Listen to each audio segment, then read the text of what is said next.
Introduction: up the airy mountain, down the rushy glen, we don't go a-hunting, for fear of little men. William Allingham, The Fairies. Who doesn't love a leprechaun? Clad in green, with tall hats and puffing on curved pipes, they're inseparable from Ireland. They are cheerful but elusive. If you're lucky enough to catch one, he may reveal to you his pot of gold, but beware, he's tricky and clever. That's the popular image of these legendary creatures. But they have a darker, more sinister side. They're willing and able to take revenge on any they think have wronged them, and often their mischief is malicious and harmful. Leprechauns on the whole are extremely spiteful. They are as likely to perform an evil trick on the unwary mortal as a helpful or kindly one. In this book, we'll explore the world of the leprechaun. We'll meet many humans who have come into contact with these strange beings and have either gained or lost from the encounter. And we'll learn some of the dark truths behind the fairy stories. Leprechauns are fairies who belong to the author world, an ill-defined realm that exists just beyond mortal sight. They coexist with humankind throughout the rural countryside, but generally remain invisible to human eyes. Collectively, they are referred to as the Sidda, meaning dwellers of the mounds. The word Si, or Sid, originally meant a mound, or Tuatha De Danann, meaning followers of Danu, a goddess, but through the years, they became known in country folk tales simply as the Little People.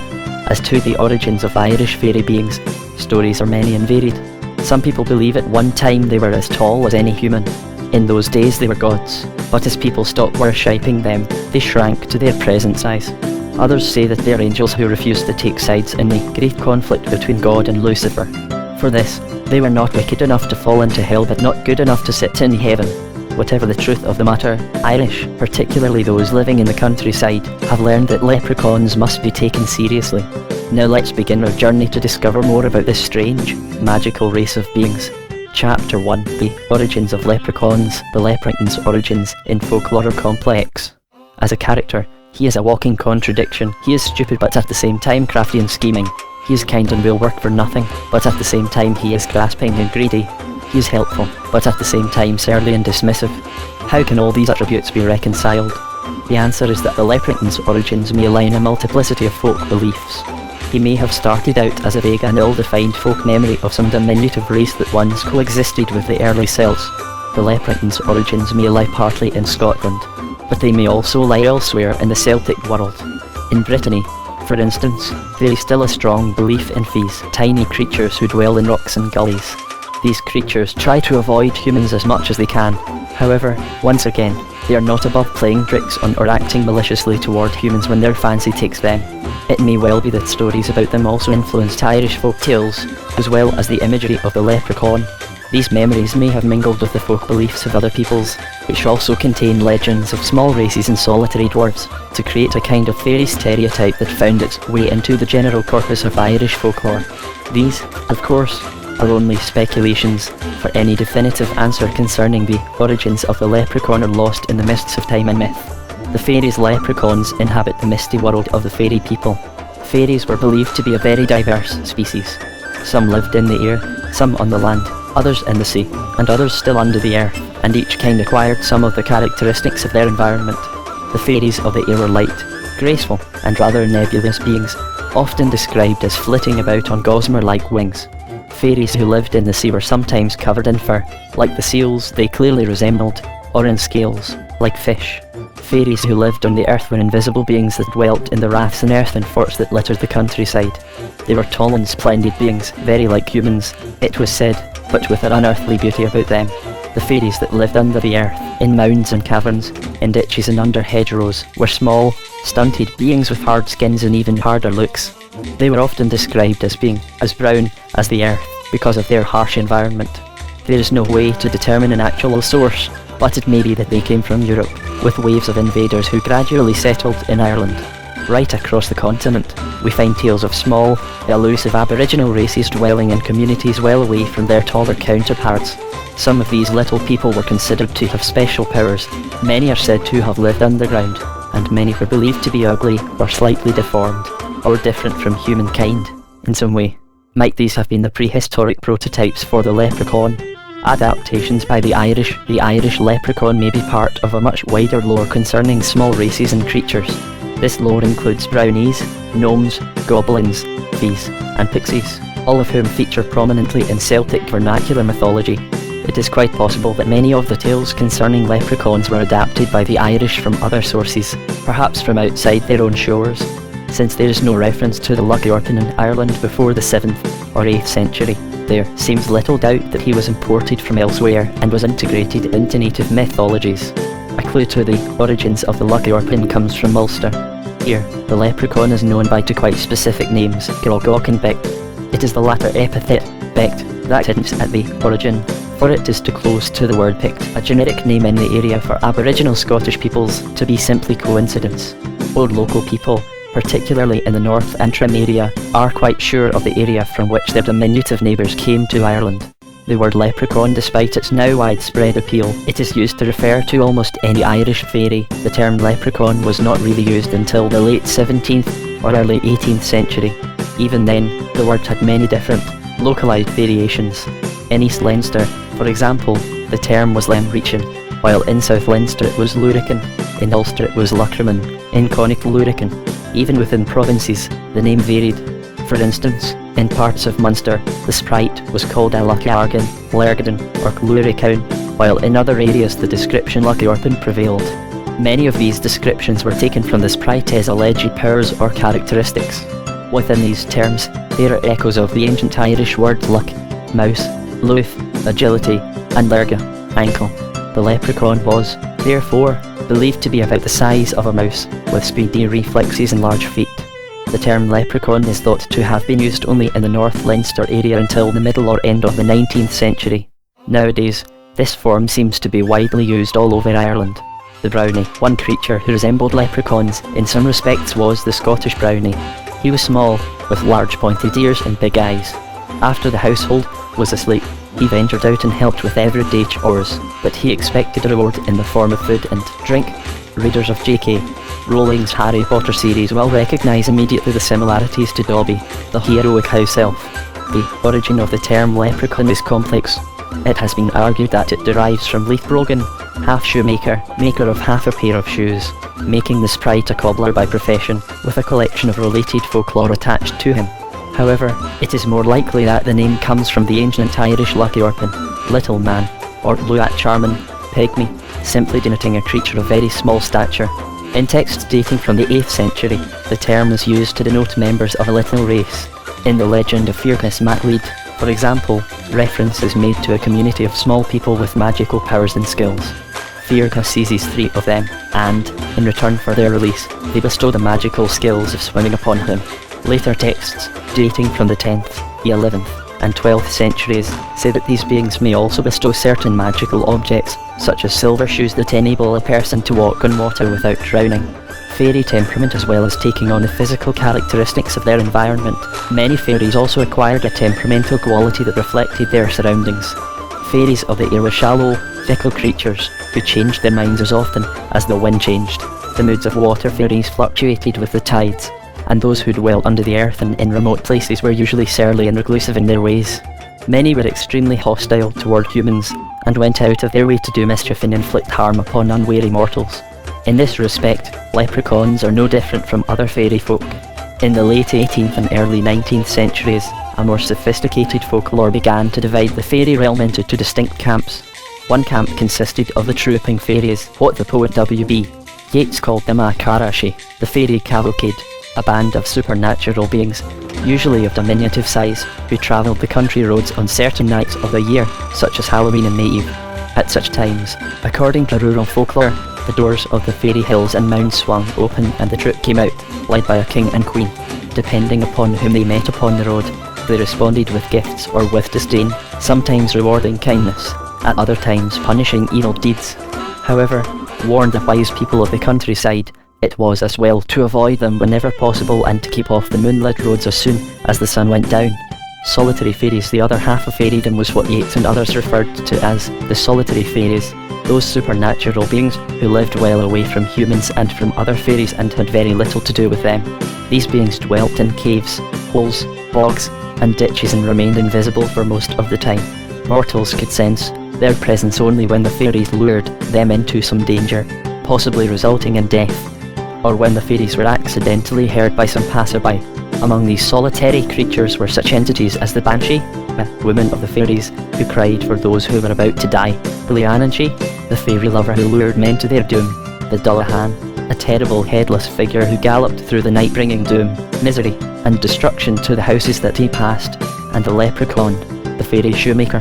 While the Banshee has passed, more or less, into ghost lore, and beings such as the Dullahan and the Leananchi have been all but forgotten, the Leprechaun has acquired a status that has put him at the forefront of Irish fairy tales and folk tales. The Fairy of Ireland, despite his solitary nature, the Leprechaun appears to have been seen frequently in many parts of Ireland. Indeed, the Leprechaun has become something of a symbol of Ireland itself. One might be tempted to say he is the national elf. He appears on tea towels, on linen, in porcelain ornaments, and on illustrated plates from the Emerald Isle. He has appeared in both films and cartoons as the only fairy sprite in Ireland. This does both the leprechaun and the fairy world a disservice, for the creature also appears in neighbouring parts of the world, in Scotland, in the Western Isles and in the north of England, and he forms part of a wide range of magical beings. Most of the painted representations of the leprechaun show him to be a jolly, amiable, and carefree creature. He is the sort of sprite with whom one would like to share a winter's night beside a roaring fire, listening to his old, humorous tales and sharing his poteen. He is the epitome of Irish hospitality and Irish storytelling. The leprechaun is anything but amiable and humorous. He is dark and sombre, with little or no levity about him. Nor is he particularly good company, for he seems to carry the woes of the world with him. Leprechauns are also great misers and extremely selfish, so there is little chance of them sharing anything, let alone their stores of poteen. Not only this, but leprechauns on the whole are extremely spiteful. They are as likely to perform an evil trick on the unwary mortal as a helpful or kindly one. Poteen, or poitin, pronounced putcheen, is a distilled Irish drink that can be made from grain, sugar beets, molasses, or potatoes. It was usually manufactured illegally. Because of their uncivil nature and innate hostility toward humans, leprechauns frequently had to be placated by the householders of the area. Failure to do so would invite mischief upon both family and property. Offerings of milk, cheese, bread, and other foodstuffs, as well as twists of tobacco, were sometimes left outside cottage doors at night, to keep the leprechaun from making mischief against the owner or tenant of the dwelling. Fresh water, the dregs of the teapot, or a glass of strong liquor were often left out as well. Sometimes libations of whiskey were left on the doorstep, but this alcoholic gift could have an adverse effect upon the sprite.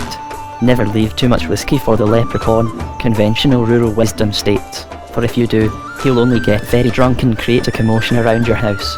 It is also said that the whiskey may addle his wits and make him even more malignant than he already is. Leprechauns have to be treated carefully, even when one is offering them presents. Curse of the Shilling. In some parts of Munster, once in a while, a more amiable leprechaun will sometimes present an individual with a spare in a syringe. Curse of the Shilling, a marvellous pouch that never becomes empty. However, although it is a wonderful present, there is a malicious reason for this particular gift. Those to whom it is given invariably misuse it, usually becoming drunkards and gamblers, and eventually all their wealth turns to dust and ashes. The leprechaun's present turns out to be a double-edged sword. Signs of a leprechaun. Ancient tradition said that the Tuatha De Danann were usually invisible beings who existed, unseen by mortals, among the raths and forts of the countryside. The same is true of the leprechaun, who went about his business beyond the human gaze. The only sign of his presence was, perhaps, a small whirlwind or cloud of dust. In former times, and, in some areas, up until the present day, old men ripped off their hats and old ladies would drop a small curtsy as one of these small dust storms swept past. In some areas, it was also common to bend a knee and say, "God bless me," or to throw your left shoe after the cloud. If you did, the leprechaun would be compelled to drop whatever he was carrying, which, if fortune was smiling, might be a bag of gold. Abducting humans, these pillars of dust might also be a sign that the leprechauns were carrying some unfortunate human off to the fairy realm. Leprechauns seem to have had a fondness for abducting unbaptized human babies, whom they then sold into service in the various forts, raths, and mounds. To protect children from such wiles, it was necessary to have an infant baptized by a clergyman as quickly as possible. In some more remote areas, where clerics were not readily available, the midwife who delivered the infant could perform an interim baptism using the following formula: no seed of fairy, no seed of the hosts of the air, no seed of the world's people can lift away this tranquil little sleeper for whom is made this beneficent prayer of baptism. Evil cannot lie on him, sign of the cross. Envy cannot lie on him, sign of the cross. Malice cannot lie on him, sign of the cross. The two arms of mild Mary, the Mother of God, graciously encompass him. The two arms of the gentle Christ shield, surround and succour this joyous little sleeper of the baptism. This particular baptism was used by midwives as far away as the Outer Hebrides of the coast of Scotland to protect newborn infants from the Taran, a specific type of leprechaun-like creature. Two similar non-clerical protective baptisms repeatedly come from the west of Ireland, although they are also found in various parts of Scotland. When the image of the God of life is brought into the world, I put 3 little drops of water on the child's forehead. I put the first little drop in the name of the Father, and the watching women say, Amen. I put the second little drop in the name of the Son, and the watching women say, Amen. I put the third little drop in the name of the Spirit, and the watching women say, Amen. And I beseech the Holy Three to leave and to bathe the child and to preserve it to themselves, protecting it from any evil thing, witch, goblin, or evil spirit. Let no dark thing come near to it or disturb its rest, and the watching women say, Amen. The second baptism uses roughly similar language and imagery. The little drop of the Father on thy little forehead, the loved one. The little drop of the Son on thy little forehead, the loved one. The little drop of the Spirit on thy little forehead, the loved one.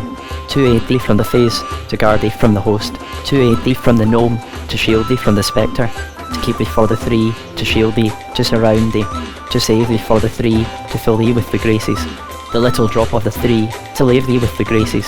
If any of the baptisms were performed by the midwife, then the crafty leprechauns, or any other fairy or witch, for that matter, had no power over the child. Of course, a full clerical baptism had to be performed as soon as possible, but the incantations had the power to restrain all members of the fairy kind until this could be achieved. If neither a cleric nor a midwife were present at the birth, all the father of the child had to do was throw his coat or an item of his clothing over the sleeping infant. This, presumably, was to remind the fairy world that the child had been claimed by the human world, until a cleric could arrive. Even then, it was believed that children still might not be safe from the leprechauns. Small children were strongly advised not to address a leprechaun directly or to give direct answers to any questions the creature might ask, since doing so would place the mortal in the fairy's power. He or she could be whisked off in a magic wind, to be sold in a fairy market or at the door of some rath or mound. Far from being the jolly little fellow who appears in postcards and ornaments from Ireland, then the leprechaun is a surly, miserly, mischievous, and antisocial being. Rather than being sought out by mortals, he was more likely to be feared. Nevertheless, he played a central role in the fairy world, and he deserves to be studied in a bit more depth. The Tuatha De Danann were a very ancient people in Ireland, deities of Irish mythology. Each of them represents a particular power. On the whole, they were benevolent. Their origins lay in 4 cities in the north of Ireland, Fallius, Gorius, Nereus, and Phineas, and they first made their appearance in Connaught. Chapter 2. What do leprechauns look like? Although the image of the wee man on Irish or Irish-related products is fairly consistent, a jolly little fellow all dressed in green, to symbolise the greenness and lushness of Ireland. Folkloric accounts of the leprechaun vary greatly. The first problem is that of size. Some tales describe him as extremely small, a wee man, no bigger than a thumbnail, small enough to hold in the palm of one's hand. Other stories describe him as being about the size of a 2-year-old child, which places him in an almost human category. The size of the sprite frequently depends upon where he is seen. If he is glimpsed hidden under hedges or in shoes, gullies, or ditches, then he tends to be much smaller in order to increase his powers of concealment. If he lives in a cave, on the other hand, or in a ruined building, he may be slightly larger, since concealment is not absolutely necessary, whatever his size. However, all accounts agree that the leprechaun is usually an untidy and dishevelled being. His clothing, reflecting the rather haphazard dress of the 19th century Irish peasantry, is not at all stylish. There is none of the coordination of freshly laundered green clothes that appears in stereotype pictures of him. Instead, he will probably wear an old green, or bottle blue, dress coat, red breeches buckled at the knee, thick woolen stockings, and a white print hat, generally slightly askew. Sometimes he will wear a clawhammer coat, an old type of formal dress coat, which sports a forked tail, typically worn by what was once known as the down-at-heel gentry. If he wears a shirt, it will be dirty and worn, tucked untidily into his broad belt, giving him an unkempt appearance. The overall impression made by his clothing is either that of the reduced Catholic former aristocracy during the late 18th and early 19th centuries, when leprechaun mythology began to develop in Ireland, or that of the itinerant working classes that spread throughout the countryside during the same period, not rich enough to be comfortable, nor poor enough to be destitute.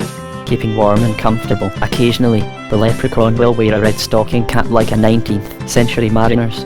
This is simply a piece of red material, drawn into a shape, very much like a nightcap and crudely stitched together. Invariably, the stitching is very untidy, as the leprechaun has no skill with a needle and thread. The cap is then pulled well down over the ears for added warmth. Some leprechauns will wear an acorn hat, set at a jaunty angle. This gives them a slightly roguish air and makes them, they believe, more attractive to human women. Leprechauns as such do not feature in the Artemis Fowl novels written by Eoin Colfer. Nonetheless, they make an appearance, sort of. The novels are about Artemis Fowl, a 12-year-old criminal genius.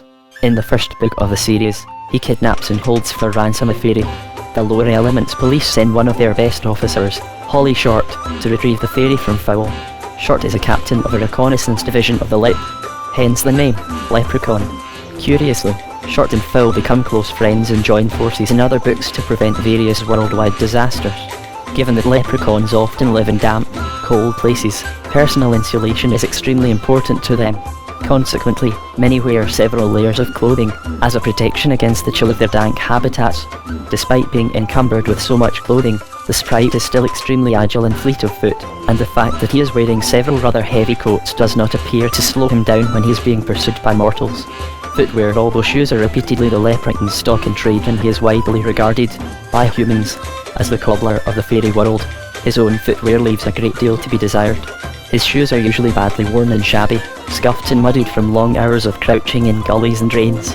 The boots are made of a more flexible leather and are ornamented with silver buckles like an 18th century dandy's. Many of these shoes also have slightly exaggerated heels built into them. This is to give the impression of height, because, although they very rarely mention it, leprechauns are extremely sensitive about their height. Favoured colours, greens and browns, are the colours most favoured by leprechauns, although the green is not the sharp Lincoln hue that appears in many artistic representations. These colours are favoured for two reasons. First, they are the colours of concealment. To avoid capture by inquisitive mortals, the leprechaun has to dart through bushes and along muddy tracks, and these hues act as camouflage as he does so. He can therefore pass unseen by mortal eyes. Second, the brown shade matches the colour of the sprite's skin, which is dusky and weather-beaten from so many hours in the open air and sun. All these colours seem to merge to give a kind of invisibility to the sprite as he moves through the undergrowth around his home. The tints of the clothing are created using homemade dyes.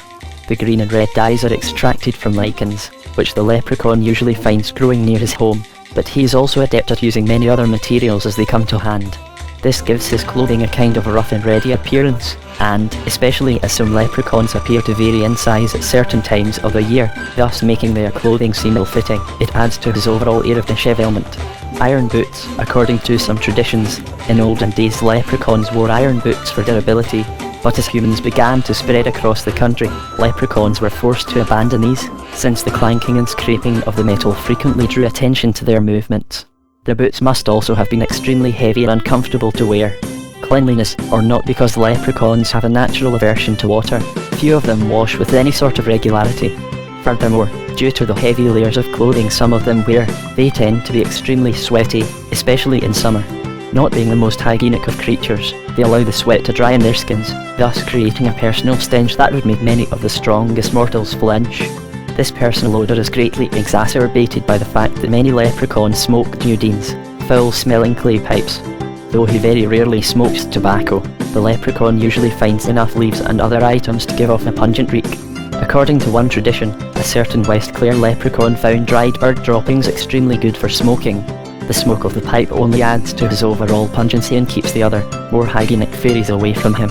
In some areas, leprechauns refuse to have their hair cut.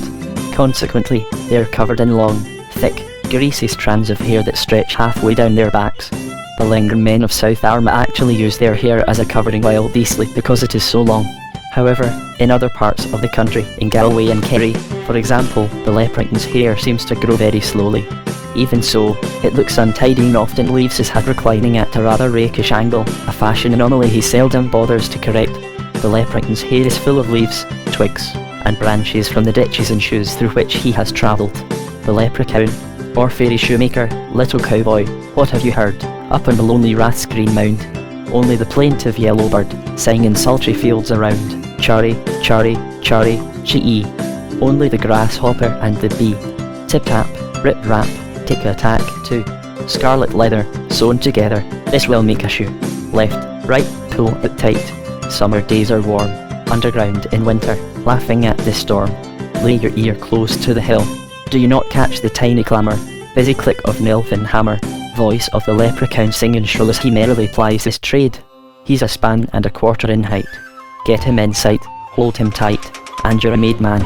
William Allingham, 1824 to 1889, Irish poet, diarist, and editor. Chapter 3. Where to find leprechauns. Generally speaking, leprechauns prefer to adapt existing locations for accommodation purposes rather than to construct new dwellings from scratch.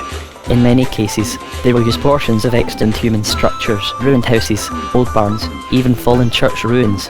For example, a ruined church on the tiny Inner Hebridean island of Sandy was said to house one of these sprites, who was to be seen of an evening fishing from the cliffs and watching boats going to and from the Mull of Kintyre.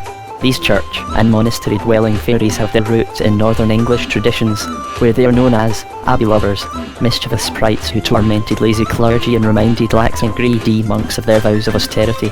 They also helped themselves to the abbey's finest wines. When the abbeys and monasteries fell into neglect, the abbey lovers stayed on, frightening away anyone who came near with terrifying shrieks and strange noises. Glaestigs, leprechauns also made their homes in ruined castles and ancient fortresses. A number of Scottish castles are inhabited by leprechaun-like creatures known as glaestigs. There is some dispute as to whether these entities are male, like the leprechaun, or female, but it is generally agreed that they come from the same stock as the Irish sprite. Glaestigs were supposed to inhabit grand houses and castles, long after the human inhabitants had left. In his book The Peat Fire's Flame, 1937, Alistair O'Pen MacGregor mentions a particular glaistig that lived on the holy island of Iona off Scotland's west coast. Any shepherd who used the island, shillings, shelters, was required to pay the sprite a fee for doing so. He had to take a can of ewe's milk to a common spot known locally as the Glaistig's Rock and pour it into a long crack in the surface of the stone. Failure to do this would result in some sort of murrain, sickness, falling upon his flock, or in some nasty and mischievous trick being played upon the shepherd himself. No real description of this solitary fairy exists, although it is generally thought of in the same generic terms as the leprechaun and is frequently imagined to be female. Its home was believed to be within the rock, and consequently the stone could never be moved. Ellenmore similarly. On Ellenmore, the major island in the Flannan Isles grouping west of Lewis, shepherds and wild fowlers who stayed on the island overnight had to perform a certain ritual so that a fairy force there would not torment them. According to Mary Harman, in her book on St. Kilda and Isle called Hurt, 1997, visitors to Ellenmore had to make a circuit of the ruined chapel there on their knees, in the direction of the rising sun, praying all the while. Undoubtedly this was to protect them from the supernatural fairy creature who was said to have made his abode there and who had driven off the monks who originally built the holy site. Indeed, local shepherds who worked for MacLeod of Lewis, who owned the islands, frequently spoke of the unnatural creature who lived on Ellenmore. They referred to the island as the other country. In 1900, 3 keepers vanished from the newly constructed lighthouse there, a mystery which has never been solved, and widely believed folklore recounts that they were carried off by the fairy in the middle of a storm. The creature is not known to have any particular habitation on the small island, but is believed to dwell in the ruins of the old church. Ruined castles and superstitions of the Highlands and Islands of Scotland, 1900. The Reverend J.G. Campbell recounts how solitary, leprechaun-like creatures also inhabit ruined castles. He cites Dunstaffnage Castle, formerly the residence of Scottish kings, as the habitation of a stunted, rather ugly fairy creature, which he describes as being female and ill-made. She is particularly attentive to those who stay at the castle, mischievously stripping their beds or making off with items of clothing, which are then found in some other part of the building. These, of course, are also favourite leprechaun tricks. The fishermen and the fairies, other such fairies are said to reside in ruined castles and churches along the Irish coast. An old story from County Limerick recounts how Irish fishermen who passed by such ruins frequently had to share their catches with the creatures, for fear of having something happen to them on the way home. I used to hear that there was an old castle one time near Kilgobbin and that its stones were badly tumbled. The place lay in ruins. A fairy had come to lodge in the place and was a great torment to all the people who lived round about. There was a fisherman called Niall Hogan who lived quite close to the place. and he used to fish every day from the rocks below the headland on which the fallen castle stood. The road down to and up from these rocks always led him past the castle, and if he had a particularly good day at the fishing, the fairy would always call out to him whenever he passed by, "Give us a wee one, Niall," and he would have to leave a fish beside a big stone for the fairy to lift. He noticed that the more he acceded to the fairy's requests, the more frequent and troublesome it became, sometimes demanding 2 or 3 fishes from the day's catch. He never saw the fairy, but he knew that it was there, and he could never tell whether it was male or female, for the voice sounded like both genders. The local people said it was a leprechaun and he should pay it no heed, but Niall wasn't so sure. It was better, he said, to give it the fish, in case some harm should befall him or the fish from the sea should suddenly dry up and leave him with nothing. So he left as many fish as the fairy asked for. Sometimes it pestered him so much on his way home from fishing that, by the time he had reached his own front door, he had scarcely a single fish left. At last, a local farmer decided to destroy the old castle entirely. There's not a trace of it to be seen now, and the fairy's demands stopped. Niall was left in peace. Old churches, too, were considered dwelling places of leprechauns. In many tales concerning the sprites, the consecrated ground upon which such buildings stood did not seem to bother them. At the site of an ancient monastery in South Armagh, reportedly dedicated to an obscure saint named Matthew, a leprechaun was supposed to have taken up his abode. Darby O'Gill, the 1959 movie Darby O'Gill and the Little People tells the story of an Irishman and his battle with leprechauns. The movie features Sean Connery as the love interest for Darby's daughter Katie, played by Janet Monroe. The movie also features other Irish mythic creatures, such as a puka, a hobgoblin, and a banshee. You could see him only on very bright days when the sun fell a certain way across the fields, said Minnie Murphy, a storyteller from Mulligabon in County Armagh, and he would appear like a shadow, coming and going among the rays of sunlight just beyond the corner of your eye. If you looked at him directly, he was gone away among the bushes, quick as a thrush. I never saw him myself, but I was told that he was a little fellow, not any bigger than a child, and that you could never really see what he looked like, and he would call out to you sometimes, but his voice would always be like the cry of a bird away in the meadows. He spoke in an old language, so that you would never really understand what he was saying, and you could never really get a good look at him. But he was there, all right, even though the place was supposed to be holy ground and blessed by St. Matthew himself. He hasn't been seen nor heard for a long while now. I suppose the people stopped believing in him, and he went away. In County Tipperary, near Clonmel, a leprechaun is supposed to guard a largely disused well on the site of a former church. In this respect, he took over the function of the ancient Celtic clergy, who used to protect the well as a holy place. It was supposedly a healing well, and the priest used to live close by it in a little house, collecting donations from the pilgrims who came to be cured. When the church was abandoned, the leprechaun seems to have taken over the role of the clergy. A token would be left beside the well for the little fellow before the pilgrim used the waters. If this was not done, the cure would be ineffective or might only last for a short time. Probably the leprechaun was a memory of some ancient well spirit, dating back to pagan times.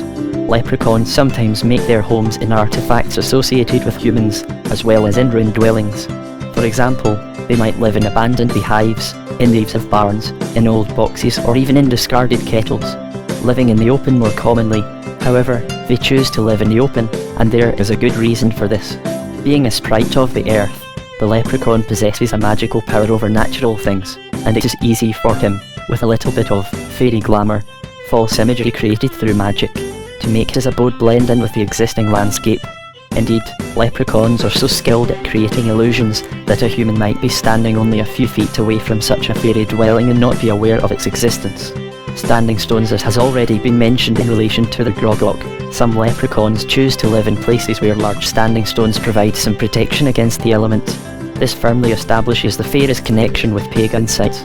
The fairies may also live in the depths of clumps of thorn bushes or amid the roots of isolated trees, recalling the notion of tree worship in the pre-Christian era. This is why such growths are better left undisturbed by farmers or land developers. The power of prayer. The only release from the fairy's spell was to turn one's coat inside out and repeat the Lord's Prayer. Only then would the fairy influence of the place be lifted. Because of these pagan associations, many leprechauns are believed to construct their dwellings near the ancient mounds, tumuli, a mound raised over a grave, raths, and earthen forts that were raised by long-vanished peoples. Often, such places were also deemed to be the homes of the fairy folk themselves, the Makarashi, or trooping fairies, and were to be strenuously avoided. Like the fairy palaces within the raths or forts, the leprechauns' houses, so subtly blended into the landscape as to be undetectable, remained invisible to the naked human eye, and might only be seen if the person had had his or her eyes anointed with a special fairy potion, or was carrying a special four-leafed shamrock or clover. Places scattered across the fields where grass refused to grow were sometimes also considered to indicate leprechauns' houses.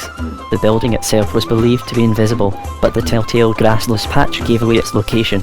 However, mortals had to be careful not to inadvertently step on such areas when crossing fields or laneways, as doing so would place the traveller within the leprechaun's power. The fairy would then lead the unfortunate mortal astray, and he or she would wander for hours in a lost or dazed condition before being released from the enchantment. Still other leprechauns chose dry caves or burrows for their homes. Such creatures are frequently described as being what we might call taller fairies, about the height of a child of 2 or 3, but still much smaller than mortals. Isle of Lewis Chessman. In 1831, a labourer who was walking along the seashore near Uig, on the Isle of Lewis, noticed that some very bad weather had washed away a large sandbank, exposing the entrance to a small, low cave. Curiosity got the better of him. He poked his head into the opening and saw, to his amazement, a large beehive-shaped dwelling made out of clay, deep in the interior of the cave. Thinking there might be treasure in it, left over from the Viking occupation of the island, he smashed a section of it open. Suddenly, the air was filled with a kind of angry crying, like 1,000 voices mixed with the low drone of bees. Terrified that he had destroyed part of the leprechaun's or brownie's home, the labourer dropped his implements and ran. When he returned home, his wife, who was made of much sterner stuff than he, made him go back and investigate further. Peering into the queer structure, he found a number of objects that he originally thought were little people. These were in fact a full set of 93 chess pieces, exquisitely carved from walrus ivory. They are now on display in the British Museum as the Lewis Chessmen. Reproductions of them are on sale everywhere, and historians have dated them to the 11th or 12th century. Some of the Lewis Islanders, however, tell a different story.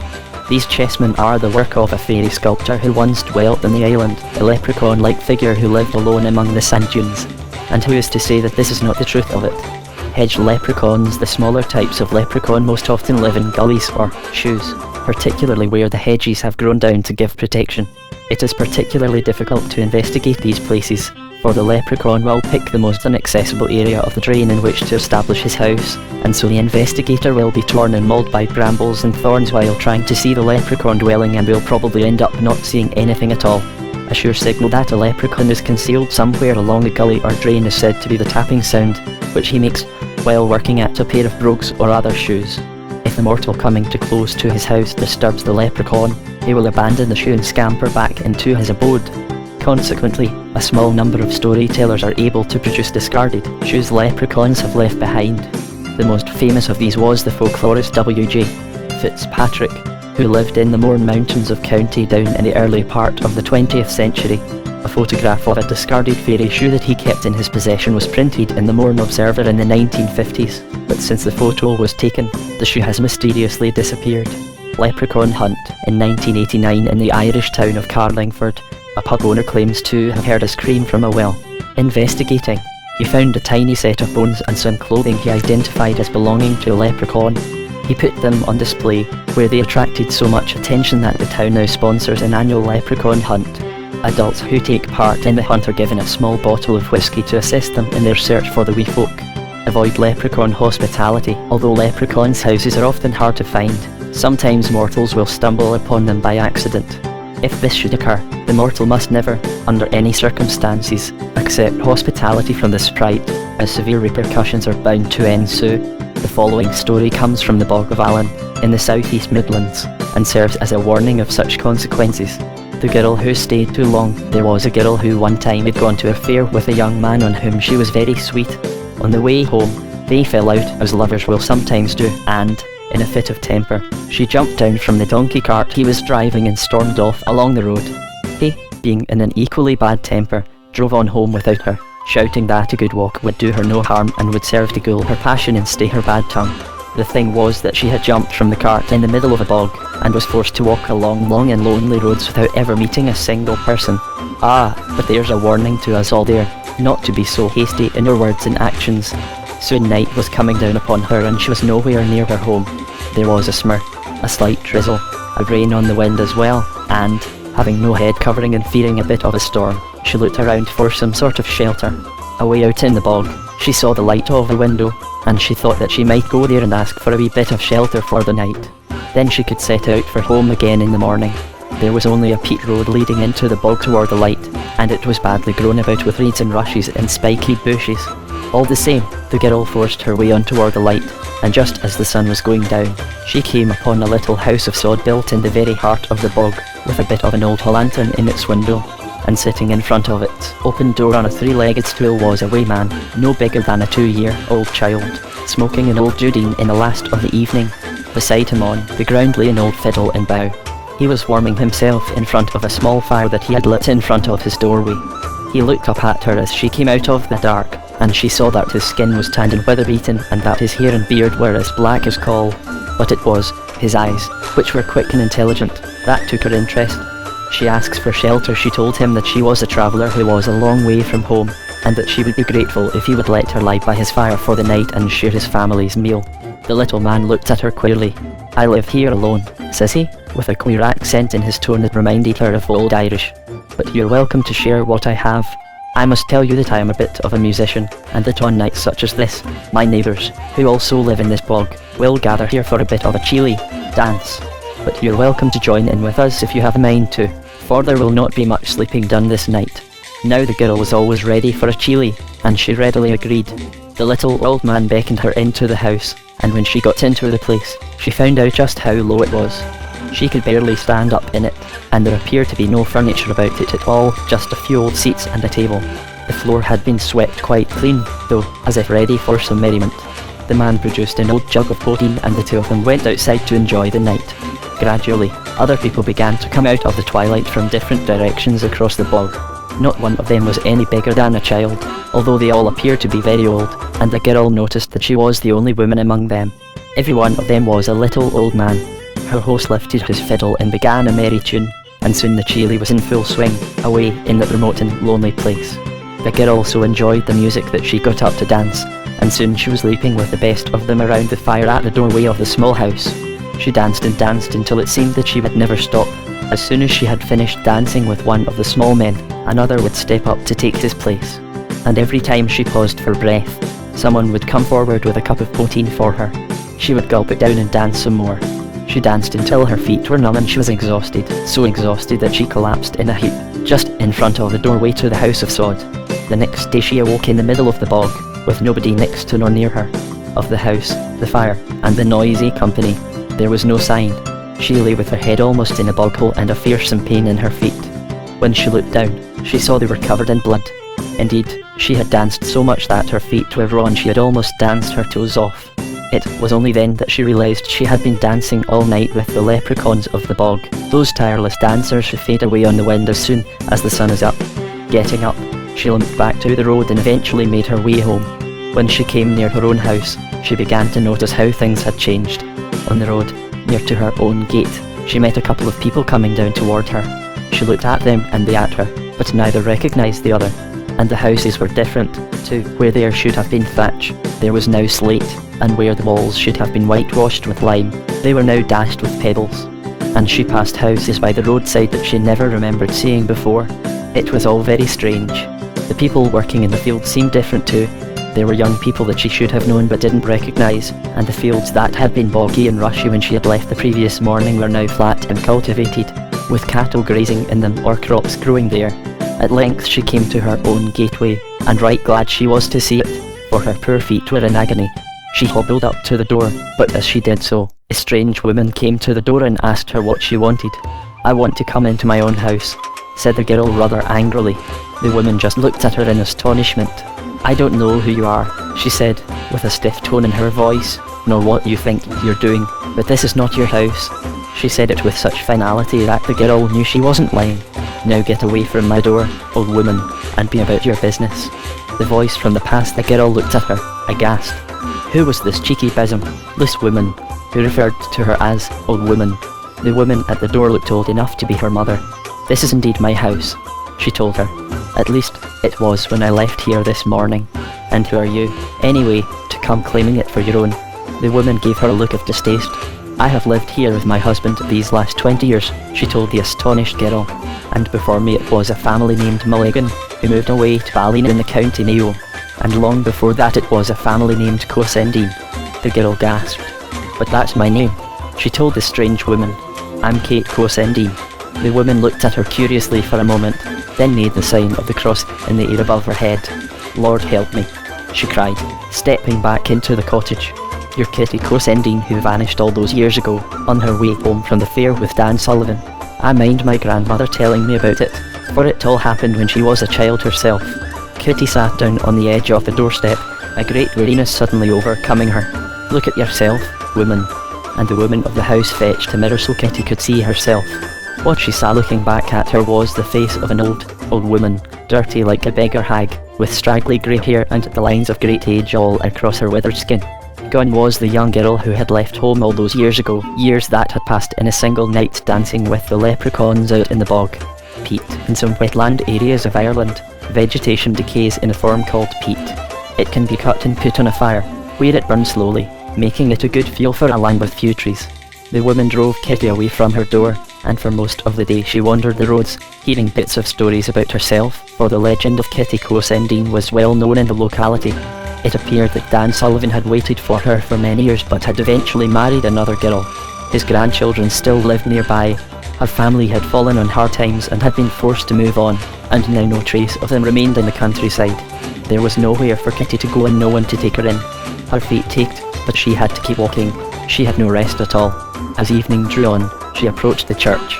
Dragging herself up the steps, she peered in through the door. A service was in progress and the priest was in the very act of elevating the host. And as he called God's blessing on all present, Kitty Cosendine fell away to dust with a final sigh. She had found her rest at last, but her story is a warning to one and all against accepting the hospitality of the leprechauns or of any other fairy creature. Their ways are not our ways, neither is their time like ours.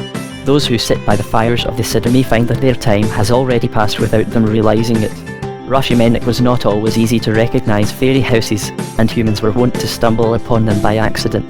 Bogs and mosses throughout the countryside were frequently the home of leprechauns, harking back to an old meaning of the name, Rushyman. Their huts were either of peat cut from the bog itself or of rushes and grass tied into intricate designs. In the evening, the voices of the leprechauns could be heard crying from their secret houses among the rushes, the sounds high and shrill like those of waterfowl. Cynics may very well say these are no more than the cries of birds nesting in the bogs, but the wise man is not always so dismissive. It would be folly, however, to follow such cries in order to see the leprechaun. The sounds might lead you into the most dangerous part of the swamp, and you might never find your way out again or sink into the mud without a trace. Hunting leprechauns in such terrain is a dangerous business indeed. Chapter 4. What do they eat and drink? The leprechaun is usually described as a fairy shoemaker, but, as we shall see later, this is not always true. Many leprechauns do not need to work, as they often know the whereabouts of ancient treasure that can keep them in the manner to which they wish to become accustomed. Some of them do not work at all, and perhaps it is just as well, for most leprechauns have an inherent weakness. They are all exceptionally fond of strong drink, particularly poteen. To say that illicit spirits are an integral part of leprechaun culture would be something of an understatement. Indeed, much of the leprechaun's day revolves around the manufacture and consumption of the same. The leprechaun's constitution must be an extremely sturdy one, for not only does the creature consume staggering amounts of liquor, enough to render several battalions of strong mortal men senseless, but the concoction he drinks is so impure that it would be positively fatal to mortals. As has already been stated, hygiene is not a big consideration in the leprechaun's world, and this lack of cleanliness is often evident in the distilling process. Distilling from anything, the leprechaun will use almost any abandoned mortal domestic utensil as a basis for his still, an old pot, an earthen jar, a kettle coated in rust. The impurities the raw spirit might absorb from these vessels appear to be of little concern to him, as long as the end result can be drunk. He will distill his spirit from all sorts of available rubbish, old potato peelings, bits of old turnip, carrots, and so on, as well as from the conventional barley grain. In most cases, leprechauns do not distill for profit. In other words, they do not sell the results of their efforts, although very few may do so on occasion. They prepare the majority of their brews for their own consumption. Consequently, few of them are seen without a quart jug somewhere nearby, from which they will take a swig from time to time. Raise a glass. Although it was illegal for centuries in Ireland to distill poteen, as of 2008 it has become legal, although it's still illegal in Northern Ireland. According to European Union regulations, all real poteen must come from Ireland. It's brewed in a small pot. The Irish word for such a pot is pota, hence the name of the drink. The spirited occupation of ruined castles and houses adds to the availability of distilling space, and old cupboards or niches can quickly be converted into areas in which spirit production can take place. As well as manufacturing spirits, the leprechaun is also extremely adept at preparing wines, ales, and beers, which he drinks with consummate gusto. Despite the large quantities of liquor he imbibes, and despite the fact that he is often extremely tipsy, the leprechaun is seldom so drunk that he can be easily caught by a mortal hunter or by a scavenging animal or bird. Even in an inebriated state, he can still move with surprising speed and alacrity. Human drink leprechauns also enjoy drink that has been spilled from human glasses. Some leprechauns will sit invisibly in public houses, trying to jog the elbows of the drinkers so they will spill a sup of stout or a small measure of whiskey for the leprechaun's convenience. If a drop is spilled, it is customary to say, "Here's a drop for you, little fellow," to ensure good luck on the coming day. If it is cleaned up too hastily, that is, before the leprechaun can sup it up, misfortune may descend not only upon the individual drinker but upon the licensed establishment. The sprites will also hang around the doorways of houses in the hope that some drink will accidentally be spilled inside. This holds a number of grave dangers for them. The foremost of these is that the owner of the house may throw out water at the end of the day, drenching the little fellow as he waits invisibly in the evening light. If this happens, the leprechaun is, understandably, not best pleased, and he may take some form of revenge against the household concerned. It is therefore prudent to shout a warning before throwing water out into the dusk. A common warning might be, "Hugitus, Hugitus, Uis Solak," away, away, dirty water. Upon hearing this, all fairy creatures know to withdraw from the immediate vicinity of the door for fear of being splashed. Lucky leprechaun, for those looking for a leprechaun-themed drink, this is something to try on St. Patrick's Day. 1 fluid ounce Southern Comfort, 1/2 fluid ounce Midori melon liquor, 1/2 fluid ounce Malibu rum, 6 fluid ounces pineapple juice, 1 blue curacao, 1 lime wedge. Mix all liquids in glass or shaker and pour over ice. Garnish with lime wedge. Leprechauns are not terribly partial to other human drinks such as tea or coffee, although they will sample a cup if there is nothing else available. It is thought that the caffeine in both beverages will bring out itchy welts and blotches, similar to hives in a human being, and will leave the fairy feeling uncomfortable. If all else fails, the leprechaun will drink spring water, but not tap water, although he will do so with an ill grace, muttering and complaining all the while. Leprechauns and water are not terribly compatible. He will do his best to avoid fizzy drinks such as soda, as these will make him bloated and queasy. It is therefore better for him to stick to supping poteen, the drink he knows best. Food. Generally speaking, leprechauns will eat roughly the same food as humans. The few accounts we have of fairy food suggest that it is not terribly substantial or filling, and while it may suit the dripping fairies, who are always very fussy about their figures, it is hardly fit for a hungry leprechaun who has no such worries. However, his tastes are very plain, and he will not eat sweet biscuits or fancy side dishes, simply because he does not like them. Nor will he touch processed food, so cans of beans, peas, or pasta and tomato sauce are practically poison to him. Being a traditionalist, he is wary of any sort of foreign food. Curries, kebabs, and Chinese food are all anathema to him, although a few of the sprites have been known to eat the topping off pizza, but only if it is made with fresh tomatoes and cheese. Traditionally speaking, the leprechaun is known to consume large quantities of potatoes, washed down with either poteen or sweet milk. He is also partial to the occasional side of beef or chicken leg when he can get them, and he has been known to raid the larders of sleeping mortals in order to obtain these delicacies. Crumbs from the table. Generally, the leprechaun contents himself with whatever crumbs and scraps he can take from the tables of humans. If a morsel of food falls to the ground, it immediately becomes his property and should not be retrieved. In certain parts of Ireland, for example, Connemara, crusts of bread, and other pieces of food that had been discarded or dropped, were traditionally placed on a convenient window ledge as a kind of offering to the leprechauns. There are, however, a number of delicacies which are specific to leprechauns and detrimental to mortals. For example, leprechauns, like many other fairies, find mushrooms and other fungi of varying types particularly tasty. Fungi, toad, stools, in particular, are often the basis of the leprechaun's nourishing broths, nourishing to them, that is, since most humans would find such a concoction extremely poisonous. And among their most famous foods is the so-called fairy butter, a soft, cheese-like fungus that grows on the boles of very old trees. This is the central ingredient in most fairy cookery, particularly baking.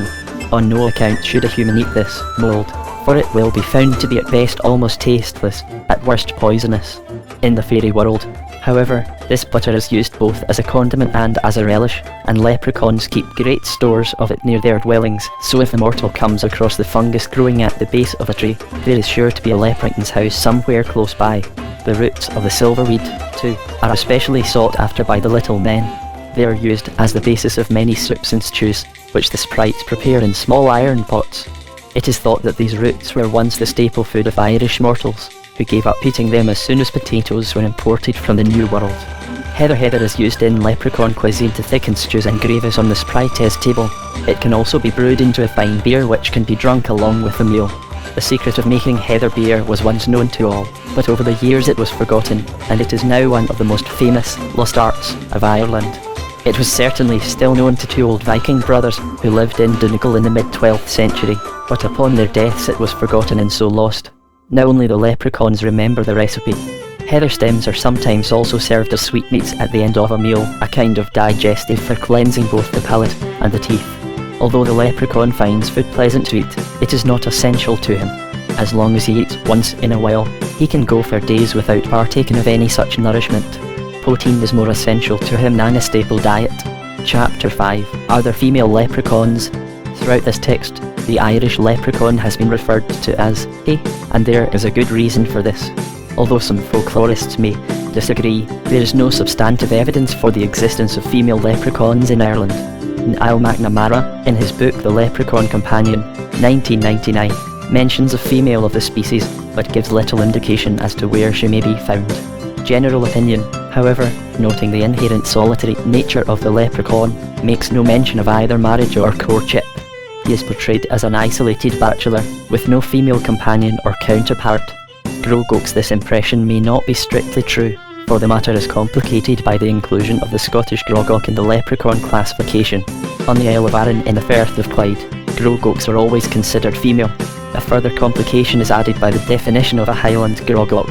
This is a witch/wizard who has shape-shifting abilities and may change his other form and gender at will. In Brittany, the Fees and Lutins, little leprechaun-like spirits who either live in the wild or attach themselves to the houses of certain families, are usually considered to be female. However, in Ireland, the leprechaun is believed to be male. Leprechaun reproduction. This notion leads to the inevitable question: how do leprechauns reproduce? This is a problem that has never been satisfactorily answered, for the leprechaun is understandably reluctant to discuss the matter. A creature of utmost secrecy, he cannot be coaxed or cajoled into revealing anything regarding his courtship or reproductive practices. There are, however, a number of theories as to how leprechauns came to be. Most leprechauns claim to be directly descended from the Tuatha De Danann, who are said to have arrived in Ireland around the 3rd millennium BCE. However, there seems to be little basis for this claim. Almost every source describes the Tuatha De Danann arriving in clouds from the east and settling on a mountain in the west of Ireland, causing a great eclipse of the sun as they did so. They were, say the ancient accounts, an extremely advanced, learned, industrious, and exceptionally tall and beautiful people. Some folklorists have compared them to the ancient Greeks. The leprechaun, on the other hand, is small and stunted, rather ugly, and in no way advanced or learned. Therefore, his relationship to the Tuatha De Danann is extremely tenuous. However, this is not to deny that there may be some sort of connection, for some folklorists have described the leprechaun as an offshoot, or by-blow, of the Tuatha De Danann lineage. Conquerors and rulers, the Tuatha De Danann fought and conquered tribes in Ireland when they first came there. They defeated the Firbolg at the Battle of Mathyared. After ruling for many years, they fought many battles against the invading Milesians. Finally, the two sides compromised. The Milesians ruled the upper world, and the Tuatha De Danann ruled the land of the underworld. It is well known throughout the Celtic world that fairy women find the process of giving birth extremely difficult. This is probably due to the fact that this event happens infrequently. Having no midwives of their own, they are forced to labour as best they can, or to employ the services of a human midwife, who has greater knowledge of the birthing process. Stories of midwives in remote areas of the country being carried off by fairies to assist at a birth are found all over Ireland, from Dunro to Kerry, and in many other Celtic lands. The fairy child. When the fairy child is born, it sometimes appears to be a small, wizened, ugly thing, which bears little or no resemblance to its often stately and beautiful parents. In most of the folk tales, it is hustled away before the midwife can see it and seems to disappear from the story. Folklorists have suggested that these stunted and repulsive children form the basis of the leprechaun population. They are cast out of the fairy host to become either changelings, sickly and complaining fairies who are sometimes left in the place of stolen human children, or the surly, doodling smoking sprites of the leprechaun clans. The fact that the leprechaun is, in fact, more or less an outcast from the mainstream fairy world is often cited as a reason for his sullen and antisocial nature, as well as for his elusive habits. All leprechauns, says this theory, are male because the proportion of stunted or deformed male children is much higher in the fairy world than it is in the human world. Female fairies are always born radiant and beautiful, with no blemishes whatsoever, and their numbers are added to practically every time a fairy woman gives birth. There is no real evidence for this theory, as none of the stunted fairy offspring have ever been traced and there are no stories of them beyond their births. However, it remains one of the most plausible accounts of the origins of the leprechaun. Changelings. There exists in Ireland and Scotland the tradition of the changeling, the fairy child substituted in the cradle for a human child, who was taken away to live with the fairies. For this reason, it was dangerous to praise a baby too much, as this might attract the attention of the fairy folk. Parents could guard against such fey abductions by turning the baby's clothing inside out or dangling needles or scissors from the crib. Fairy-human unions. Another theory is that the leprechaun is the product of an illicit union between a fairy and a human.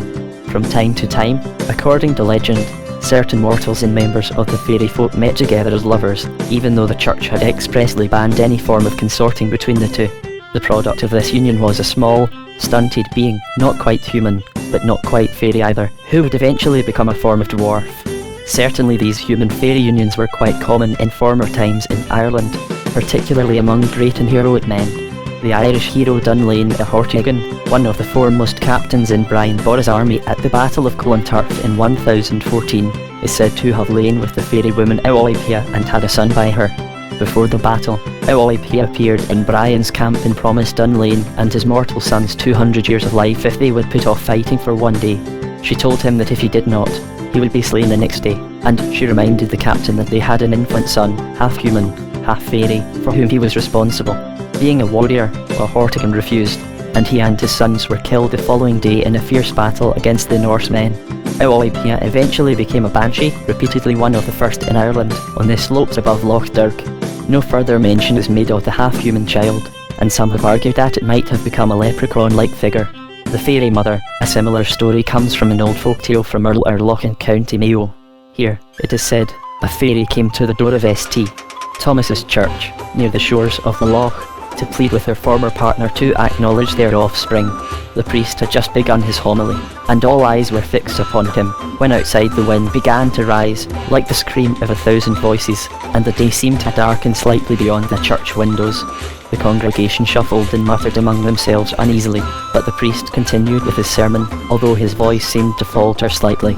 Then, over the shriek of the wind, came another voice which drowned out the drone of the priest.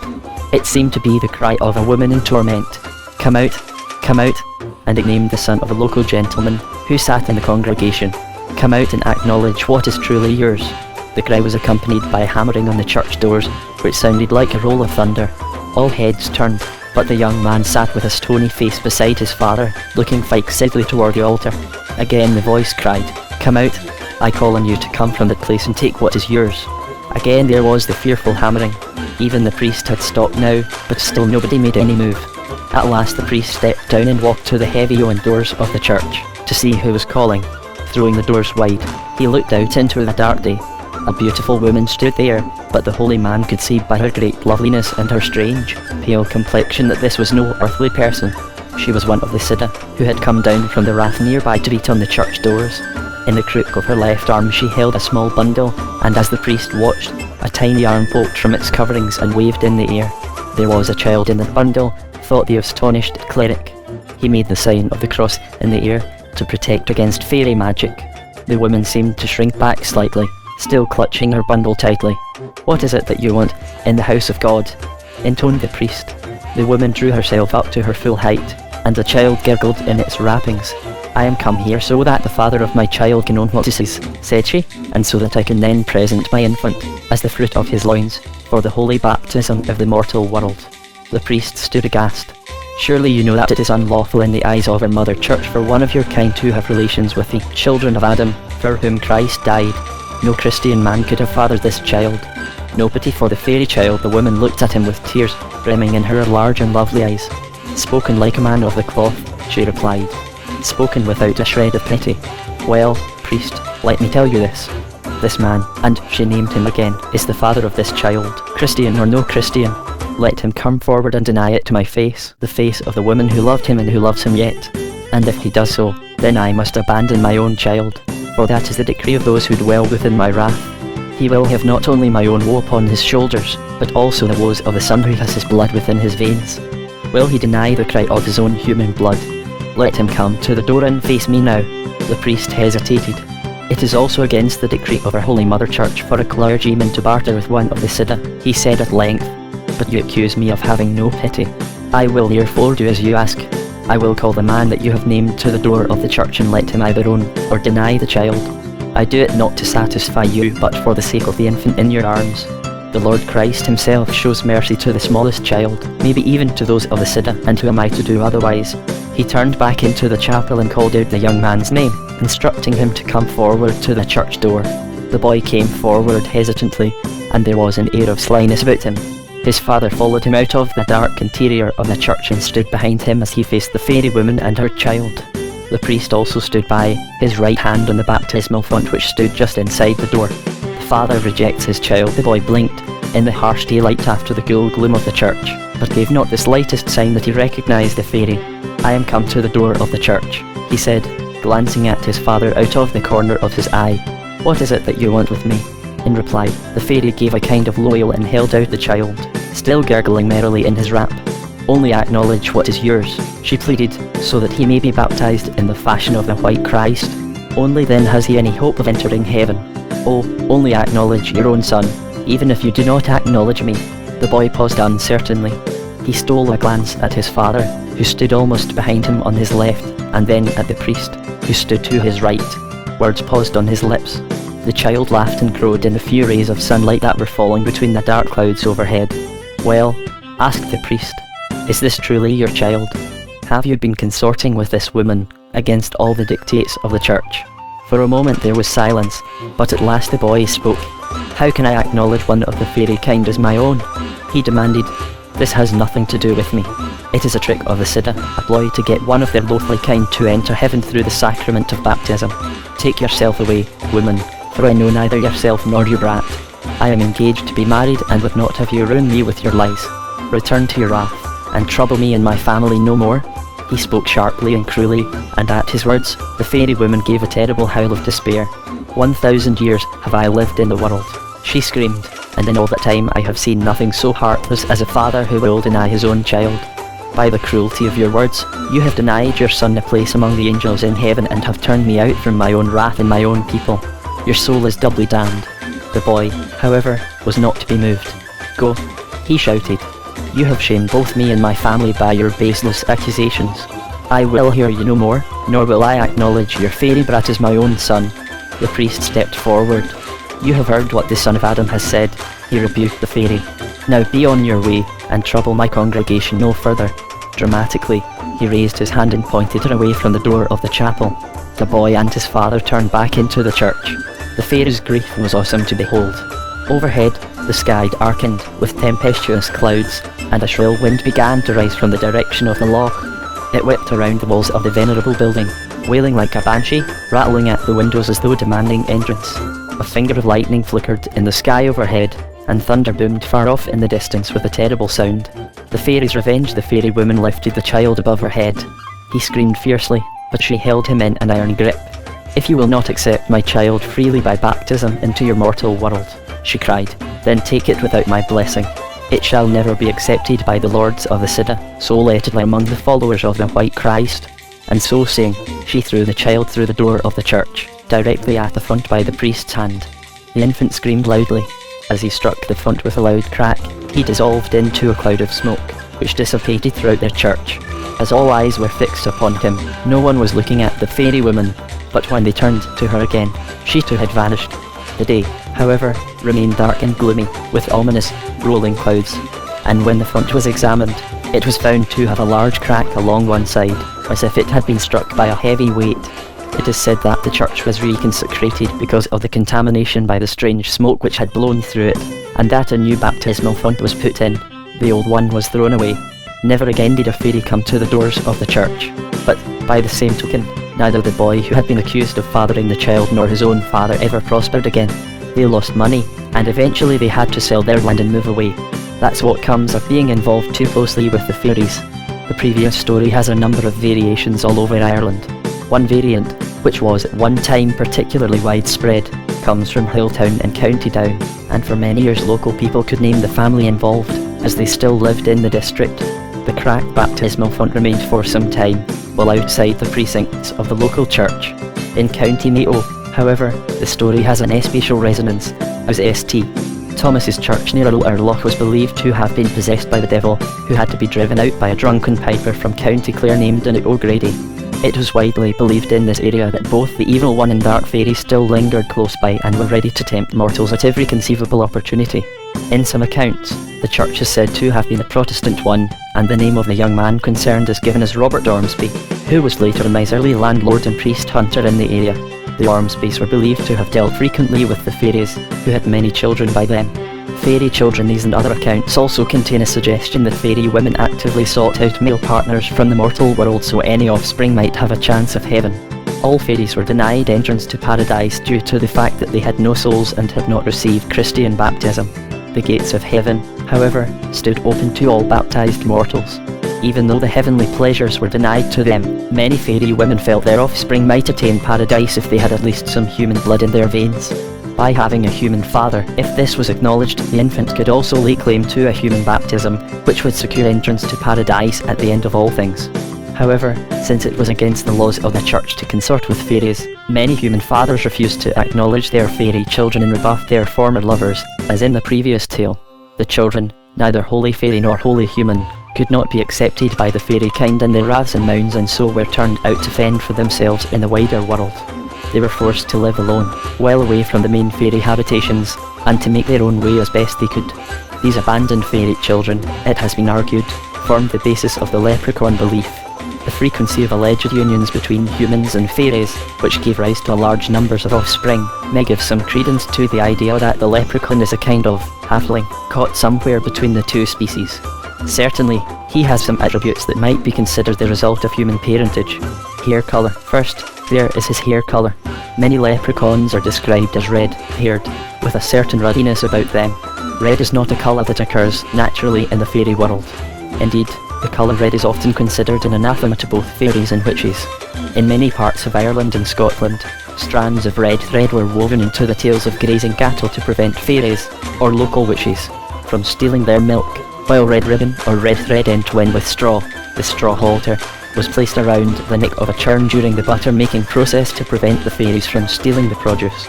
Celtic people, however, were often red-haired, and the leprechaun's hair colour is therefore suggestive of a union that is not within the fairy world, but rather between fairy and human. Other leprechauns have occasionally been described as fair-haired. Again, blonde hair is unusual in the fairy world, and this colouring may be representative of the Viking settlers who inhabited parts of Ireland during the 9th, 10th, and the 11th centuries. While the majority of these settlers dwelt in largely enclosed city-states, Dublin, Waterford, Wexford, Limerick, Cork, and so on, there is much evidence that they did in fact marry outside the perimeters of such areas, mostly among the local Irish and others. This gave rise to a race of people in both Ireland and Scotland, known as Gael Goidel, foreign Gaels, and it may be that the leprechaun is somehow related to this particular race, as his hair colour made a note. Complexion second. There is the question of the leprechaun's general complexion. He is frequently described as ugly or rough-looking, with swarthy skin. This is in contrast to the Tuatha De Danann, who are described as graceful, fine-featured, pale or golden-skinned, and beautiful. It has been suggested that the Tuatha De Danann might have been of Greek origin, as they came from the east, and may have had classical Greek features.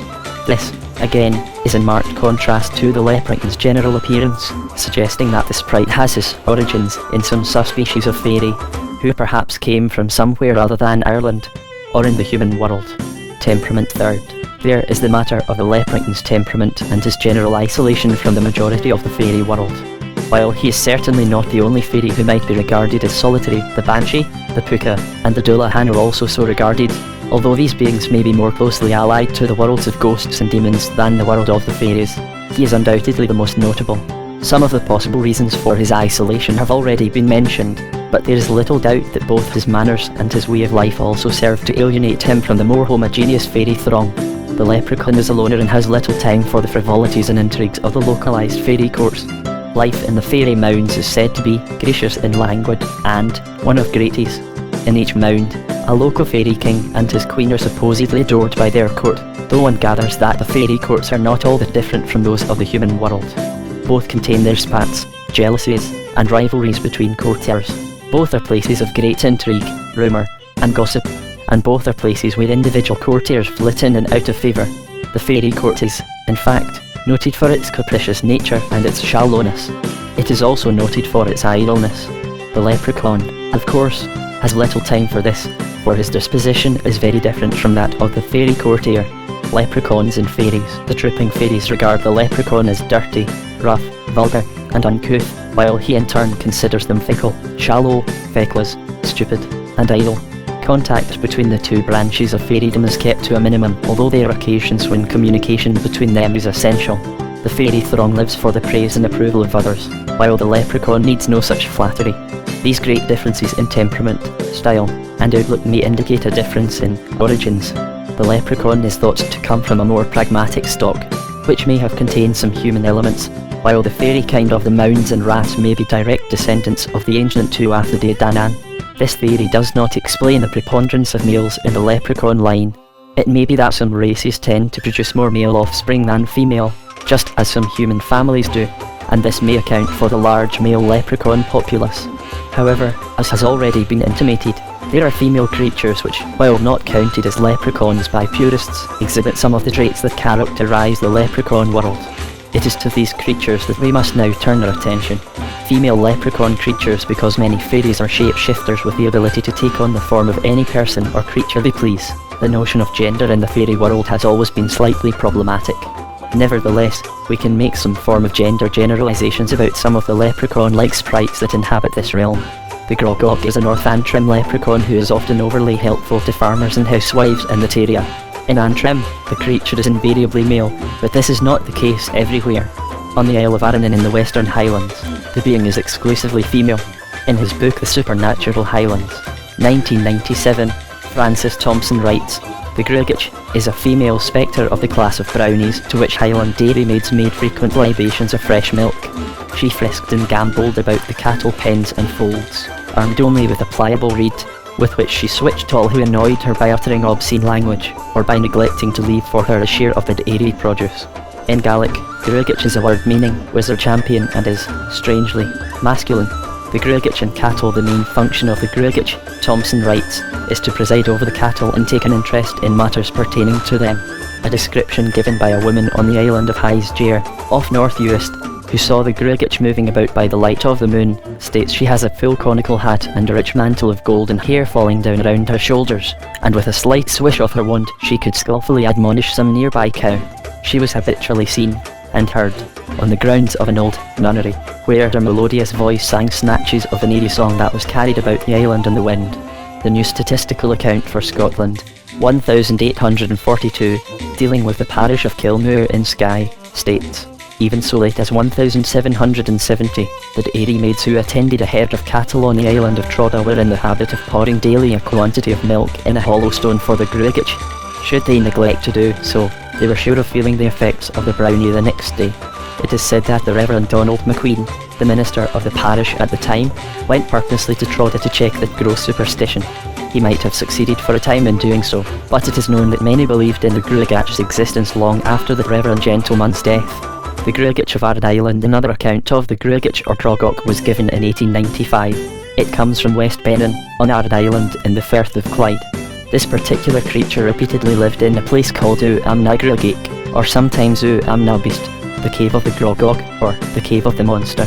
This being was certainly female, for she had been milked, and tended the cattle of Benin, which was a female task there. Indeed, so diligent was she that no spring loss, no death loss, no mishap or disease ever befell the herd, and the cattle were the healthiest and fattest in all the isles. In the morning, just before first light, the grogok could be heard tending the animals and singing a melodious song in a clear and beautiful voice. It is said that she would wait on a hillock until the cattle were left for her supervision, but if any human approached her, she would disappear in the twinkling of an eye. If anyone attempted to capture her, it would be the worse for him or her.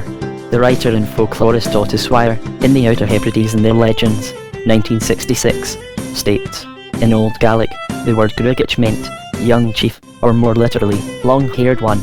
Later it came to be used of a spirit, and in some districts in Skye, a long-haired youth in a fine white shirt, often frilled, and neat breeches. But more frequently in Skye, the grugich was a very tall, thin woman with her hair falling to her feet. She wore a soft, misty robe, the effect being described as like a white reflection or shade. She was usually the former mistress of the house and she haunted, who had either died in childbirth or been put under enchantment. She belonged to the site and not to the occupant, and she was seldom seen unless something was about to happen at that site. She helped the owners by caring for cattle and small children, so long as they allowed no dog near her, and the simple were also under her protection. Like the English brownie, she was partial to a dish of cream. She could sometimes be seen weeping or showing great joy. The Glaistig and the Vanathi, many of the characteristics of the grogok also apply to the Glaistig, another female leprechaun-like creature in the Western Highlands. Like the grogok, she lives in remote and isolated places, caves, old ruins, gullies, and abandoned houses, and largely shuns mortals whenever she can. There are few descriptions of her, but she is described as an untidy and dirty creature, like her male equivalent, with green hair and long yellow teeth. However, she is quite harmless and will do a good turn if called upon to do so. In Ireland, there exists a solitary, female leprechaun-like creature known as the Vanathi, from the Irish Benanti, meaning woman of the house. This is a small, diligent woman very much like the grogok, but much tidier and more ordered, who will do tasks about the house to help the family to whom she attaches herself. She is, however, rather capricious and fickle in her ways, and will often attach herself to those who do not really deserve her attentions, the lazy and the slovenly, while ignoring those who would clearly benefit from her help. A libation of milk or cream should be left for her by the hearthside, and on no account must any attempt be made to see her as she performs her duties or collects her reward. Otherwise, she will abandon the family and not return. Descriptions of her vary, but she is usually regarded as extremely small, dressed in a green skirt and white blouse, with a small cap on her head. It has also been suggested that she is rather ugly, and this may link her to the leprechaun. Like the male grogok, the Vanathi is sometimes more of a hindrance than a help, although it has to be said that such instances are not very frequent. Occasionally, however, she will break or crack plates, move things around so they can't be found, or accidentally spill things in closed cupboards. In fact, she is often used as an explanation for all the little accidents that happen around the house. In Ireland, Vanathis are widely scattered across the country. In Brittany they are much more common, albeit in a slightly different form. Here, such female sprites attach themselves to houses rather than to families, and will usually aid the particular family that lives in their dwelling, even though this family may change from time to time. If the house is abandoned, the fairy continues to live there in ever greater isolation, even if the dwelling should crumble around her. La Fideliniscal, the most famous of all such solitary female fairies, is La Fideliniscal, a leprechaun-like sprite who inhabited the ruined chateau of Liniscal in rural Lower Brittany and who was famous throughout France. Although the chateau no longer stands, it was at one time a ruin, badly overgrown and falling in on itself. The name of the important local family who owned it has been all but forgotten in the district, but in the past a fairy made the derelict place very much her home, in the style of the Irish leprechaun. The manor house at Liniscal must at one time have been an extremely important building, boasting extensive grounds criss-crossed by splendid avenues and walkways, with a grand and sweeping driveway leading up to it. Much of this is now gone, vanished beneath a carpet of leaves and advancing grasses. By the 19th century, the house itself had all but disappeared under wild creepers and vines, but the fairy was known to be still there. Many people claim to have seen her, sweeping leaves and moss from the once grand driveway or working at an overgrown bush on the once well-tended lawns. Her appearance descriptions of her vary, for her clothing appears to differ from season to season, blending with her surroundings. If it is autumn, for example, she wears dull russet hues. If it is spring, she wears vibrant, green-tinged clothing. Sometimes she appears leaning on a crutch, in the form of an old and decrepit hag. Sometimes she trips along the weedy walkways in the guise of a young maiden. At other times, she seems to be a grand lady who advances amid the overgrown parkland with an extremely stately bearing. In this guise she is often said to be followed by several small and utterly silent men, all dressed completely in black. As she passes, the ancient copper beeches that still line the driveway bow down as if to a queen, and the water trembles at her gaze. The villagers, many of whom are farmers and labourers, all fear meeting her, for she can be regarded as a bad omen. If seen, she must not be approached, they warn. They refer to her as the Gruaconiscal, or sometimes simply as the Lady. In former times, she was said to be the guardian of a fabulous treasure hidden somewhere in the vicinity of the fallen chateau many years ago. This, of course, gives her the same status as the Irish leprechaun, who is also said to guard immeasurable wealth from former times. Indeed, it is said that the fee was so wealthy that when the Liniscal estate was put up for auction by the public no to reapplure it was the fairy herself who bought the chateau and its grounds, and she is said to have remained their owner ever since. More leprechauns of Brittany and Scotland. This fairy is not unique in Breton folklore. There are many tales from all over Brittany of solitary female fairies living in ruined chateaux or manor houses. Professor Anatole Lebras, author of such works as La Legende de la Mort et Pays des Pardons, states that Brittany has always been a kingdom of fairy. One cannot even travel a league without brushing past the habitation of some male or female fairy. Many of these dwellings resemble the Leprechauns, and many Breton fays can be seen almost as female leprechauns, while not even the fairy of Liniscal, fairy though she is regarded as wholly evil. The same cannot be said for her sisters in Kintail, Scotland. Here, there is also a tradition of female fairies living alone in inaccessible places, but these are to be avoided at all costs. They are eaters of human flesh and drinkers of human blood. Although they resemble the traditional leprechaun in that they are, in their original form, naturally ugly and unkempt, they are also dangerous shapeshifters who can take on any form. However, they have cloven feet like a goat's, a telltale sign they cannot disguise. Their prey are the shepherds and cowards who come to the remote places where they dwell to keep watch over their flocks or herds. A story from Kintail records how the fairy uses her evil wiles against mortals. The fairy of Kintail. 3 men were hunting among the hills of Kintail. They had hunted all day, and as night came on, they took shelter in an old shieling hut that was used by the shepherds of that area. They lit a fire, cooked some meat that they'd caught, and generally made themselves comfortable on some dry grass and moss. 2 of them sat on one side of the fire while the third, on the other side, played a trump, Jew's harp. One of the pair began to talk of the day's hunting, of how long they'd been away from home and how he wished that he had his sweetheart with him. The other one expressed a similar sentiment. Now this was a foolish thing to do, since it is widely believed in Kintail that it is imprudent to wish for anything at night without first invoking the protection of the deity, and this neither man had done. Almost at once, the door of the shieling opened and a woman entered. The fire had burned down by now and threw out only a faint light, so none of the men could see very well, but each of the pair was sure that it was his sweetheart come to see him. Each thought he saw a different woman, you see. She sat down between them and put her arms affectionately around them, cuddling up to each one in turn. The musician sat on the other side of the dim fire, watching this going on. Then, to his horror, he saw a thin stream of blood trickling toward him across the hearthstones.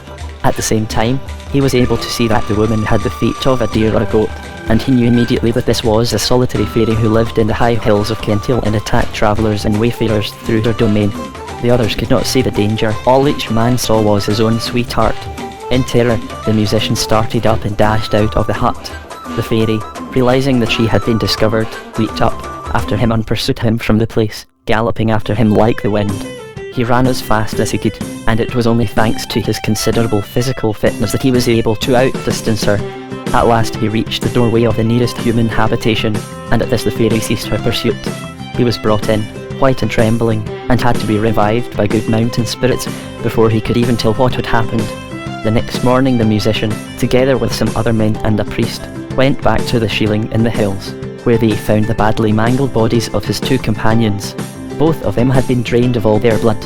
Of the evil lone fairy, there was no sign, but every man there, including the priest, had the distinct impression that she was somewhere close by, maybe even watching them. That's the way of it with her kind. Such blood-drinking female leprechaun-like creatures were also reported in some old folk tales from Kerry, particularly in McGillicuddy's Reekson in the parish of Sneem. These were foul sprites who chiefly attacked those who refused to abide by the Black Fast during Lent. when even milk products were forbidden by the church, and so tea was black, or who were morally lax in other ways. Sean O'Sullivan, himself a Kerryman, the famous archivist of the Irish Folklore Commission during the 1950s and 1960s, claimed to know of a fortress in the Reeks where these creatures resided. He mentioned this during a lecture in 1961, but it was never followed up, and the location of the place appears to have been lost. Perhaps this is just as well. Although there appear to be no female leprechauns in the strictest sense of the term, there are a number of feminine sprites and fairies who, by virtue of their rather solitary condition and of their functions, seem to be related, albeit sometimes obliquely, to the leprechaun world. If there are any females of the pure leprechaun classification, they keep themselves extremely well hidden. Chapter 6. How long do leprechauns live? Although no reliable way to test the age of a leprechaun has yet been found, there is no doubt that each individual is incredibly old. It is said that the youngest of them can vividly remember the days of Noel Crumble in Ireland, the 1650s, while the oldest of them state that they were here when the first Celts arrived, about 250 BC. Some folklorists have attributed this to so much blarney on the part of the leprechauns, but there may be at least some truth in these claims. In order to find out anything about the age of a leprechaun, it is necessary to trick him into revealing it. This is not as easy as it may sound, for leprechauns, expert tricksters themselves, are not easily fooled. It is not enough to say, for example, "I'm sure that you remember such and such great event long past."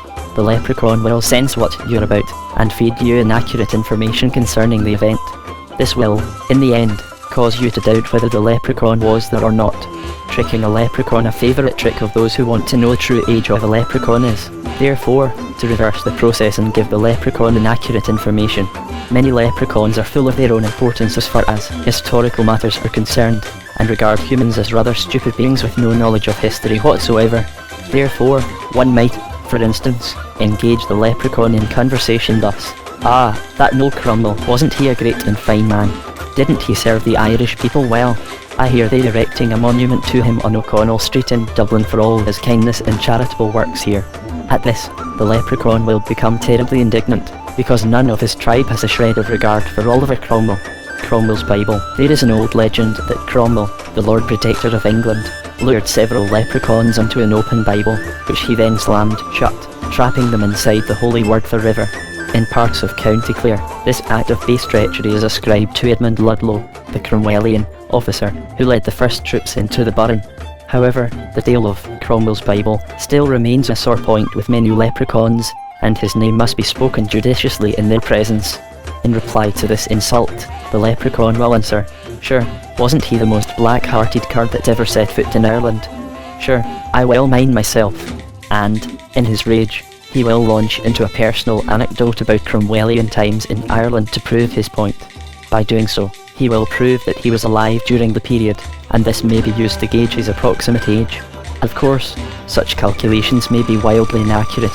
Brian Boru, by contrast, most Irish leprechauns practically idolise Brian Boru, the great High King of Ireland during the late 10th and early 11th centuries, and every leprechaun will swear that he was at the Battle of Clontarf in 1014, when, according to their tradition, Great Brian drove the heathen Dane from the shores of Ireland. Most of these stories are greatly exaggerated, although there may be some evidence that leprechauns were around at the time. However, it is extremely unlikely that any of them were involved in the fighting, or that any of them sat, as their tradition states, on Brian's shoulder so they could offer him advice. The Viking kings, several leprechauns claim connections with other ancient kings. In fact, some claim association with the very Viking kings whom Brian and his forces drove out of Ireland. According to some traditions in Meath, for instance, at the Beltane Fair of 1898, a leprechaun by the name of Michael O'Riordan, from County Wicklow, stated that he had been the chief advisor to King Ivan II, Norse king of Dublin, prior to his defeat by the Dalriadic clans of Argyll in CE 914. O'Riordan then went on to allege that it was because Ivar paid no heed to the advice the leprechaun had given him that he was defeated in Scotland. It should be remembered, however, that before making his assertions, O'Riordan had consumed a vast quantity of protein. Several other leprechauns have claimed more tenuous links with Viking kings in both Limerick and Cork. It is through these connections that leprechauns have learned the locations of Viking treasure hoards, which propelled them to their position as the bankers of the fairy world. Some leprechauns claim to be even older, stating that they can remember Irish kings before the time of recorded history. Many claim to have known Niall of the Nine Hostages, one of the great High Kings of Ireland, who led a number of successful expeditions into other parts of the ancient world, although their descriptions of the man and his temperament vary greatly.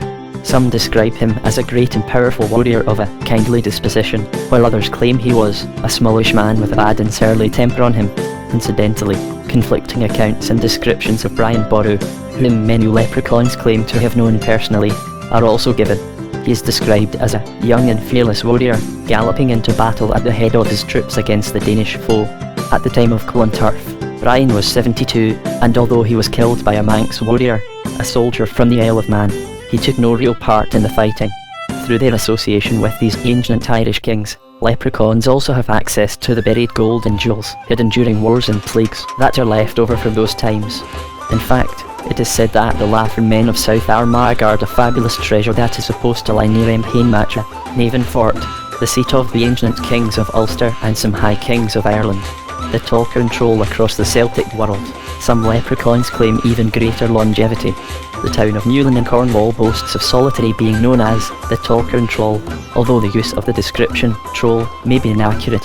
He is described as a little pleasant-looking old man in a tight leather jerkin, with a great hood or cowl over his head. He is untidy and easygoing in his ways, and in this, he roughly corresponds to the representation of the leprechaun. Generally invisible, he makes his presence known by tiny sounds and grunts at the place where he lives, an odd outcropping of greenstone known as Newlyn Talkern, which was used by the Druids for their rites in times long past. This little gentleman claims he was alive in early biblical times and originally came from what is now the Holy Land. In fact, he says he came to Cornwall in a Phoenician ship trading for tin. He claims he spent his early years on various vessels sailing between Tyre, a large Phoenician city at the time, and the coasts of Cornwall and Ireland. After falling out with one of the captains, he was abandoned on the coast near Newlyn, where he waited for a Phoenician boat to return and take him home. None came, and he was allegedly forced to remain where he was. Many stories have grown up around him, the chief one being that he acted as an oracle to Hiram, king of Tyre, in Lebanon, and that he assisted in the building of Solomon's holy temple in Israel. Hiram and Solomon were contemporaries, and according to the Bible, Hiram did in fact supply cedars from his estates in Lebanon for the construction of Solomon's temple. In some variations of his story, however, the troll is described as Odin the Wanderer, or simply as the Wanderer, which connects him with the religion and folklore of the Vikings. He was also supposed to guard an enchanted glass known as the Mirror of the Ages, which could show the past, present, and future. Anyone could look into this mirror, provided he gave the little creature a tot of dark rum. Through the glass, people could behold what their ancestors had done in previous times, although they might not like what they saw. Older than the pyramids as to the troll's age, it was said he was old even when the pyramids were raised.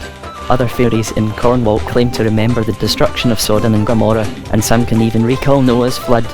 In Cornwall, such assertions may well be taken as the truth, but in Ireland, where the leprechauns are full of blather, blarney, and poteen, they should be treated with grave suspicion.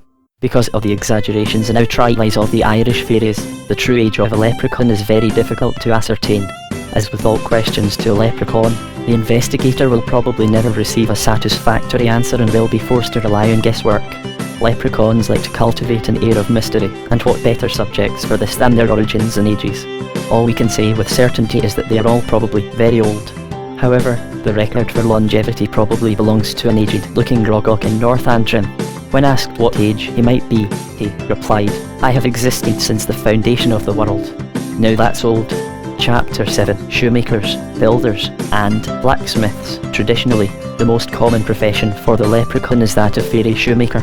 He is said to prepare and mend shoes for the Makarashi, the trooping fairies, so that they can go on their travels through the countryside and attend grand balls and sailes within the fairy mounds and raths. Some accounts portray him as a shoemaker, actually preparing new shoes for the fairy balls, while others state that he is a shoe repairer or cobbler, simply restoring those shoes which have been worn out by the unending dancing and frivolity. Perhaps this distinction comes from a time when shoes and boots were expensive and much prized items of clothing. About a century ago, many rural people still generally went about in bare feet and only wore shoes from time to time if they owned a pair at all. Old local tales contain accounts of country children going to school in towns like Limerick and Waterford with their shoes hung around their necks, only putting them on when they reached the town limits. In Coleraine, In North Derry, there is a spot formerly known as the Barefoot Burn, where the country children washed their feet before putting on their boots to enter the town. Even as recently as the middle of the 19th century, most people in Ireland owned only one pair of boots, which lasted them the greater part of their lives. Travelling shoemenders who went from one place to another were welcomed into communities and were counted as extremely important people, since they were the only ones with sufficient know-how to repair shoes and boots. Shoemakers the Leprechaun, by association with these artisans, became a central figure in the fairy world. Fairies loved dancing and were always engaged in some ball or cheely, which often left their shoes in need of serious repair. Perhaps this is the origin of the word leprechaun, which, as we have already noted, may come from the ancient Irish leaf brogan, half shoemaker. He repaired one shoe, half of a pair, the most worn shoe that the fairy had ruined with his or her dancing.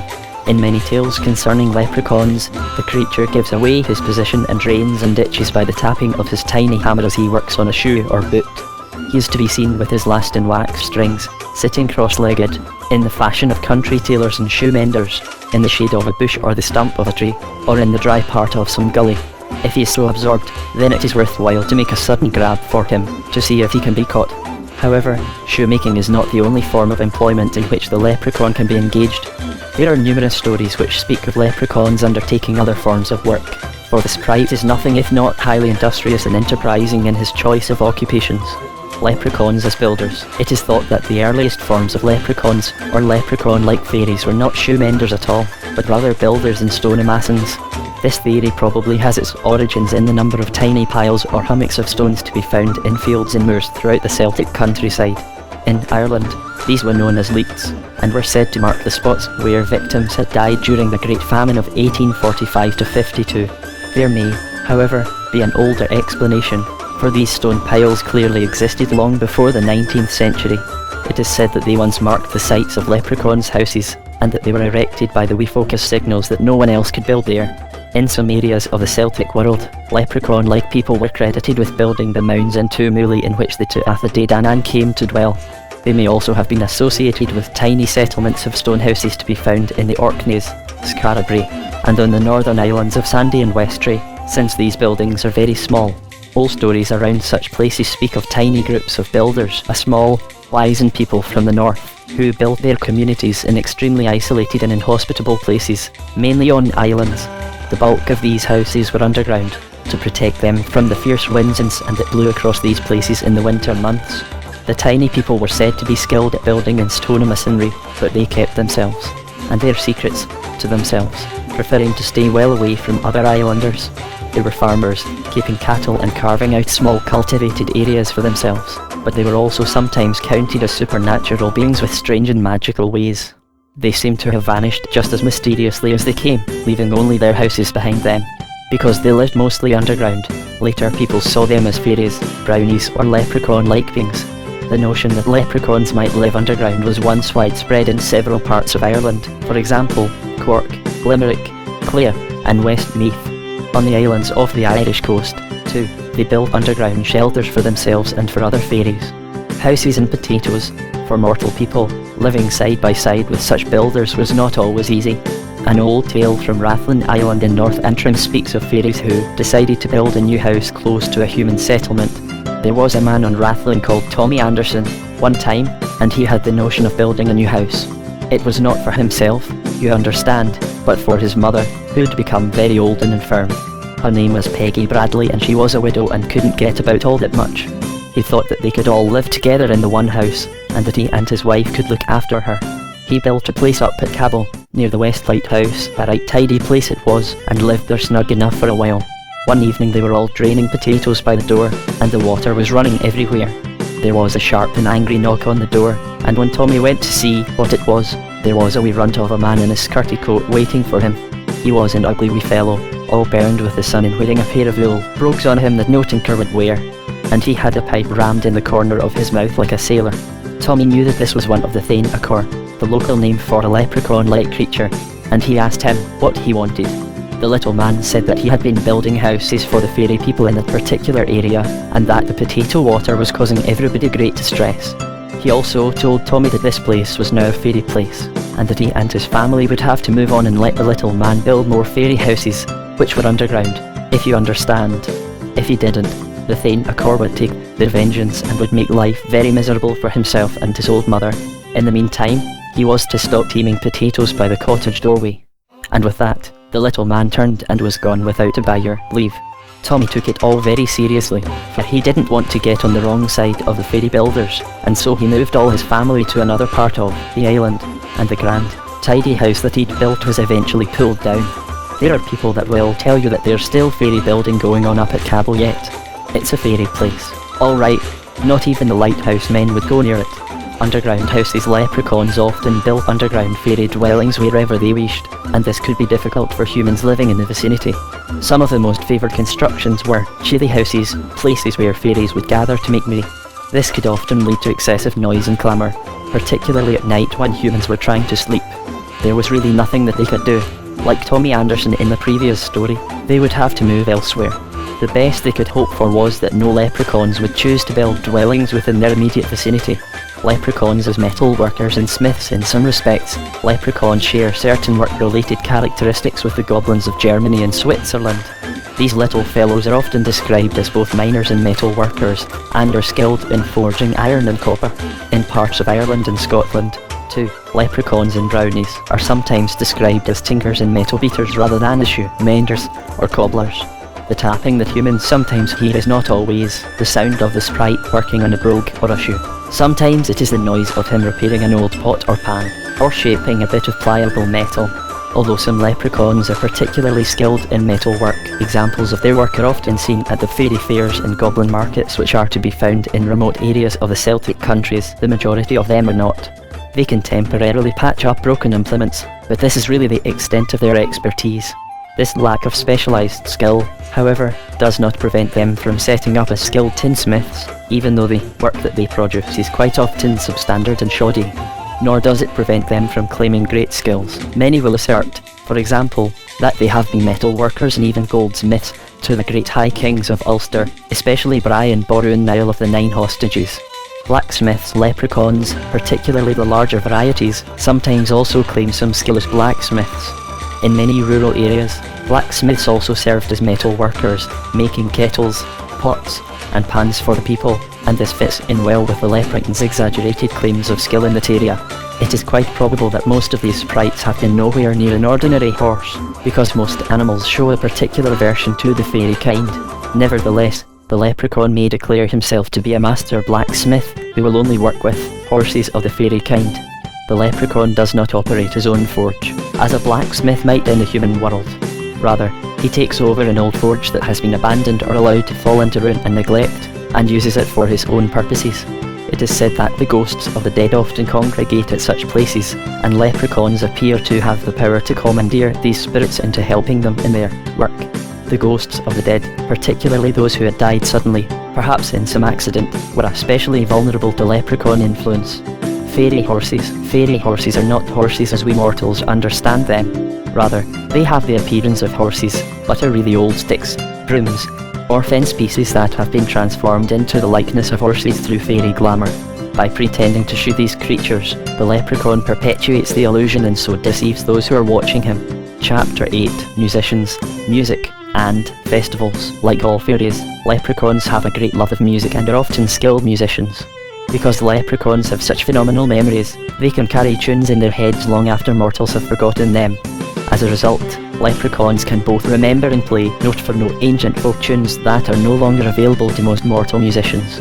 Many a fiddler or pipe player, and many a harpist too, has heard strange and beautiful melodies wafting on the morning or evening breeze from bogs and hollows where leprechauns are said to dwell.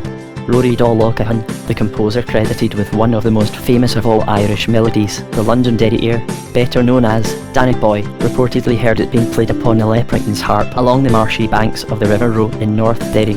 He wrote it down, and its beauty has entranced Irish people, and many others, ever since. It is said to be one of the very few tunes that can reduce a true Irishman to tears when he hears it. The Celtic harp. The Celtic harp is a typical leprechaun instrument, found in both Ireland and Scotland. It dates to at least the 12th century. The traveller and writer Gerald of Wales, c. 1146, c. 1223, mentions them in a book about Ireland.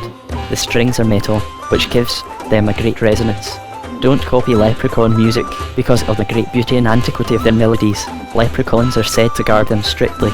Woe to the musician who writes down a fairy tune and passes it off as his own, for we people will be sure to have their revenge upon such an upstart.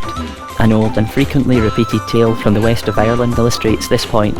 There was a piper in Mayo one time, one of the O'Malley's, who was very much in demand for the skill of his playing and the sweetness of his tunes.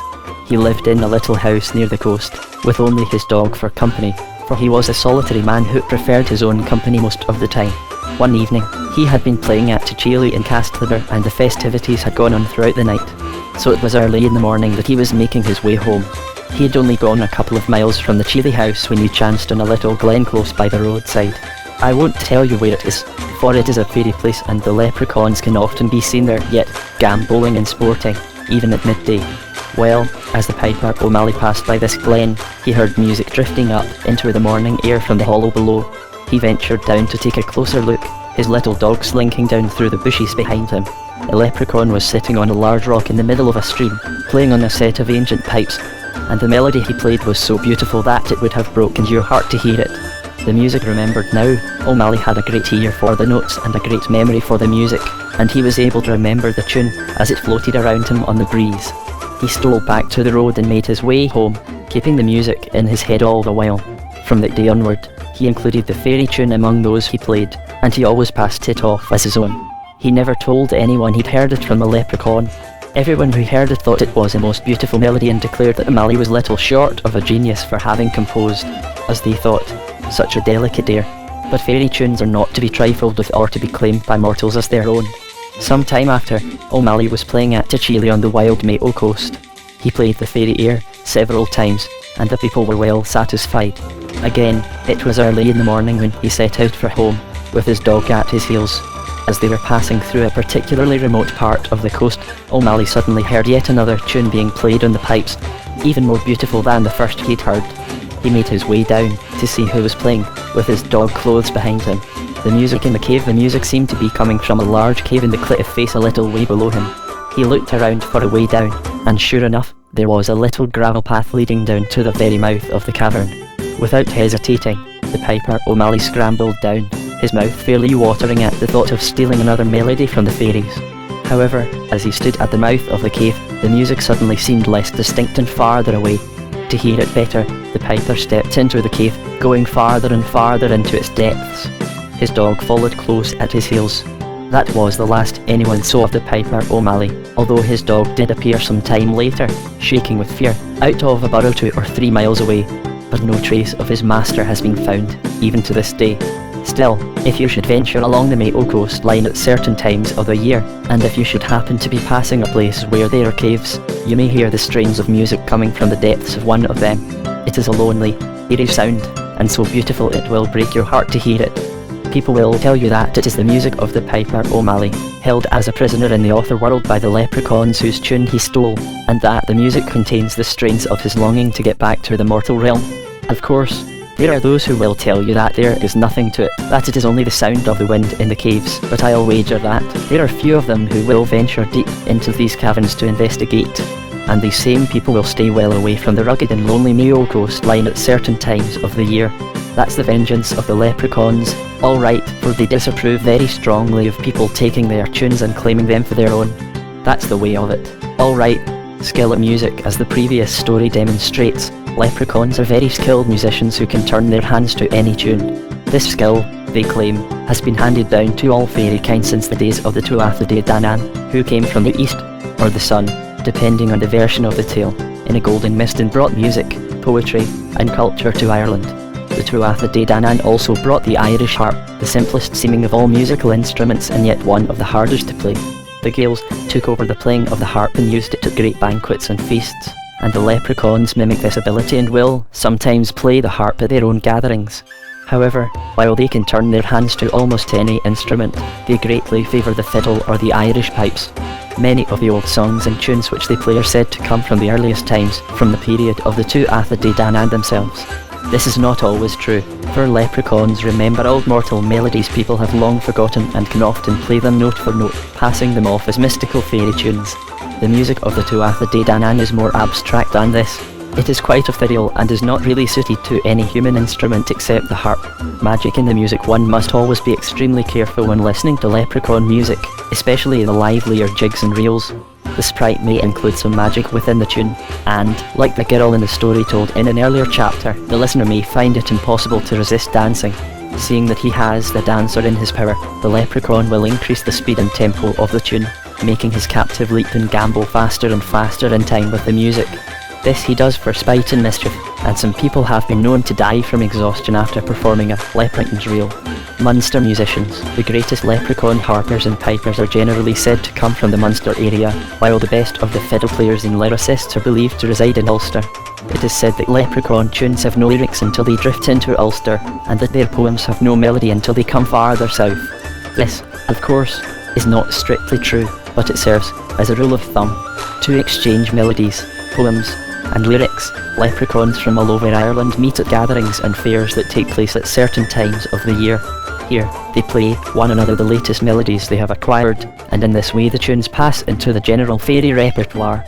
Festivals and sales. There is nothing the leprechaun likes more than a good chili, since these are nothing more than excuses for intemperate drinking and merrymaking. Because of his solitary nature, he does not get the opportunity for either very often, so he has to make the most of such gatherings when and as they come along. There are, however, a number of fixed dates in the Leprechauns' social calendar. May Eve and Halloween. The two most important gatherings are at May Eve and at Halloween. These are, of course, general fairy festivals, when the gates of the raths and mounds of the Sid are thrown open and the Macarashi, the fairy cavalcade, takes to the road on its progress through the countryside.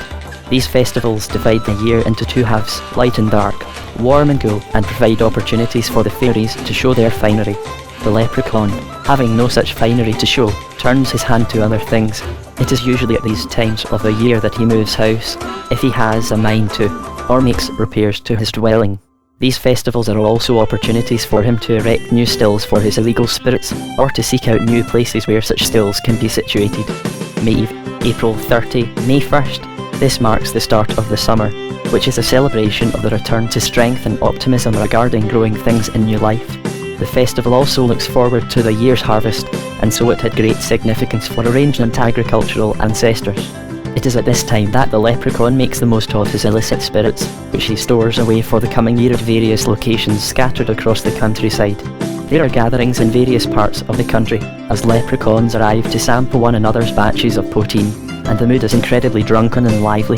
Walpurgis Night. May Eve is also celebrated in Europe as Walpurgis Night, a celebration of St. Walpurgin. In some areas of Germany and Eastern Europe, it is also believed that on Walpurgis Night, which these covens meet and evil spirits hold sway. Halloween, October 31. This, on the other hand, is a gloomy and somber time, when one's thoughts are reflective and focused on the year that is almost past. Once again, the Macarashi troop around the countryside, but this time there is an added element to their cavalcade. This is the time when the veil between the mortal world and the other world is at its most fragile, and many unsettling creatures can cross from the beyond into our own world to walk abroad.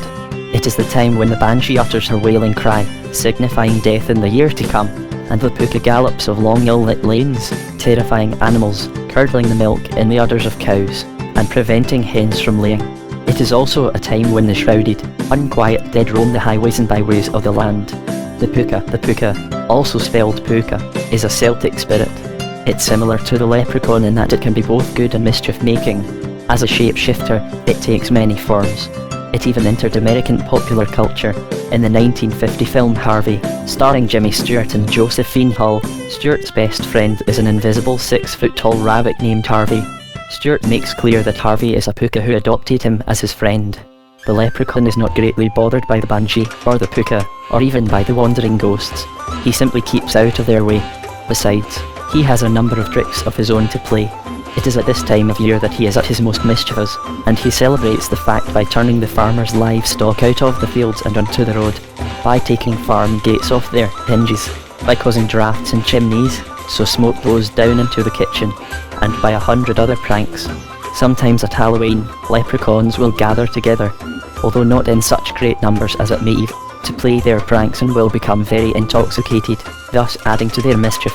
Small feasts, composed of hazelnuts, apples, and fairy butter, are consumed at such revelries, and locally distilled poteen, suitably aged, is drunk with some gusto. St. Bridget's Day, February 1. Besides these two great festivals, which are, of course, as important to mortals as they are to the fairy folk, there are other times during the year when the leprechauns will come together to make merry. One of the most important is St. Bridget's Day. Although Bridget is the foremost female Christian saint in Ireland, tradition tells us that before her conversion she was a Dra Oi Ban, a female druid or pagan priestess, and was always a friend to the little people. Besides, the date of her celebration coincides with the end of winter, the lengthening of the days and the promise of longer evenings. It became known to the church as Candlemas. The onset of longer evenings is reflected in the old maxim, on Candlemas Day throw a candle away. Before Christianity took it over, however, this was celebrated as a pagan festival, and so the leprechauns, who can well remember the ancient festival, will make merry in celebration of the increased daylight and the formerly pagan saint, the goddess Brigid. The ancient Celts worshipped the goddess Brigid, patroness of poetry and seership. She was a triple goddess, with three aspects, of which this was one. Another aspect looked after the forge, while another was the patroness of healing. It's not known if St. Bridget really existed, but the stories about her took on many characteristics of the Celtic goddess. St. Patrick's Day and other holidays. Another time when leprechauns gather together is on St. Patrick's Day, March 17. Although the patron saint of Ireland is not well regarded among the fairy kind, he tricked them out of part of their lands by subtle argument. His feast was at one time celebrated by mortals the length and breadth of Ireland. Much of the festivity involved strong liquor, and since large amounts of it tended to be spilled in ceremonies such as drowning the shamrock, leprechauns took it as a time of festivity as well, catching all the food and drink that fell from human tables and claiming it for their own. Lugnasad, the ancient Celtic feast of Lugnasad, July 31, August 1st, also known as Lammas, is another festive date in the leprechauns calendar, although a relatively minor one. Strictly speaking, this is a festival for witches, one of darkness and ill omen. In Kerry, the second week of August was at one time known as the Festival of Lugnas or Crumdubsday, the Dark Lug Festival.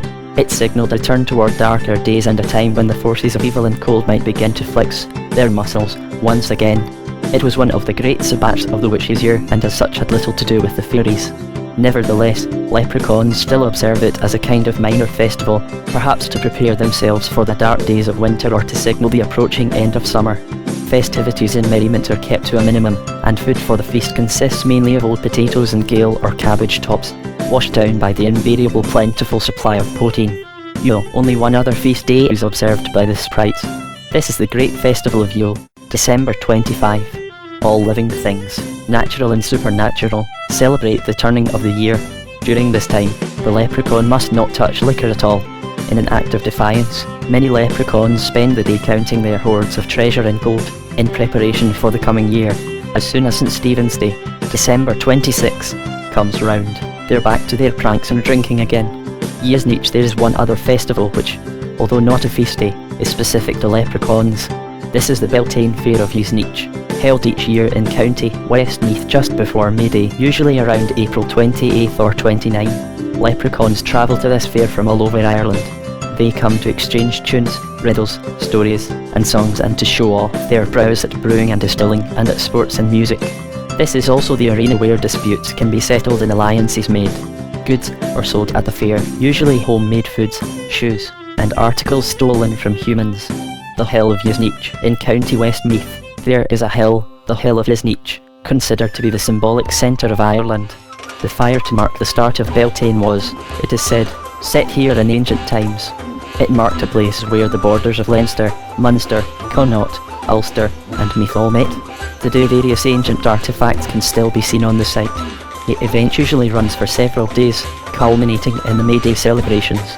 According to some accounts, however, in 1846 and 1847, the event had to be delayed because of the Irish potato famine and difficulties in travelling. On one famous occasion, in 1901, the celebrants became so intoxicated that the fair came to an end because no one was sober enough. Such instances, however, are extremely rare. A few mortals have been permitted to witness this occasion, but it is said those who do invariably forget everything they have seen within 2 or 3 days. Although a solitary creature by nature, the leprechaun certainly knows how to party, and he will take every opportunity to do so. This means he will break into houses and drink from any container of strong liquor he may find. From time to time, he will become extremely noisy and boisterous. If approached in this condition, he will become extremely aggressive and abusive, so it is best to leave him alone. Although some folklorists argue that this is the best time to capture him while he is drunken inside the house, this might not be the case. The Leprechaun's reflexes are still extremely quick, and the would-be captor may find he receives more than he bargained for. Chapter 9 Leprechaun Entertainment. Reference has already been made to the Leprechaun's great skill and love of distilling spirits. In many ways, this reflects the traditions of the Irish peasantry many years ago. Nowadays, we tend to obtain our liquor from pubs or other establishments, but in days gone by this was not always the case.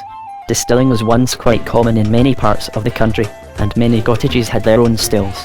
Most country people were able to distill at least some form of spirit, although whether it was actually drinkable or not is open to question. There were those, of course, who were very skilled in the distilling art and could produce spirits of superior quality. The leprechaun was the most skilled distiller in the fairy world. The poteen he produced was the sweetest liquor ever tasted. However, few people seem to have tasted it, since the leprechaun consumes most of his own produce. Perhaps this is just as well. Mortals should never accept drink from a leprechaun, as it will rob them of their senses and take away their memories. Distillers to the fairies' leprechauns were supposed to provide all the spirits, wines, and ales consumed at fairy functions. These were prepared in such a way that, if the fairies were to invite mortals to join in their revelries, those who drank from the fairy cup would forget their homes, their wives and sweethearts, their children and property, and live among the fairies ever after, oblivious to the outside world. It was said that leprechaun poteen was like a drug through the senses of any mortal man or woman. If fairies were to drink from the cup, however, they would become all the more merry and raucous, and would get up to all sorts of mischief and foolery. They would dance longer and livelier. They would roar and laugh and tell old stories and sing old songs. The leprechaun's liquor had the effect of making even the gloomiest fairies exceedingly jolly. Sometimes it also made them susceptible to the leprechaun's will, so each proffered draught had to be judged with care. Leprechauns as musicians. The leprechaun's abilities as a professional musician have also already been discussed. The leprechaun is a highly skilled musician who has a long memory and remembers old tunes that all mortals, and most fairies, have long forgotten. Indeed, the leprechaun's repertoire stretches back almost to the birth of Celtic music. It is said that the first leprechauns were great harpists, and that they taught the early bards of Ireland their skills in music. Nowadays, they are more at home with the fiddle or the Irish pipes, although a number of them are also known to be great bodhrán players. Most of the tunes leprechauns play are so old that they have no titles, and those mortal musicians who sometimes borrow them have to give them names. The Hare in the Barley, Seamus Mac and Anders, both relatively well-known tunes, recorded from County Down leprechauns, and so on. Sometimes the stolen leprechaun music is simply given a general title, such as The Music of the Ghosts, a series of consecutive tunes heard and recaptured by a fisherman on Great Blascot Island, off the Kerry coast. Not that it is easy to steal a leprechaun's tune, for they take their music very seriously and guard their melodies with a fierce jealousy. Any mortal who does manage to steal a melody will usually find that some serious ill befalls him before too long, as the leprechaun takes his revenge. The bodhrán. The bodhrán is an Irish drum. It's one-sided, making it a frame drum, and played either with the hand or with a wooden beater. Its origin is not clear. Some say it dates from the middle of the 19th century, but others believe it is much more ancient. Whatever the case, it is an essential accompaniment to Irish music. Leprechauns will usually play only at gatherings, and this is where most of their ancient tunes are to be heard. In order to hear a leprechaun play, one must go to a place where fairies are known to congregate, an old fort or rath, maybe, or simply a riverbank, late in the evening. This is when the good folk gather for a chili, and one is bound to hear at least 2 or 3 old tunes. It is, however, advisable to be extremely careful. Leprechaun music is known to have an intoxicating effect upon even the dourest mortals, making them leap and dance right away, dancing their feet away. There is a famous story, recounted in areas ranging from North Antrim to Limerick, of a woman who overheard the leprechauns playing and danced so enthusiastically that she danced all her toes off. Interspersed with the music are old stories and ballads sung in the Sean Nos style, unaccompanied. Despite their rather ugly looks and bedraggled appearance, leprechauns have exceptionally fine singing voices. Indeed, it is said that many great opera stars would give anything to have the pitch and range of a leprechaun in full voice. To hear one of them sing, observed an old Leitrim woman, would make the tears start in your eyes. Ghost stories. Leprechauns are also well versed in old stories, particularly in ghostly and humorous tales. Their memories are phenomenal, and their knowledge of anti-Irish texts is unsurpassed. and it is well known that their ungainly attributes aside, they are exceptionally fine dancers and can perform jigs and reels to perfection. In spite of his surly looks, the leprechaun can be quite a cultivated fairy when he chooses to be, perhaps even more so than the rather fickle sprites who comprise the Makarashi. It is little wonder, then, that he is very frequently sought as an entertainer at the fairy balls.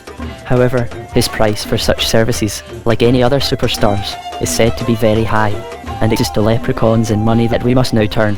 Chapter 10, Guardians of Gold. There is no doubt that leprechauns are the nearest thing the fairy world has to bank managers.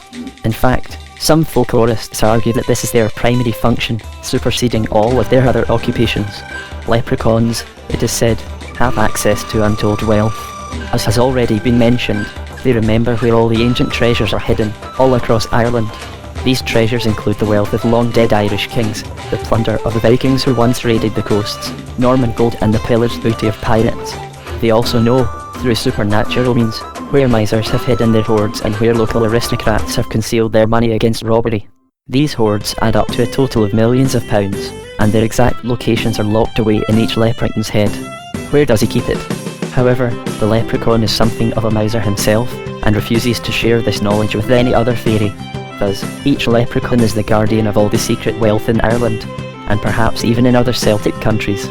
So when the trooping fairies seek to dispense largesse, or to reward some mortal for some kindness he or she has performed toward them, it is to the leprechaun they must go for money. If, as is sometimes said, a bank manager has a heart of stone, then the heart of the leprechaun is even harder.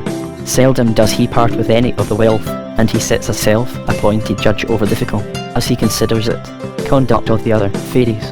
Nor does he keep all this treasure anywhere near his home. It is sufficient for him to know its various locations. However, he will sometimes keep a fraction of it to hand, in order to cover any unexpected expenses that he may incur. The gold, for such it is usually kept in an old butter crock, iron pot, or some similar container. This has led to the idea, commonly held among mortals, that each leprechaun possesses a crock of gold. It is also generally believed that he marks its location with a rainbow, so the crock lies at the end of a natural, or supernatural, phenomenon. All the treasure hunter has to do, therefore, is follow the rainbow to its end, the place where it appears to touch the ground, in order to find the leprechaun's wealth.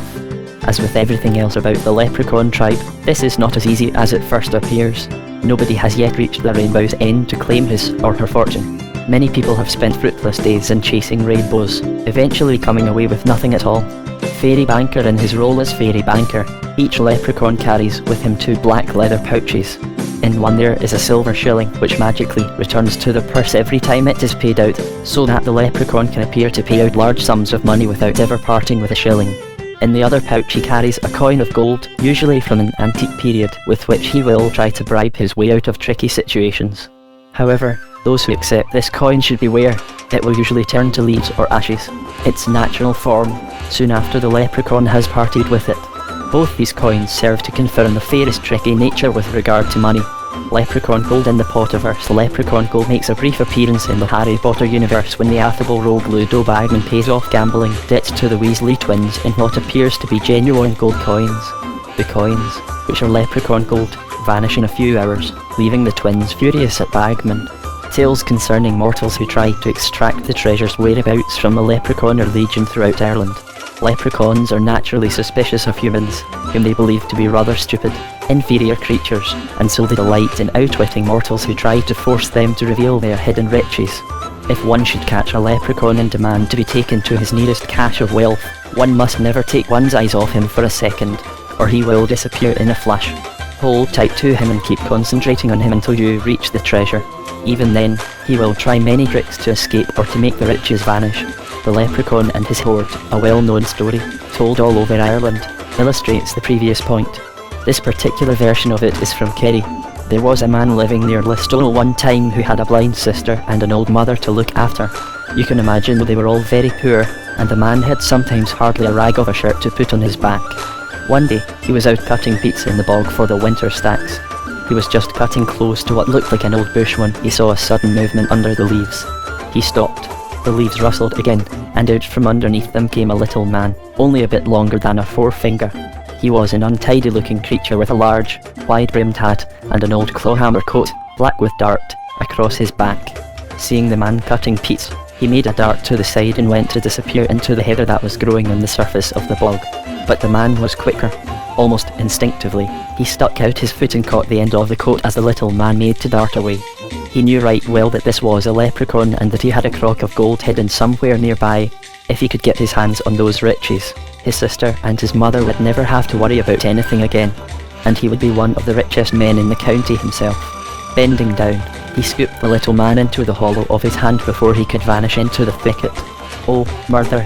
screamed the leprechaun. "It's a bad day in Ireland, to be sure, when an honest tradesman can't go about his business without being set upon by rogues. Not since the days of Black Cromwell, bad cess to his name, was ever a poor and innocent traveller so harried." But the man just laughed. "There's nothing innocent about you, my little maneen," he exclaimed. "Now take me to your crock of gold." The leprechaun simply made a sound that was somewhere between a snort and a laugh, and spat onto the other's clenched fist. "Ah, I have no crock of gold," he replied. "Sure, and I'm only a poor tradesman. Where would I get all the money you think that I might have? Now put me down, like a sensible fellow, and let me go about my own business." But the mortal shook his head. "Not until you show me where your crock of gold lies," he retorted. "The leprechaun surrenders." The leprechaun heaved a great sigh. "That's just an old story put about by mortals that know no better," he insisted. "I thought that a decent fellow like yourself would have had more wit about you than to believe them. It's well known that leprechauns such as myself are as poor as church mice, and I'd wager that you've more money about you at this second than I've had in my whole long life, and that's a fact." But the man was not to be turned. He tightened his fist, squeezing the leprechaun mercilessly. "Where is your crock of gold?" he repeated. "For I'm not setting you down till you tell me." The leprechaun gasped and spluttered. All right, stop your squeezing. It's true that I might have a little bit of money put by, but it's hardly worth bothering about, and it would certainly be of no interest to a fine, well-heeled gentleman such as yourself." But his captor was in no mood for his silver-tongued flattery. "I'll be the judge of that," he told the leprechaun. "Take me to it. Is it far from here?" The leprechaun shook his head. "Not far," he said. "But a decent fellow like yourself wouldn't take away the last penny of an honest artisan, now would he?" Without a word, the man tightened his grip. "All right, I'll take you to it." And, hoisting himself up in the fellow's fist, he pointed out the road that they were to go. Following the pointing finger, his captor walked all the way down a boring and over stile, never once lifting his eyes off the sprite, in case he should disappear, and across several fields. At last they came to a large stand of drays, too big to be called a copse and too small to be called a wood. The leprechaun tricks the mortal. "Here we are," said the leprechaun, pointing into its dark depths. "I've hidden my poor savings at the base of one of these trees. Now let me go and be about my own business." But the other kept a tight grip on him. "Show me exactly where it is," he insisted, stepping in amongst the trees. The fairy had no other option but to remain where he was and guide his captor into the depths of the grove. At length they stopped before a large tree which didn't look any different from any of the others around it. The leprechaun waved a hand in its general direction. "There it is," he almost shouted. "There's where my poor savings are hidden, and much good may they do ye. Now let me go, ye bullion robber." But the man shook his head. "How do I know that you're not playing me for a fool?" he asked. "You could point to any old tree and tell me that there was wealth buried under it, and you'd be away, quick as a wink, before I'd find out your lies." The leprechaun waved a dismissive hand in the air. "Very well," he said in exasperation. "Was ever there so much distrust in the heart of a scoundrel since the days of Black Cromwell? Look at the foot of the tree, and I'll show ye the fortune that is lying there." The man looked, but all the same he kept one eye on the leprechaun in case he would disappear. And as he looked, he suddenly seemed to see through the ground, as if he was looking down into a pool of water, and in a hollow in the roots of the tree he saw several butter crocks with gold coins spilling out of them, and strings of pearls and diamonds lying beside them. It was a great fortune, to be sure, far more than his blind sister and widowed mother would ever need for the rest of their lives. The sight of it almost took his breath away. "There, yeah," said the leprechaun. "Would I try cheat you? Now put me down and go and get something to dig it up with." The man's eyes narrowed, for he suspected that the leprechaun might be tricking him. "And as soon as I set you down and go for a shovel, you'll move the treasure somewhere else," he said wearily. "I know your sort, my little maneen." The leprechaun merely snorted. "I'll do nothing of the sort," he said airily. "Indeed, you have my word that I won't lay a finger on it. Now set me down." The man looked around him. Every tree in the grove was the same, and they all clustered darkly together. Even if the leprechaun didn't move the treasure, he seriously doubted that he'd ever find that particular tree again. This, of course, must be what the leprechaun was counting on. He thought hard. Then he hit on a plan. Tearing a strip of cloth from his shirt, he tied it round the lowest branch of the tree. "Do I have your word that you won't touch that marker, or take it down?" he demanded. "By the blessed street, Patrick and all the holy saints, ye have my word that I won't so much as lay a finger on it," promised the leprechaun. This was a powerful oath, and it satisfied the leprechaun's captor. "Very well," he said, putting the leprechaun down on the ground. "In return for your promise, I'll grant you your freedom." And in the twinkling of an eye, the little man was gone into the bushes nearby, and there wasn't a trace of him to be seen. Indeed, he was never seen in the district again. The man rushed home to get a spade and a pick, in order to dig up the fortune. He was hardly gone more than half an hour, and was soon back at the stand of trays, ready for work. But when he got there, a great shock awaited him. The leprechaun had been busy. All right, every tree in the particular stand had a strip of cloth tied to its lowest branch, and every strip was exactly the same. Try as he might, the poor fellow couldn't distinguish one from the other, nor could he remember exactly where the original tree, the one with the fortune at its roots, had been. He dug in several places but always came away empty-handed. Eventually, he had to give up and go back home. His blind sister and aged mother would have to do without the wealth. And as he went, a sound followed him, like the cackling of a bird, hidden away in a bush. Just for a moment, he thought that it might be the leprechaun laughing at him.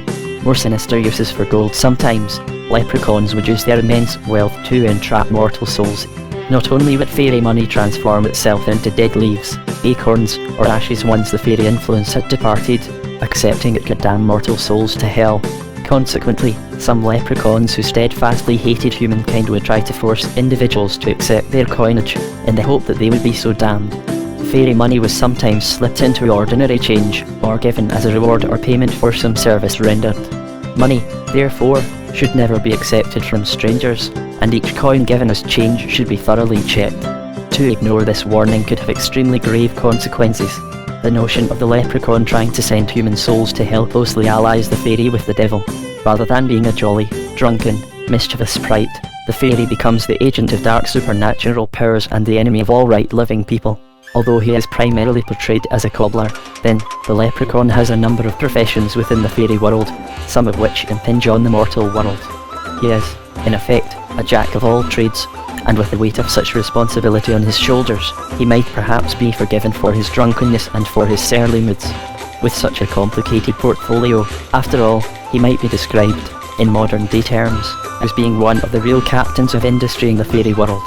Chapter 11. Leprechaun Society. Although they often give the appearance of being extremely haphazard in their ways, leprechauns are exceptionally well organised. And although folklorists such as Yeats have classified them as solitary fairies, this organisation is predominantly a social one. Generally speaking, leprechauns are organised into clan groupings that have existed almost since the dawn of time and were certainly established long before the first humans arrived in Ireland. The initial groupings are thought to have followed a rough north-south divide, but as the fairy and leprechaun population began to expand, these divisions became much more complicated. The 4 leprechaun clans, although no one is altogether certain, it is thought that there are 4 major clans within the leprechaun world, roughly corresponding to the 4 provinces of Ireland: Ulster, Munster, Leinster and Connaught. To these may be added the clan grouping of County Meath, which was also an ancient province, the lands of the High King at Tara. Within these clan groupings there are a number of subgroupings, but little information on any of these exists. The areas these minor clans inhabit are equivalent to ancient Irish tuaths, petty kingdoms or pieces of land held by petty lords for their overall ruler, and are subject to the domination of the larger clans. Even though very little research has been done on the subject, it is generally assumed that each major clan displays its own unique characteristics, which distinguish it from the others. It is worth examining these characteristics to explore the rich diversity that exists in the leprechaun world. Ulster leprechauns, Laffer men, are believed to be the finest storytellers and poets in the fairy world. They have a command of words and imagery that is unequalled anywhere else in Ireland. However, many of their poems and songs are both lengthy and complicated.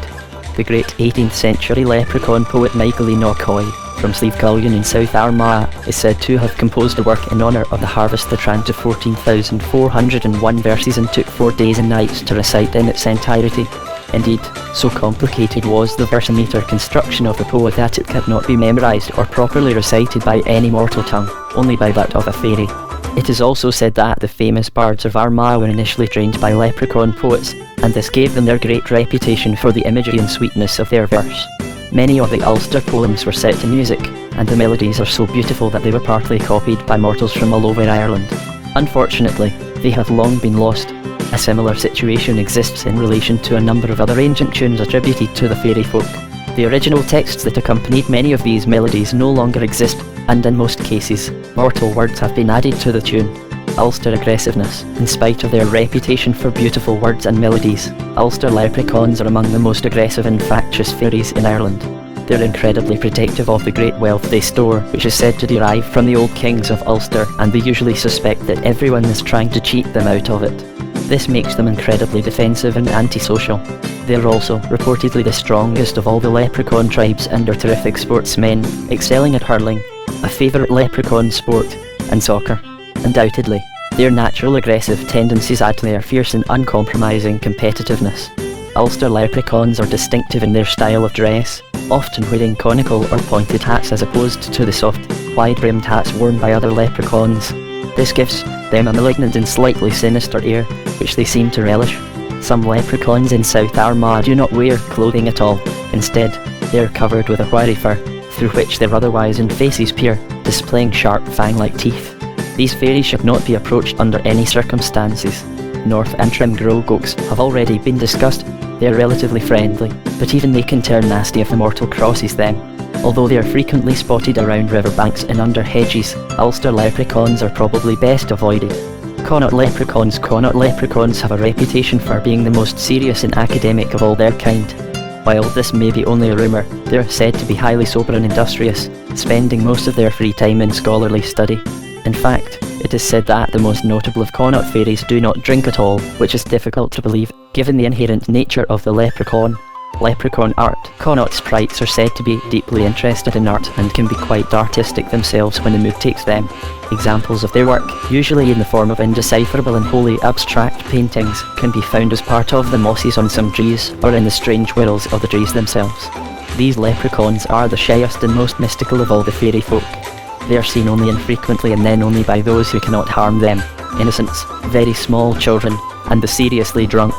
They are very conservative in their ways and shun the colourful dress of their counterparts in other provinces, preferring to clothe themselves in drab hues. They are said to wear plain brown or grey jerkins with gowls, which they often pull over their heads to hide most of their faces, making them look rather like monks. Their specialties are philosophy and literature. They are closely connected with trees, and are often to be seen among the roots of great oaks, absorbed in copying out some book or manuscript. Their most striking feature is their long beards, which are symbolic of their great age and wisdom. The longer the beard, the wiser and more sagacious the leprechaun. Indeed, some of their beards are so long that they can easily be tucked into the leather belts these fairies wear, probably because of their mystical characteristics. Connaught leprechauns are the most secretive of all their kind, choosing to inhabit lonely and inaccessible places, much like the early Christian fathers. To see one, therefore, is something of a rarity. Leinster leprechauns appear to be the clan upon which the common caricature of the leprechaun is based. They are easily the most drunken of all the species. They dress bizarrely, usually in clashing colours that make them stand out against any background. Consequently, these are the fairies most easily seen by mortals. They're intensely fond of pranks and spend many of their nights letting out farmers' cattle, overturning their hayricks, or committing other such rogueries about their property. They're inveterate liars, and nothing they say must be believed, nor must any of their oaths be accepted. Despite their wild and raucous ways, these are the most prosperous leprechauns in all of Ireland. It is estimated that these Leinster fairies have a total of £16 million hidden away in various locations across the province. Much of this money came from the coffers of the Norman barons who were invited into Ireland by Dermot MacMurrough, King of Leinster, during the 12th century. Their treasure was hidden away in castles and monastic ruins, and all of these sites are known to the leprechauns of Leinster. Such wealth makes them especially defensive toward humans, and even toward other fairies, and they are regarded as the trickiest of all their kind in Ireland. Some folklorists might say they are the trickiest sprites in the whole of the Celtic world. Leinster leprechauns claim to be the oldest family of their kind in Ireland, and there is no doubt that the original leprechauns came from somewhere within the province. However, this does not excuse their outlandish behaviour, and they are generally regarded with a kind of disdain by many other leprechaun clans and by many other fairies across the Irish countryside. Not that this upsets them. Indeed, it seems to make them even more rowdy and boisterous in their ways. Leinster rebels. Leinster leprechauns are widely regarded as the rebels of the fairy world, deliberately defying almost every form of generally accepted convention. Perhaps because of their inordinate wealth, they are generally tolerated by other fairies and are widely sought after by greedy mortals. Myth. Leprechauns. Myth. Leprechauns are well known for their arrogance and snobbery. Although Leinster leprechauns claim to be the oldest of their species in Ireland, this is hotly disputed by members of the Meath fraternity, who claim that they alone are the oldest. Furthermore, they claim many connections with the old High Kings of Ireland, who had their seats at Tara, even though there is no real historical evidence for such claims. This, however, does not prevent the Meath leprechauns from putting on airs and graces as though they themselves were royalty. They have a high opinion of themselves as diplomats, and claim to have interceded in many disputes in ancient Ireland, although this is certainly open to question. They also place a high value on their own eloquence and lay claim to several old ballads and poems that are more properly attributable to their Ulster brethren. They are widely known, and abhorred, for their ability to give long and convoluted speeches at the drop of a hat. They are also extremely curious, to the point of nosiness, and will often involve themselves in affairs that are not properly their concern. They will dispense advice they claim has been culled from the centuries, but is actually little more than their own overblown opinions. They frequently set themselves up as arbitrators and mediators in disputes between other fairy folk, relying on their own great wisdom to settle arguments. In many instances, such mediation fails and the Meath leprechauns resort to age-old strategies, beating both parties into submission with a cudgel, or holding a knife to the throat of one of the parties to force him to make peace with the other. This is what counts as diplomacy. Unlike most other leprechauns, the Meath fraternity does not drink poteen with any frequency, preferring either mead or honey beer, which they consider a grand drink and consume with great gusto. The fact that this drink has its origins among the English Saxons does not appear to deter them, and they have been known to quaff copious amounts of English ale with similar relish, claiming it was a drink of the ancient High Kings of Ireland. This is without question false. Mead, made by fermenting honey with water, is said to be the world's oldest alcoholic drink. There are different varieties. For instance, mead brewed with hops or mixed with beer is called braggot. Some mead can be aged to improve its flavour.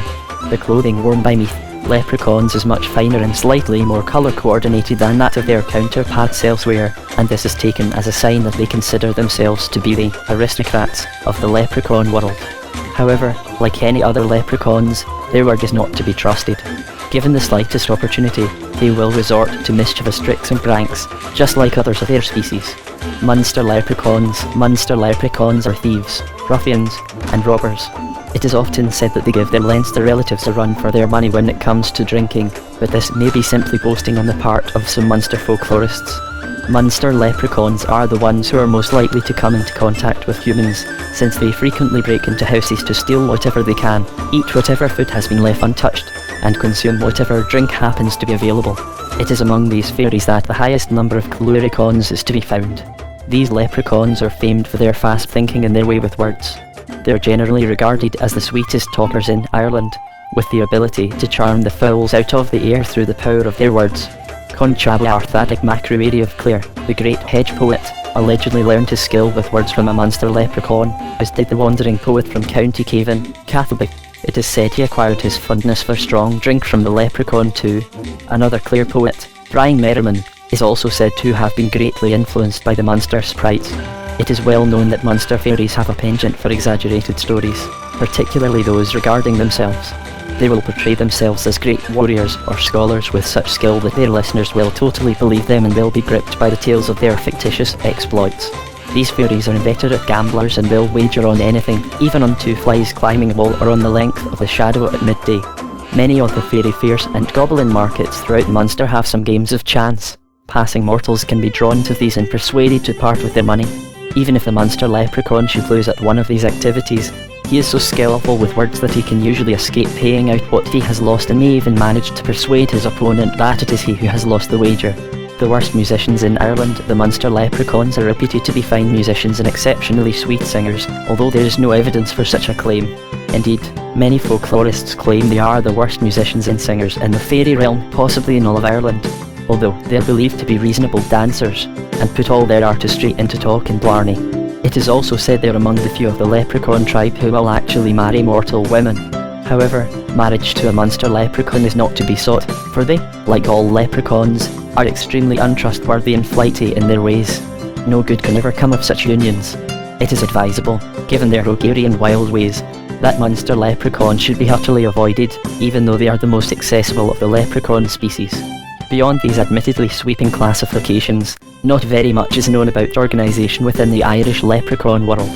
There are known to be a large number of smaller clans and groups, but the leprechauns remain very secretive about how they are structured and their exact functions. It is not even known if they are established along family or kinship lines, but since many leprechauns appear to bear different names, this seems extremely unlikely. In Scotland, the situation is thought to be slightly different. Leprechauns may be organised along lines similar to those of the Highland clans, by connections of family and kin. However, no hard evidence exists for this assumption, which is mainly based upon hearsay and folktale. Chief and leaders in Ireland, there are some hints which lead to certain deductions regarding the structure of leprechaun groupings. For example, each clan, no matter how minor, has a leader, generally known as himself, who is the most prominent leprechaun in a given region. Every 4 to 5 years, these local leaders are required to swear allegiance to an overlord of the entire Irish leprechaun nation, the Grand himself. Another name for the leader, both national and local, is Ferganame, which literally means man without a name. In ancient Ireland, this title was used among the Gaelic aristocracy to denote illegitimacy. Certain Irish clan leaders, including Ferganame O'Carroll and Ferganame O'Neill, used it as a proper name, but folklorists believe that among the fairy kind it may mean something altogether different. In fact, it seems to be a title of high rank. We do not know how often the Grand himself, or Ferganame, changes, or how his successor is chosen, although it is thought that this might be either by popular vote or by some great feat, such as drinking a barrel of poteen at one sitting. The loyalty swearing by the various lower himselfs is reminiscent of the ancient Ard Fies, during which sub-chieftains swore their allegiance to the Ardri, High King, of Ireland in former times. Like this great festival, the loyalty swearing ceremony takes place over 4 or 5 days, during which there is much merriment and a great deal of strong drink is consumed. The pattern of the festivities is determined by the location where the event takes place. If, for instance, the ceremony is held in Ulster, then it is characterised by a great hurling match and by various feats of strength and physical skill. If it is held in Connaught, and few of them are, it will be characterised by debate, recitation, and the composing of poetry. It has even been noted, although not verified, that some Connaught gatherings are completely dry, devoid of any form of strong drink. The leprechauns there declare that poetry should be sufficient liquor to intoxicate the soul. Should the ceremony be held in Munster, its main attraction will be the lies and tall stories of the participants, while those ceremonies held in Leinster, where the majority of them are, in fact, held, are usually no more than drunken brawls. Leinster and Munster gatherings also tend to be marketplaces where mislaid property, usually stolen from the homes of mortals, is on sale, games of chance abound, and there is trading, bargaining, and wagering in abundance. In these cases, the swearing of loyalty to the Grand himself usually takes second place or is even forgotten altogether, as, according to some stories told by old people in Munster, it was in 1897, 1902, and 1931. The ceremonies of Meath, the grandest gatherings, are, as might be expected, held by the leprechauns of Meath. Although these are not always strictly leprechaun functions, different kinds of fairies and sometimes the occasional mortal, assuming he or she is of sufficiently high status, are occasionally invited to attend. They epitomise the genteel side of the fairy world. Such occasions, according to other leprechauns, are very boring, filled with lofty conversations and frequent name-dropping, with none of the drunken merriment that characterises gatherings in some other provinces. These gatherings are normally shunned by the Ulster, Munster and Leinster leprechauns, with the Connaught contingent only making a token appearance. Although all of these meetings, which are supposed to be formal ceremonies, have a haphazard air about them, it is well known that leprechauns are fiercely loyal, both to their clan and to their province. If called upon to perform any task for the local himself or the Grand himself, each leprechaun will obey without question. It is inherent in their nature to do so, and this gives a form of structure to their entire society. In the early days, it is said, there were frequent wars and battles between various clans, and even provinces, of leprechauns, during which local himself called upon their followers to fight for the honour of their regions. Old people will still speak about seeing so-called fairy fights, either in the sky or in remote places, during which great armies of leprechauns faced each other. The sheer numbers involved speak eloquently of how readily such calls to arms were heeded. Nowadays, although times are much more peaceful in the fairy world, leprechaun leaders still inspire and demand almost unquestioning loyalty from those beneath them. Chapter 12. Leprechaun Law. With any form or organised structure comes the concept of law, and leprechauns are no different in this respect. Like the ancient Bren laws of Ireland and the laws of Uwelda in Wales, leprechaun laws are not thought to be written down in any coherent or cohesive whole, nor is there really any unifying principle that defines these laws, since most of them are communally based, pertaining to the specific community in which they are used. It is extremely doubtful whether any of them are actually written down. If they are, it is unlikely that they are transcribed in any codes or books. If they do exist, it is in a scattered and fragmented form not readily accessible to either mortals or the leprechauns themselves. Much of their law, it is suspected, exists only on an ad hoc or localised basis. Most laws are enacted through a tribunal of judges or casters. No doubt they take this title from the financial arbiters at human fairs, especially rabbit fairs and markets across Ireland. The chairman of such tribunals is usually, although not necessarily, a local himself. The tribunal may comprise the 3 oldest leprechauns in any given community, but it is more probable that in some areas the members are chosen by drawing lots. Leprechaun tribunals, on some occasions, the casters that a court are leprechauns from another locality or province. For example, leprechauns in Ulster may be tried by a tribunal from Munster, and vice versa. Leprechauns from Meath consider themselves great and impartial judges, although this is open to question. They are brought in to sit in a number of fairy courts, but this probably has more to do with their self-perceived high status than with any formal legal expertise. Because of their knowledge of ancient texts and their inherent wisdom and good sense, Connaught leprechauns are much sought after as casters. Even so, the majority of them decline that honour. Few Connaught leprechauns become involved in anything legal. On the whole, they prefer to study things like history and philosophy. Tribunals are convened only when there is some sort of dispute between leprechauns, or when it is alleged that some sort of crime has been committed. These are not crimes in the human sense. They may include excessive noisiness, long periods of relative sobriety, and so on. The casters will hear all sides and will deliberate at length, usually over copious amounts of poteen, supplied by the local leprechaun community, before arriving at their decisions. These judgments do not have to be unanimous, a simple majority verdict will do. From the admittedly questionable accounts of those mortals who have secretly witnessed them, leprechaun courts seem to be rather undisciplined affairs, reminiscent of courtrooms in the American Wild West. Strong drink is permitted to be served throughout the proceedings, and this often leads to rowdy and undisciplined behaviour among both the spectators and the judges. Indeed, it is said that on a number of occasions, during certain lengthy proceedings, the judges have become so intoxicated that they could not reach a coherent decision. There is also, if reports are to be believed, a great deal of trading and selling between leprechauns within the court, so the whole affair takes on the appearance of a market. Tribunal procedure: the casters sit at the head of the courtroom, which is usually an open area in the corner of a field or a ruined building specially designated for this purpose. The chairman of the tribunal carries with him a bacal, or staff, suggestive of the ancient Irish Brens or Druids. This is the symbol of his authority, and he will not deliver his judgment without it. Bacal issue: the bacal has Christian connections as well. St. Patrick is said to have brought to Ireland the bacal issue, or staff of Jesus. The staff was allegedly given to Patrick by a hermit living on an island in the Etruscan Sea. It was kept in reverence until the English reconquest of Ireland, when it was burned, presumably as a relic of idolatrous practices, in 1538 on the orders of the Archbishop of Dublin. There are no lawyers. Petitioners are simply called to state their cases, while the tribunal frequently refreshes itself with liquor as it gives due consideration to their pleas. Each petitioner may, if he chooses, bring a number of supporters to urge him on and to add due weight to his case. They are permitted to call out encouragement to those they support and to ridicule the opposition as they see fit. If things get a bit out of hand, himself is permitted to beat rowdy participants about the ears with his bacal to quiet them down. However, neither himself nor the casters will be averse to a little bribery, and they are equally vulnerable to intimidation, which may produce a similar result. Judgments issued by leprechaun courts usually involve fines and compensations.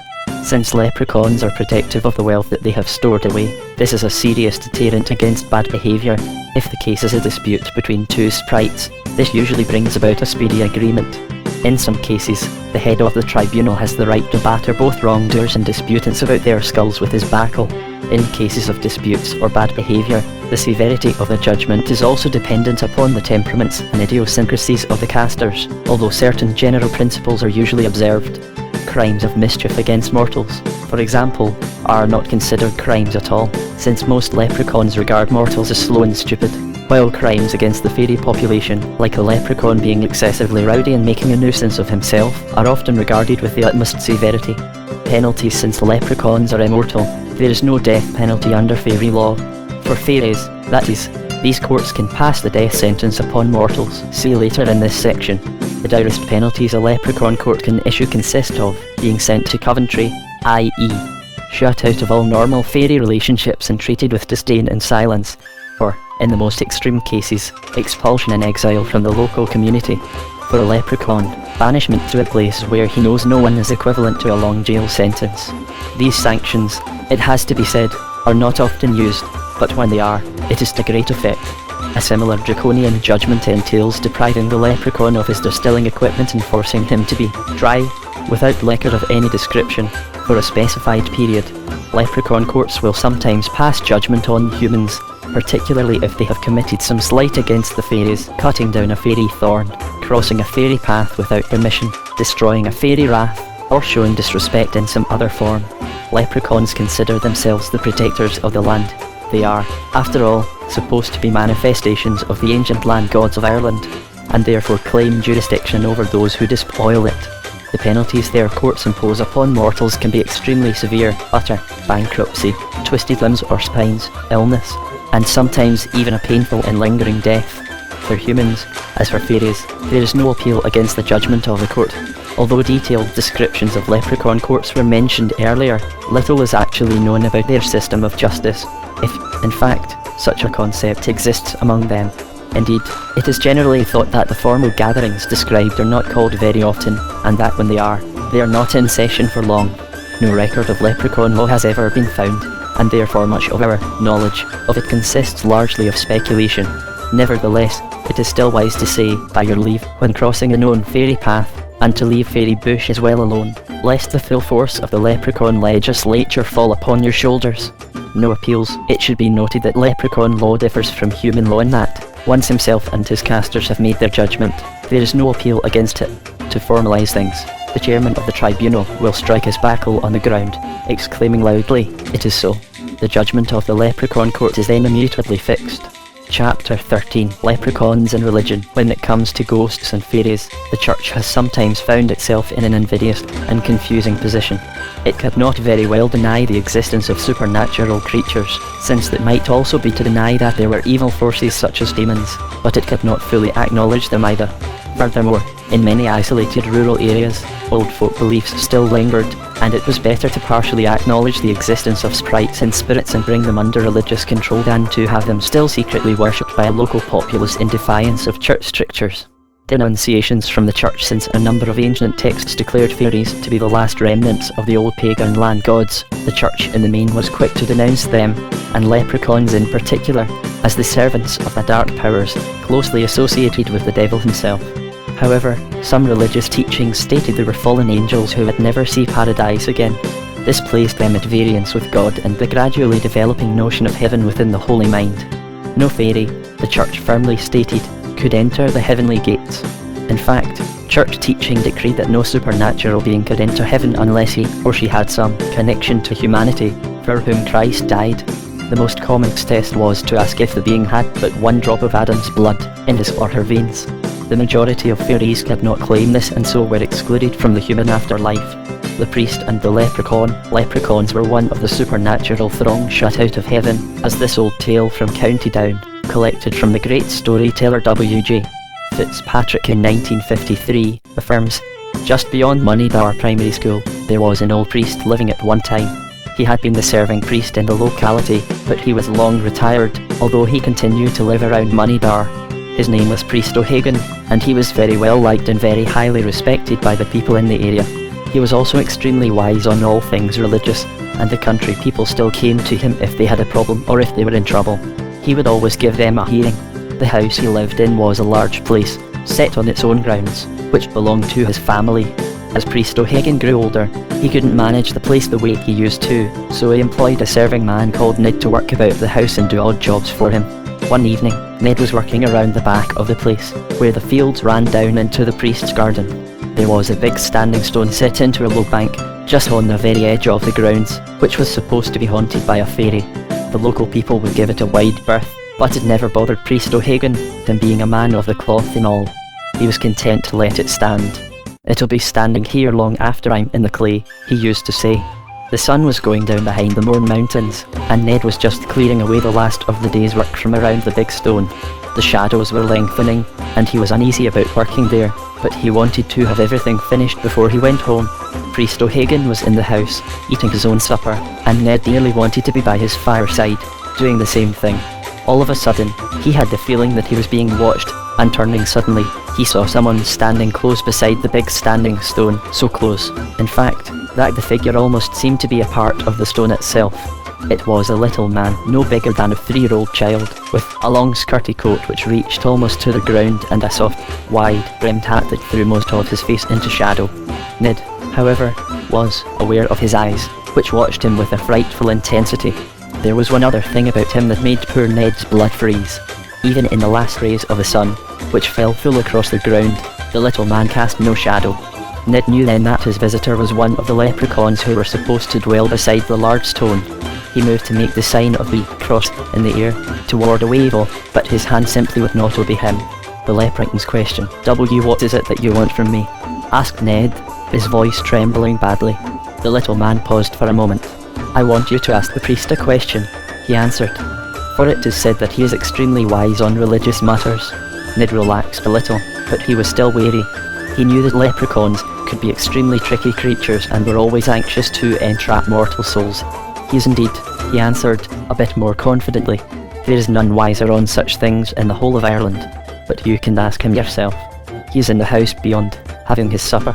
The little man cast a long glance toward the house. "I would if I could," he replied, "but I fear the collar about his neck and the stink of his holy incense offends me." In Ned's mind, this confirmed that the being to whom he spoke was indeed a leprechaun. "Will you ask him a question for me?" the other persisted. Ned swallowed. "I will, right gladly," he said at last, not wishing to offend the leprechaun for fear of some reprisal. "But Priest O'Hagan is a kind man and will not harm you, no matter who you might be. He is still a priest," retorted the little man. "But since you agree to ask the question, it is this: is there any hope of salvation for me? Ask him if I will ever see the delightful mansions that are said to lie in paradise. Will you do that for me?" "I will," replied Ned, still fearful of the other. "Then I'll come back at the same time tomorrow evening, and you can give me his answer," said the little man. As he spoke, a bird called in a nearby field, high and shrill, and Ned involuntarily turned to look in its direction. When he turned his head back again, he was alone beside the big standing stone. He went into the house and found Priest O'Hagan finishing his supper, a holy book propped up on the table in front of him. Ned explained about his meeting with the little man and how the leprechaun had wanted to ask the priest a question. The answer, "What did he want to ask me?" asked the old man, with great kindness in his voice. Ned told him the question, and Priest O'Hagan thought for a long while without ever saying a word.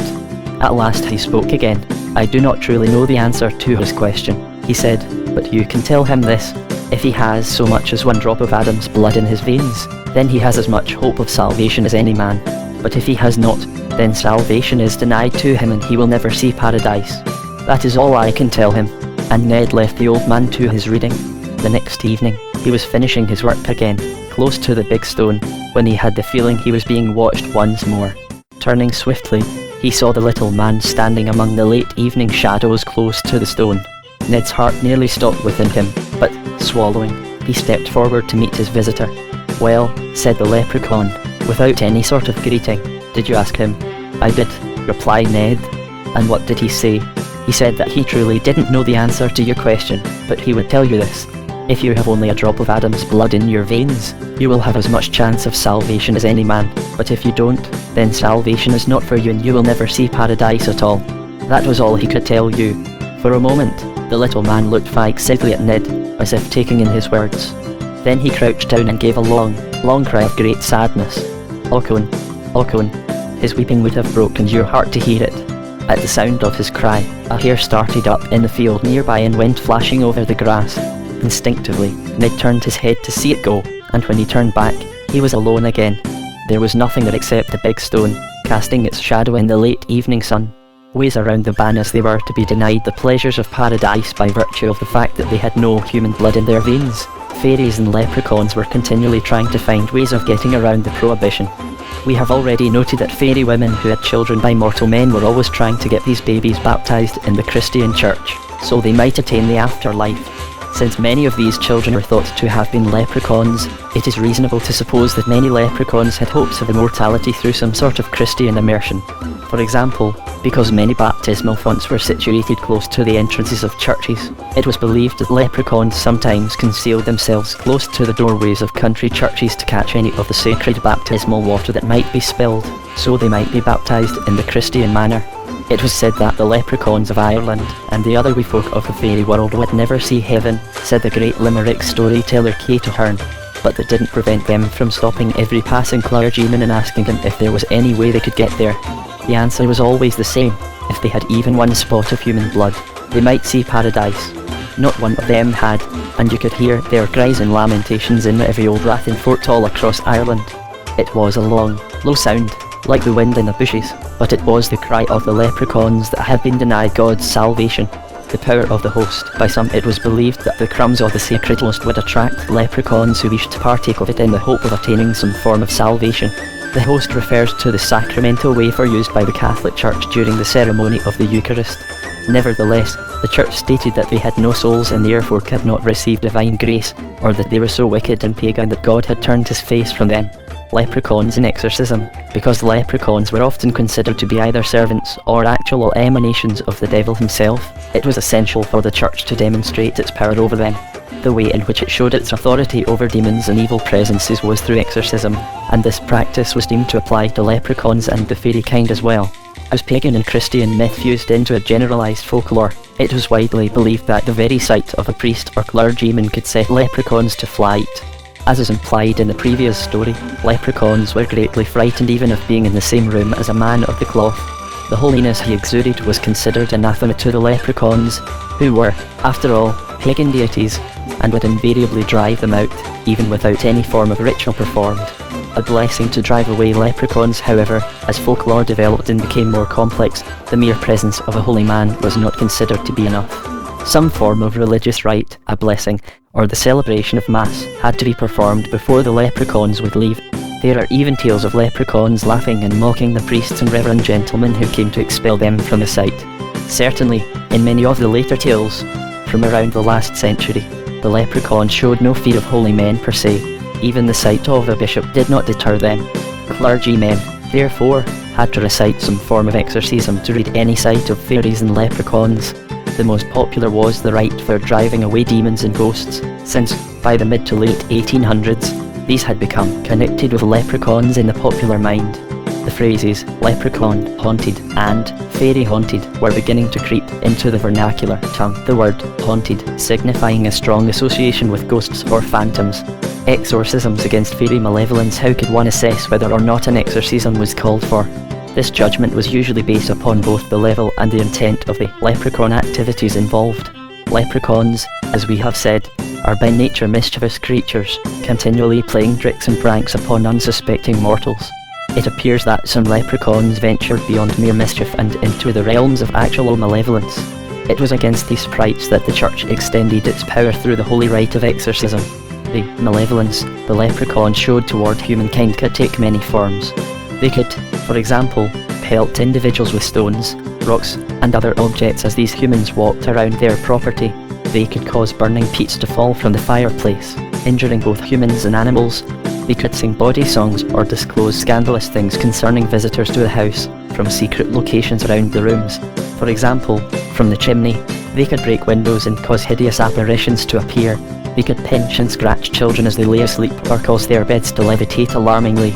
Poltergeists are mischievous spirits that haunt people's homes. They disrupt household life, flinging objects, moving or losing things, and generally making themselves a nuisance. The name is German for noisy ghost. In many ways, leprechaun malevolence paralleled what we would now describe as poltergeist activity. Descriptions of flaming coals flying around the room and of plates leaping from a dresser to be broken on the floor, which seem to be common features of poltergeist phenomena, also match descriptions of leprechaun malevolence toward humans. The Reverend Street, John Seymour, a clergyman who had an interest in the supernatural, mentions an incident in Larne, County Antrim, in 1710, in which leprechauns at a rath near the town invisibly bombarded passers-by with stones and foul matter, and the tormenting of the elderly and Hattridge, or Haltridge, which began the Island Midgewich trial in the same county, was initially ascribed to leprechauns, alleged to live nearby. In this instance, the movement, in the popular mind, from leprechauns to witches shows how closely the fairies were identified with the powers of evil, disrupting religious ceremonies. Malevolence among leprechauns could also include diverting the pure in heart from thinking about sacred things. For instance, an old story from Limerick describes how, one sunny afternoon, a country priest was dozing in the sunshine with his breviary on his lap, when the leprechauns came and stole the holy book out of his hands. On awakening, the priest, realising what had been done, cursed them all in God's name, turning them into stones and rocks. This demonstrated the power of the clergy over the pagan sprites. Similarly, many nuns complained of leprechauns pinching them during Mass to make them angry and uncomfortable during the Holy Sacrament. Again, this is a clear link to demons and devils. Formal rituals, involving both pagan and Christian elements, were often performed to drive out leprechauns and other supernatural nuisances. An exorcism in Derry. The most complete description we have of such a ritual comes from the town of Derry, York in North Derry, and is recounted in the Ordnance Survey memoirs for the 1830s. A weaver, Joseph McPherson, was plagued with leprechauns and other fairy folk from the nearby rath, who interrupted his work with their merriment. He went to plead with them to be quiet, but they only became roadier, and in time they invaded his house. He could not get near his loom for the number of leprechauns who were partying in his front room. In desperation, he called the local clergyman, who arrived bearing a Bible and carrying an iron knife. The knife embodies the ancient superstition that all fairies, and leprechauns in particular, fear metal, which was believed to have magical properties. Placing the knife across the open pages of scripture, the minister, who appears to have been a Protestant, read an office of exorcism and dispelled the leprechauns from the dwelling. The exorcism, however, was largely ineffective. The following night, the leprechauns were back and almost set the house on fire through their carelessness. Many of the locals claimed that it was because a Protestant minister had been brought in. Had a Catholic priest delivered the exorcism, it would have had greater effect, they said. Later the leprechauns were to refer derisively to Joe McPherson's leaves and lances, the pages of scripture and the iron knife, in their taunting of the poor weaver. Other exorcisms. There are also some references to exorcisms carried out by Catholic priests to expel leprechauns from ruined or abandoned churches or other holy precincts where they had taken up residence. In East Tipperary, for example, near the famous and fairy-haunted Slaveneman, a rite of exorcism was carried out to drive leprechauns away from the ruined church. However, details of the actual ritual are extremely vague, and there is no indication whether it was successful or not. As time went on, however, leprechauns seem to have become resistant to the banishments of the church, and rituals against them appear to have been, on the surface, at least largely ineffective. It was not only buildings and sites that needed church exorcism. Sometimes people were possessed. Some leprechauns were said to be so small that they could hide themselves among greenery such as lettuce or cabbage, so that mortals inadvertently ate them in salads or stews. They then took possession of these mortals' bodies, causing them to perform acts they would not normally do. Added to this, leprechaun malevolence could extend to influencing those who were especially holy, making them do things that were completely out of character. Those who ate with the leprechauns, or who were overly friendly or deferential toward them, were especially at risk. Sometimes those who refused to do their bidding were equally in jeopardy. Reverend St. John Seymour noted the 17th century case of Lord Osiris Butler, apparently a Sligo man, who refused to play a game of cards with the leprechauns. He had to barricade himself in his house all day for fear of being possessed by them. When he did eventually set foot outside the door, he was thrown about and dragged out into the fields by some invisible power. He was brought for exorcism to the great Puritan divine, Valentine Greatrix, the Irish stroker, under whose eyes he was levitated into the air and suffered great and frequent fits of various sorts under the influence of the leprechauns.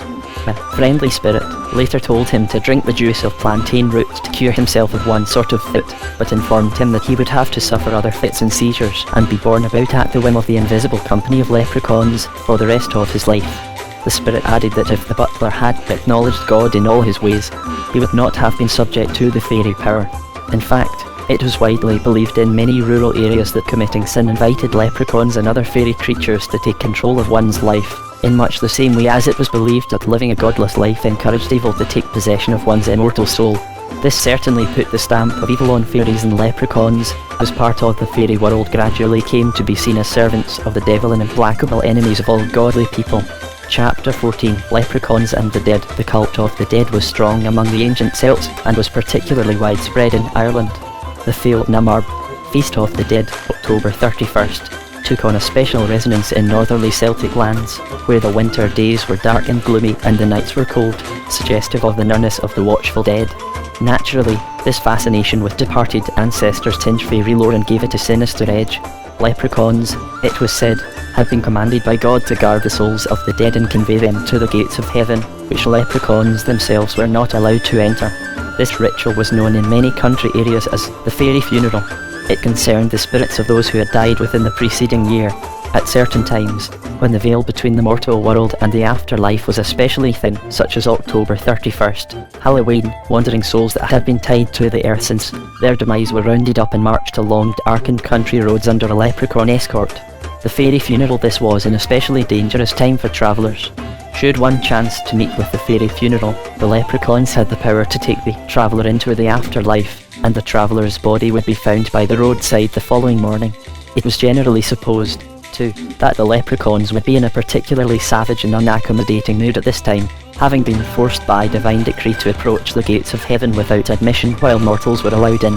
The leprechauns were therefore especially likely to play malicious tricks upon whomever they met. Even to glance out of the window and see this supernatural cavalcade pass was to invite disaster. At worst, the watcher could be left blind or insane. At the very least, a bucket of blood might be dashed in his or her face. It was as well to stay in the house, keeping the doors and windows well fastened and the curtains or shutters closed. A nightly encounter nevertheless. There were those who, for one reason or another, braved the roads on nights when the fairy funeral was said to be abroad, and many stories about encounters with fairy procession have passed into Irish country folklore. Margaret Gallagher, from outside the village of Belcoo in County Fermanagh, relates the following story concerning her grandfather, Pat Gallagher. My grandfather was coming home one night from the Cheely in Drumcully, beyond Belcoo, on the way to Garrison. He was coming round the roads when he met with the fairy funeral. He knew what it was, for he could hear the crying and wailing of those souls from the area that the fairies were taking with them. He saw a number of little men in long coats walking in front of the procession like undertakers at an ordinary funeral. He was greatly frightened and pulled himself up on the ditch so they would pass him by. He knew what to say, or he would have been taken with them into the beyond. He turned his coat inside out and said, "My back from you, my face to you," and they passed him by without seeing him at all. He always said he had a very lucky escape, all right, for he could have been taken away with them. Not all travellers on the nighttime roads were as lucky as Pat Gallagher. There are plenty of stories of those who met with the fairy funerals and were carried off by the leprechauns, or were forced to perform some gruesome task before being returned to the mortal world. For instance, the traveller might have been forced to carry a coffin, or, worse, an unshrouded corpse, upon his back for the length of the night, or to some burial spot designated by the leprechauns. T. Galkane. The story of the unfortunate T. Galkane from County Leitrim is well known. Throughout the length of the Halloween night, little men forced poor Teague to stumble along gloomy, unlit roads and country lanes, carrying a dead body on his shoulders, desperately trying to find a burial place for it. In the most common version of the story, the leprechauns he meets are described as being small, about the height of a child, and dressed entirely in grey. They have a wicked way about them, and are exceptionally violent toward Teague, kicking him and beating him with sticks. They are certainly no jolly cobblers, and this probably reflects the leprechaun's surly and envious attitude at this particular time of the year. Freeing the dead. Some stories also mention it was possible for certain mortals to remove the spirits of the recently dead from the ghostly throng and bring them home again. To do this, the mortal had to outwit the leprechauns by using some sort of charm or spell, such as the incantation used by Pat Gallagher, that would render him or her invisible. Hendung was considered a particularly effective charm against the leprechauns who guarded the dead. There are several tales of husbands whose wives had died, or appear to have died, yet these men were able to snatch their wives back as the leprechauns passed by the couple's doors. This reversal of death may have been connected with catalepsy, which often gave the victim a death-like appearance, or with the temporary effects of some disease. After any encounter with a leprechaun or any member of the fairy race in a fairy funeral or not, it was advisable to attend mass as soon as possible, or at the very least consult and receive blessing from the priest. This was in case evil magic should somehow taint the individual and so damn his or her immortal soul. Alternatively, one could run home, kneel, and recite the Lord's Prayer, which would stay the evil until mass could be observed. Sometimes a ritual exorcism had to be performed in the house where the person who had met the leprechauns lived, in case he or she had somehow contaminated the place with fairy magic. The notion of leprechauns harked back to the old pagan gods of the earth, and leprechauns were not fairies with whom the church was especially comfortable. Despite their often jocular and mischievous ways and appearance, they were considered to be emanations of evil forces, and to be avoided. It was advisable to keep a crucifix or a holy medal about one's person or home in case one should encounter a leprechaun. When met with such religious artifacts or with holy prayers, it was said the sprite would vanish away like the smoke from a chimney. That was what the church taught, at least. Power over the dead. The following story reflects the power the leprechauns sometimes had over the souls of the dead. Elements of the descriptions of the fairies reflect the dwarfish German metal workers. The story itself comes from Galway, near the old church at Kilmacduagh. There is a long bridge over the river. Just beyond the end of this bridge a forge once stood. It belonged to two brothers named Gregory, who were locally famous blacksmiths. However, they were both great drunkards, and in the end they had to give up smithing completely on account of bad health. The old forge went to rack and ruin, and never one went near it, for it was said far and near that the place was badly haunted. When houses, churches, or blacksmiths' forges are left to their ruin, they draw ghosts and phantoms to them. That's a well-known fact. They said that on certain nights of the year, the old festival seasons, there were lights about it, coming and going, like men carrying lamps and lanterns. It was said, too, that you could hear men talking and arguing even though there was nobody there. There were those who would have told you that the place was fairy haunted, and that little men in bottle green coats and old-fashioned three-cornered hats and knee breeches could be seen there at all hours of the day. But it was at night that it was at its most ghostly. There's many that said they could hear the sound of a hammer striking on iron as soon as the sun started to go down, as though men were making horseshoes there. Nobody would go near it, even between the lights, at twilight, for fear of what they might see, for there were queer, broken shadows all about the old place. There was a man called Anthony Hinds who lived over beyond the bridge, and when he had drink on him, he was afraid of nothing and would do anything for a dare. One evening in the pub, when he had a right drop about him, some of his neighbours wagered him that he wouldn't go up to the old forge and take a look in. Halloween, now it was near to Halloween, which is always a bad time of the year for ghosts and fairies. It is said that around this time, the leprechauns have the power to take you away with them into the beyond, and it is well to stay close to your fire and not go venturing about places that are known to be haunted. But Anthony Hinds had the drink courage on him and would chance anything, so he readily agreed to the wager. That night, when it was dark and the moon was covered with clouds, he made his way up to the old forge, with his neighbours following a good way behind him to make sure he carried out the wager. It was a lonely place, sure enough, with the wind sighing in the branches of the old trees that grew around it, like the cry of a banshee, and there were lights coming and going about the smithy, as though somebody was moving about there by the glow of lanterns. The drink courage left Anthony Hinds and the sweat stood on his brow like drops of rain, but he'd made a wager with his neighbours and he had to go through with it. He walked along a little lane that led down to the forge and stopped in the shade of a great tree to see what was going on. He could barely believe his eyes. Grey and red. There's always something odd about a grey horse or a red-headed woman, for it's said that the leprechauns and the fairy kind always have power over those who meddle with either of them. There around the forge were gathered a number of little men, ugly looking, they were, with long coats on them and old soft hats such as people wore long ago. The forge was lit, and Anthony could see their faces in its red light, cruel looking, they all were, to a man. He knew then that they were either fairies or leprechauns and that they were showing their horses for a night's mischief. But there was more. There were two men working at the forge, hammering the metal by the light of the forge flames and the glow of a rushlight. Anthony Hinds said ever after that he knew both the men who worked there, and he said both of them had died within the year that had just gone. One, he was certain, was Richard Gregory, who used to own the forge and who had died in drink. The other was a man named Leprechauns, who had died when he was thrown from a grey horse beside the old church at Kilmacduagh. Those that die and drink leave their souls open to the abuses of the fairy people. That was the way of it, as Anthony Hinds well knew. He saw that if the two men, or ghosts, as they were, did not work fast enough, one of the rough little men would hit them with a switch he'd cut from a hedge to make them work faster. Anthony let a great yell out of him at this terrible sight, turned on his heels, and ran back along the lane, the drink courage completely deserting him. He never stopped until he had reached the road and was safe among the neighbours who had followed him. Only then did he look back, and when he did, he saw the whole place was totally in darkness. Yet many a one would tell you that when they passed by the old forge, even long afterward, they could see strange lights coming and going, and they could hear the sound of hammers striking on metal, as the leprechauns made the souls of them that were recently dead shoe their fairy horses. That was always the way of it, and it's one of the things the church won't tell you about. This story portrays the leprechauns as smiths and reveals them to be extremely bad-tempered and cruel, much like the German kobolds. While they are certainly not minors in the kobold tradition, the leprechauns display some of the characteristics of these evil dwarves. They employ ghosts to do their work for them, and they treat them abominably. In many tales, these fallen spirits are condemned to serve the leprechauns until the Day of Judgment, as a punishment for their wayward lifestyles when alive. Chapter 15. Other wee creatures. Leprechauns are not the only tiny creatures to inhabit Ireland and Great Britain. There are tales from time far distant of creatures who live in hedges, mounds, and elsewhere. Grogokes, Picts, and other creatures. The Picts and Grogokes came from Scotland. Surely, stated Robert McCormick, an old man from the town of Ballycastle on the northern coast.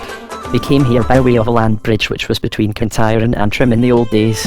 When the Celtic people came to Scotland, they drove the Picts in front of them, and they had to get out of the country.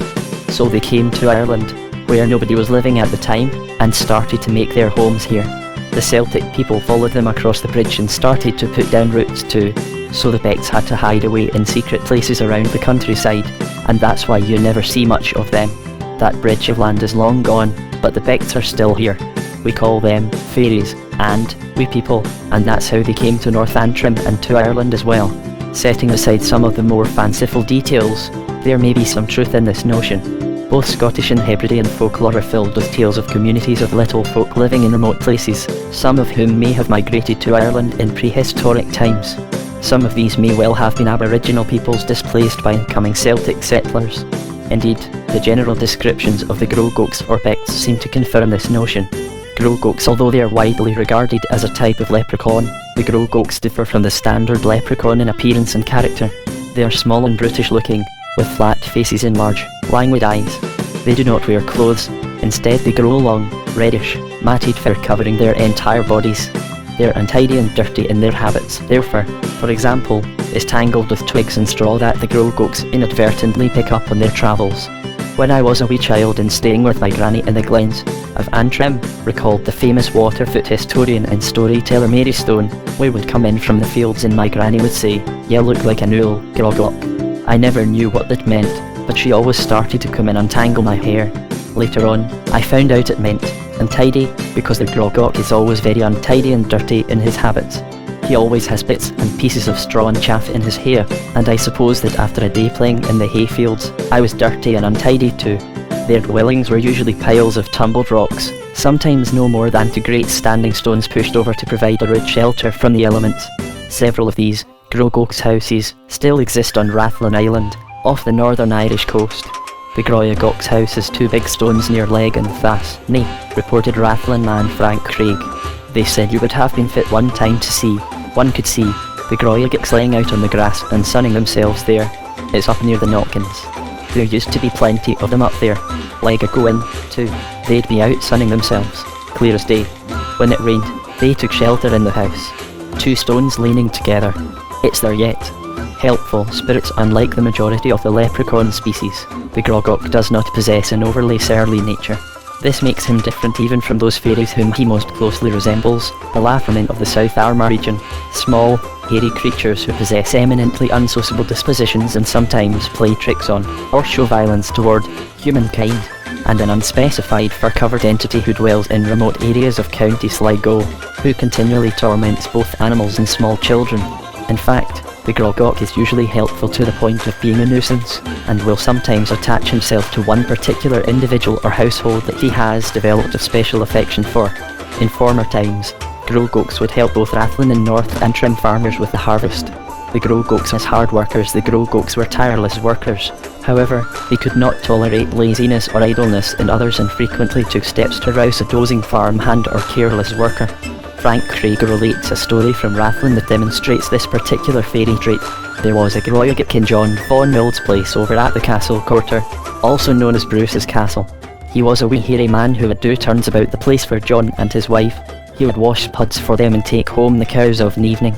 Now, at this time, John was an old man and liked his rest well enough, especially on a Sunday morning when he should have been at Mass. He would take a bit of a lie-in after a week's hard work, but the Groyogik wouldn't have that at all. When old John was lying snoring in the bed, he would hoist himself up onto the covers and creep up. Then he would batter the old man about the face until he got up and did a bit of work before going to Mass. They can't stand anyone not working, do you see? It was the same when the boys in the fields would sit down to have a rest or a can of tea as they did in the olden days. The Groyogiks would creep up behind them and torment them until they had to go back to the threshing or whatever they were doing. It got so that the Groyogiks were great pests and the farmers wouldn't want them about, no matter how good workers they were, and poor John Von Mills had reason to curse them as well. That's a true story, for I mind, remember, my grandfather telling that story often. Of course, you don't see Groyogiks about anymore, so I suppose them that sleep late in their beds or in the hayfields are safe enough. Always eager to please, Grogoks would sometimes make a mess of the tasks they were given, if only through their enthusiasm. A story that was widely told in the Ballycastle area made this point. A shepherd who worked on Knocklide Mountain had come into Ballycastle on business. It was the first time in over a year that he had been away from his herd, and as he was going to be all day in the town, he had to find somebody to look after his flock. The sides of the mountain are very steep, and young lambs would be wandering all over the place and falling into ravines or sinking into bogs. Somebody had to be there to see that they came to no harm and to round them up if need be.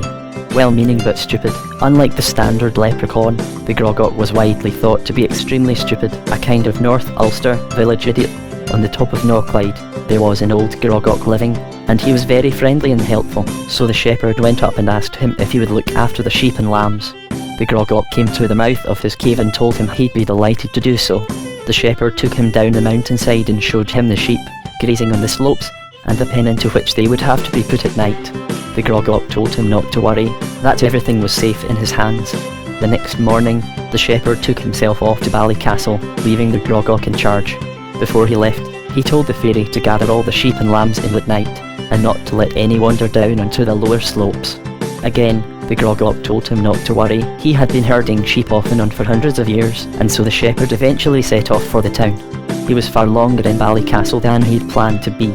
The business took up most of the day, and then he ran into some old friends who took him to the pub and bought him drink. The banter among them was good, and so it was late when the shepherd set out in early morning when he arrived back on Knocklide Mountain.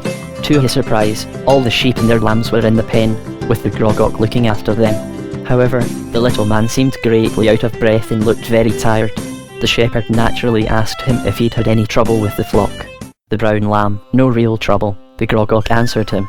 I got them all gathered in without too much trouble, although a wee brown lamb wouldn't go into the pen and I had to chase it all over the mountain nearly all night. I caught it at last and put it in the pen with the others, but it took me some time to get it in. All right, it didn't want to go. This puzzled the shepherd, for he knew that there was no brown lamb among his flock, and he told the Grogok so.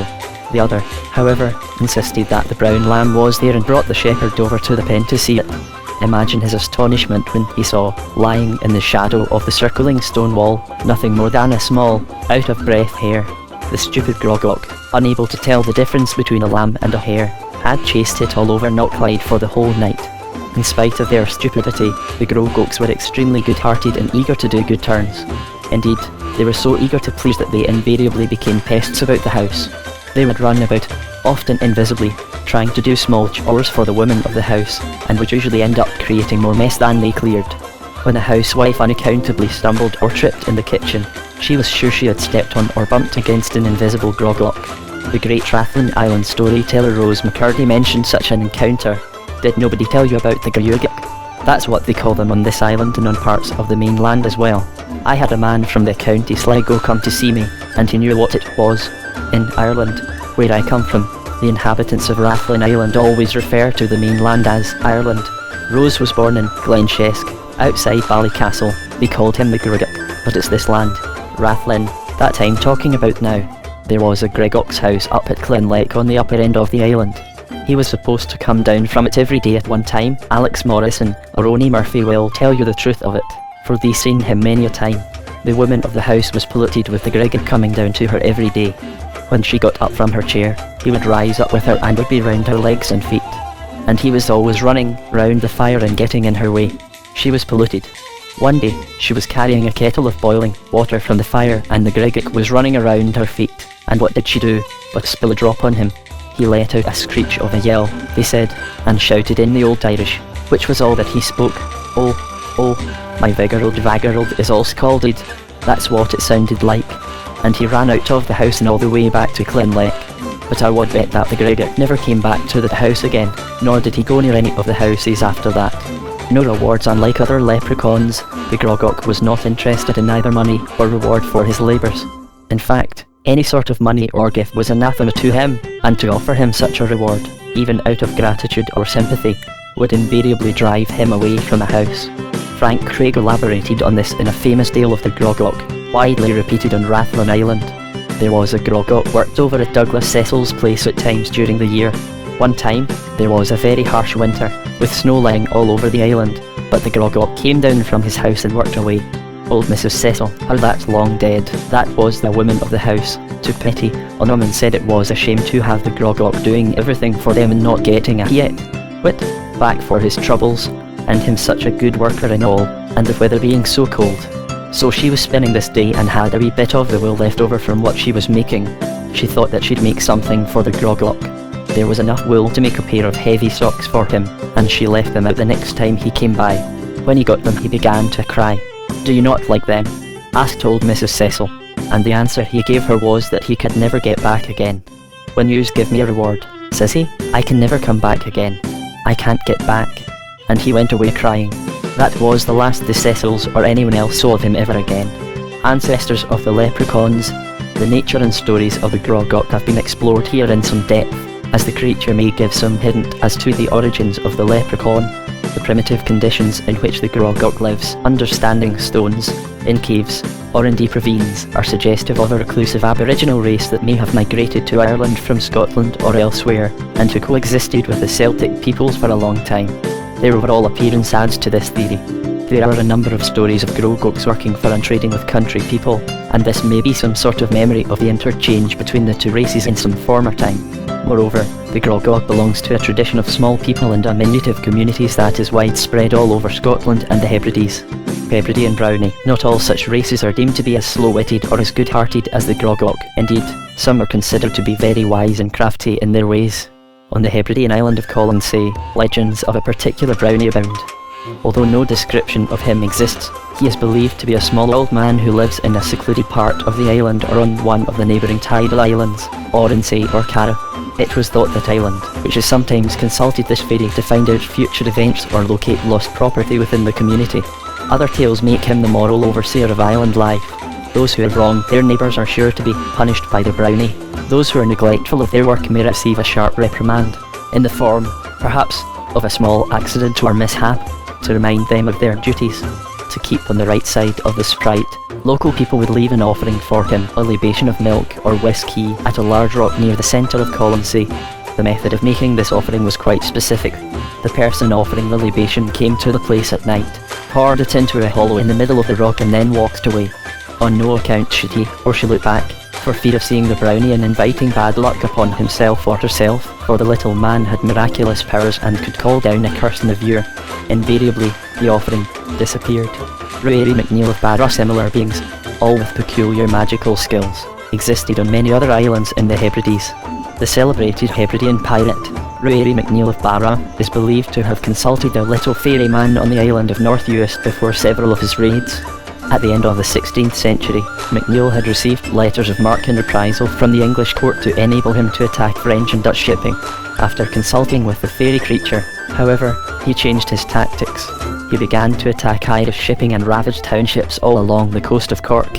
This brought him to the attention of Queen Elizabeth I, who complained of the pirates' activities to King James VI of Scotland.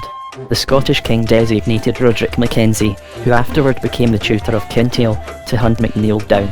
The little man in North Uist, however, assured the pirate that he would never be captured, and McNeill had the misfortune to believe the word of a fairy. He was captured by Mackenzie at Kismo Castle in Barra, and though his life was spared and he was allowed to keep his lands, he had to acknowledge Mackenzie as his overlord and give up piracy, which had been a profitable source of income for him. Legend says that the island of North Uist rang with the spiteful laughter of the fairy man. He had humbled the McNeill noble, which had been his intention all along. Other leprechaun cousins throughout the Outer Hebrides, such creatures are known either as Halla, a Highland Gaelic word for echoes, since they are supposed to be reflections or echoes of humankind, or Eridugnan Creek, the gnomes of the rock. They live in small communities or as solitary fairies, keeping well away from human places, for which they have a particular aversion. They are regarded as being extremely spiteful, seeking only to cause mischief against humans. In appearance, they often resemble the traditional stereotype of the Irish leprechaun, and it may well be that the image of the Irish fairy is derived from his Scottish counterpart. Certainly, he belongs to a general corpus of folklore that stretches between the two countries. The Fairy of Man, the leprechaun, has also connections on the Isle of Man, where a fairy known as the Little Old Man of the Barn exists. This sprite is extremely reclusive, but like the Grogok in North Antrim, is extremely helpful to farmers around the Peel area of the island. He works only at night, threshing corn in farmers' barns in return for a libation of milk or whiskey, or for a small portion of food. He is also to be greatly feared, for when crossed or angered, he can cause drought or sickness in livestock. Generally, however, he is a beneficent spirit and will only react maliciously if someone refuses to leave an offering or acts irresponsibly within the community. Viking ancestors, the leprechaun may have another point of origin, this one within the Viking world. The Norsemen had a highly developed mythology which included giants, monsters, wizards, fighting men and diminutive races. Their dwarfish races, simply known as dwarves, were extremely wise and skilled in work mainly as ironsmiths. They constructed magical helmets, armour, and chains, which adorned many of the Scandinavian heroes. They dwelt far under the earth in volcanic pits, which were their forges, and kept well away from surface dwellers. However, they could be consulted by and offer advice to other races when the need arose. For example, when the wolf demon Fenris tormented Asgard, the seat of the Norse gods, the deities asked the dwarfs to forge an unbreakable chain that would bind the creature for eternity. This the dwarfish smiths did, using exotic substances such as the spittle of birds and the beard of a woman, and using the magical chain, the gods were eventually able to bind Fenris. Dwarves also appear in some of the other Viking sagas, and they are regarded as extremely wise, if somewhat devious, creatures. They were also believed to be the final custodians of arcane knowledge and practices. Such beings eventually became incorporated into the folklore of other races. For example, the Viking dwarves probably metamorphosed into the Trolls of Orkney and Shetland, small, usually solitary, highly malignant creatures who inhabited remote islands and sites scattered all through the northern waters. Trolls are believed to be extremely ugly and dirty. They may help humans if they have a mind to, but they are more likely to create some mischief. They are also often regarded as extremely drunken in their ways, and this may reflect their Viking origins. Viking dwarves were always paid with a jug of meat or spirit. So how did Viking folklore come to influence the folk beliefs of Ireland?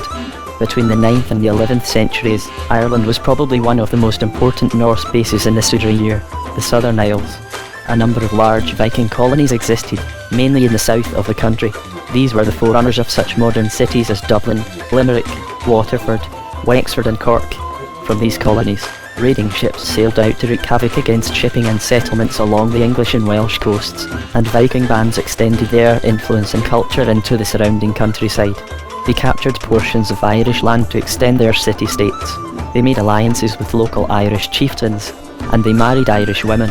In time, a new line emerged among the Irish people, the Gael Goidel, the foreign Gaels, who were a cultural hybrid of Norse and Irish influences. Norse legends, undoubtedly some of the Norse belief systems passed into the common Irish cultural stream through this new stratum of society, and with them, legends of dwarves and diminutive men may also have been incorporated into the Irish folk tapestry. Such tales may have mingled with dimly remembered stories of aboriginal dwarf communities the Celts had encountered, either on their arrival in Ireland or on their journey there. The two stereotypes may well have fused to create a small, low-set man, a custodian of ancient lore and traditions, skilled in the ways of some craft, who was always tricky and cunning as far as mortals were concerned. Recalling the clinkers of the dwarf ironsmith's fires, this character was always dirty and dishevelled. He was also invariably disreputable, preferring his own company to that of other sprites. He was, in fact, the archetypal leprechaun. Chapter 16, The Leprechauns and Others. It would be extremely remiss to conduct any discussion of the leprechaun without mentioning the leprechaun.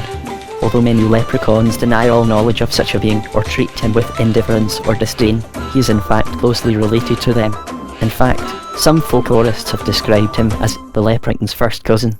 A fleeting reference to the leprechaun has already been made in connection with Munster leprechauns. Most leprechauns are to be found in Munster, although there are reports of them in other provinces as well. The leprechaun shares several of the leprechaun's characteristics. Many who have seen both of them claim it is difficult to tell them apart. Differences between leprechauns and leprechauns. The main differences between leprechauns and leprechauns are those of fashion and temperament. While the leprechaun pays little attention to dress and style, preferring mismatched clothing reminiscent of artisan garb, the leprechaun dresses in more flamboyant garments. While the leprechaun has a preference for subdued, natural shades, which will camouflage him much better out of doors, the leprechaun puts on more striking and gaudy colours, having a special affinity for red and plum hues. While the leprechaun closely resembles the artisan which he is supposed to be, the leprechaun has the air of a down-at-heel gentleman out on a spree. Although colourful, his clothing is rather shabby and dusty, patched with pieces of material of different shades. His shoes, though buckled, are often scuffed and worn, with the soles coming away from the uppers, something which deeply shocks even the most easy-going leprechaun. Appearance. The leprechaun's skin is much ruddier than that of the leprechaun. Leprechauns are frequently believed to be slightly pallid, giving him a perpetually drunken appearance. Sometimes, although not always, he is inclined to be hairier, and in contrast to leprechauns, who are mostly clean-shaven, he allows his beard to grow to a great length. On occasion, he can tuck it into his belt, in the fashion of connaught leprechauns. Rather than smoking a dudeen, he is given to puffing upon a foul-smelling Danish pipe, an old-fashioned, sometimes ornamented, long-stemmed pipe, which he fills with some indefinable mixture. While the leprechaun is industrious and surly, the leprechaun is idle but extremely cheery. Inordinately fond of strong drink, he resembles the sot who frequently props up a corner of the bar in public houses. Like many drunks, he regards himself as a bit of a dandy and irresistible to women, be they mortal or fairy. The leprechaun is also a robber, stealing from mortal homes. While the household is asleep, he will break in and take what he can, usually drink or food. Through his magic, he will enter wine cellars or pantries, even locked cupboards, and help himself to whatever bottles of liquor he can find. This explains why the level of drink in some bottles seems to fall inexplicably over the course of a few nights. He will also gorge himself upon leftover pie or fowl, or whatever bread or potatoes he can find. Usually he will not take money, but he is attracted to shiny things and gaudy jewellery, which he will sometimes take away with him. When he has tired of these, he will, sometimes, although not always, return them, hiding them in rather inaccessible places around the house, down the back of an armchair, or in some infrequently open drawer. He is not malicious, he is more of a nuisance than anything else. A dudeen, in addition to being a short clay pipe, smoked by leprechauns and others, a dudeen also lends its name to a traditional Irish reel, the Old Dudeen, first recorded in 1949. Leprechauns do not carry money, nor do they have any knowledge of hidden hoards of gold. They simply steal or take what they want with impunity. This sometimes makes them vulnerable to capture by vigilant mortals. If caught, however, the leprechaun can usually charm himself out of any situation, mainly by force of his cheery personality and his way with words. Should his captor's gaze be diverted, even for the briefest moment, then the leprechaun, like his leprechaun cousin, will vanish almost immediately. Consequently, if he is cornered, most of his admittedly pleasant conversation will be designed to divert and distract his captor so he can escape. Storytellers and drinkers. There is no doubt that leprechauns are grand company. They are regarded as great storytellers and have a collection of tales stretching back into the mists of antiquity, which will astound and delight the listener. If cornered, the leprechaun will invariably suggest his captor open a bottle with him so they can resolve the matter over a glass, like two civilized beings. Here the mortal needs to be wary, for the leprechaun's capacity for strong drink far outstrips that of a human being. He will still be regaling the company with his stories long after every mortal present has passed out. He will then go on to empty all nearby casks and bottles, as well as the pantry. Leprechauns have prodigious appetites, before taking his leave. Angry Leprechauns because of their rather drunken and easygoing temperaments. Leprechauns are extremely slow to anger, but when they are roused, their wrath can be quite fearsome. They can turn the milk completely sour overnight, prevent hens from laying, or inflict terrible wasting diseases upon a household. They can make cattle fall ill, and sheep break out of their pens.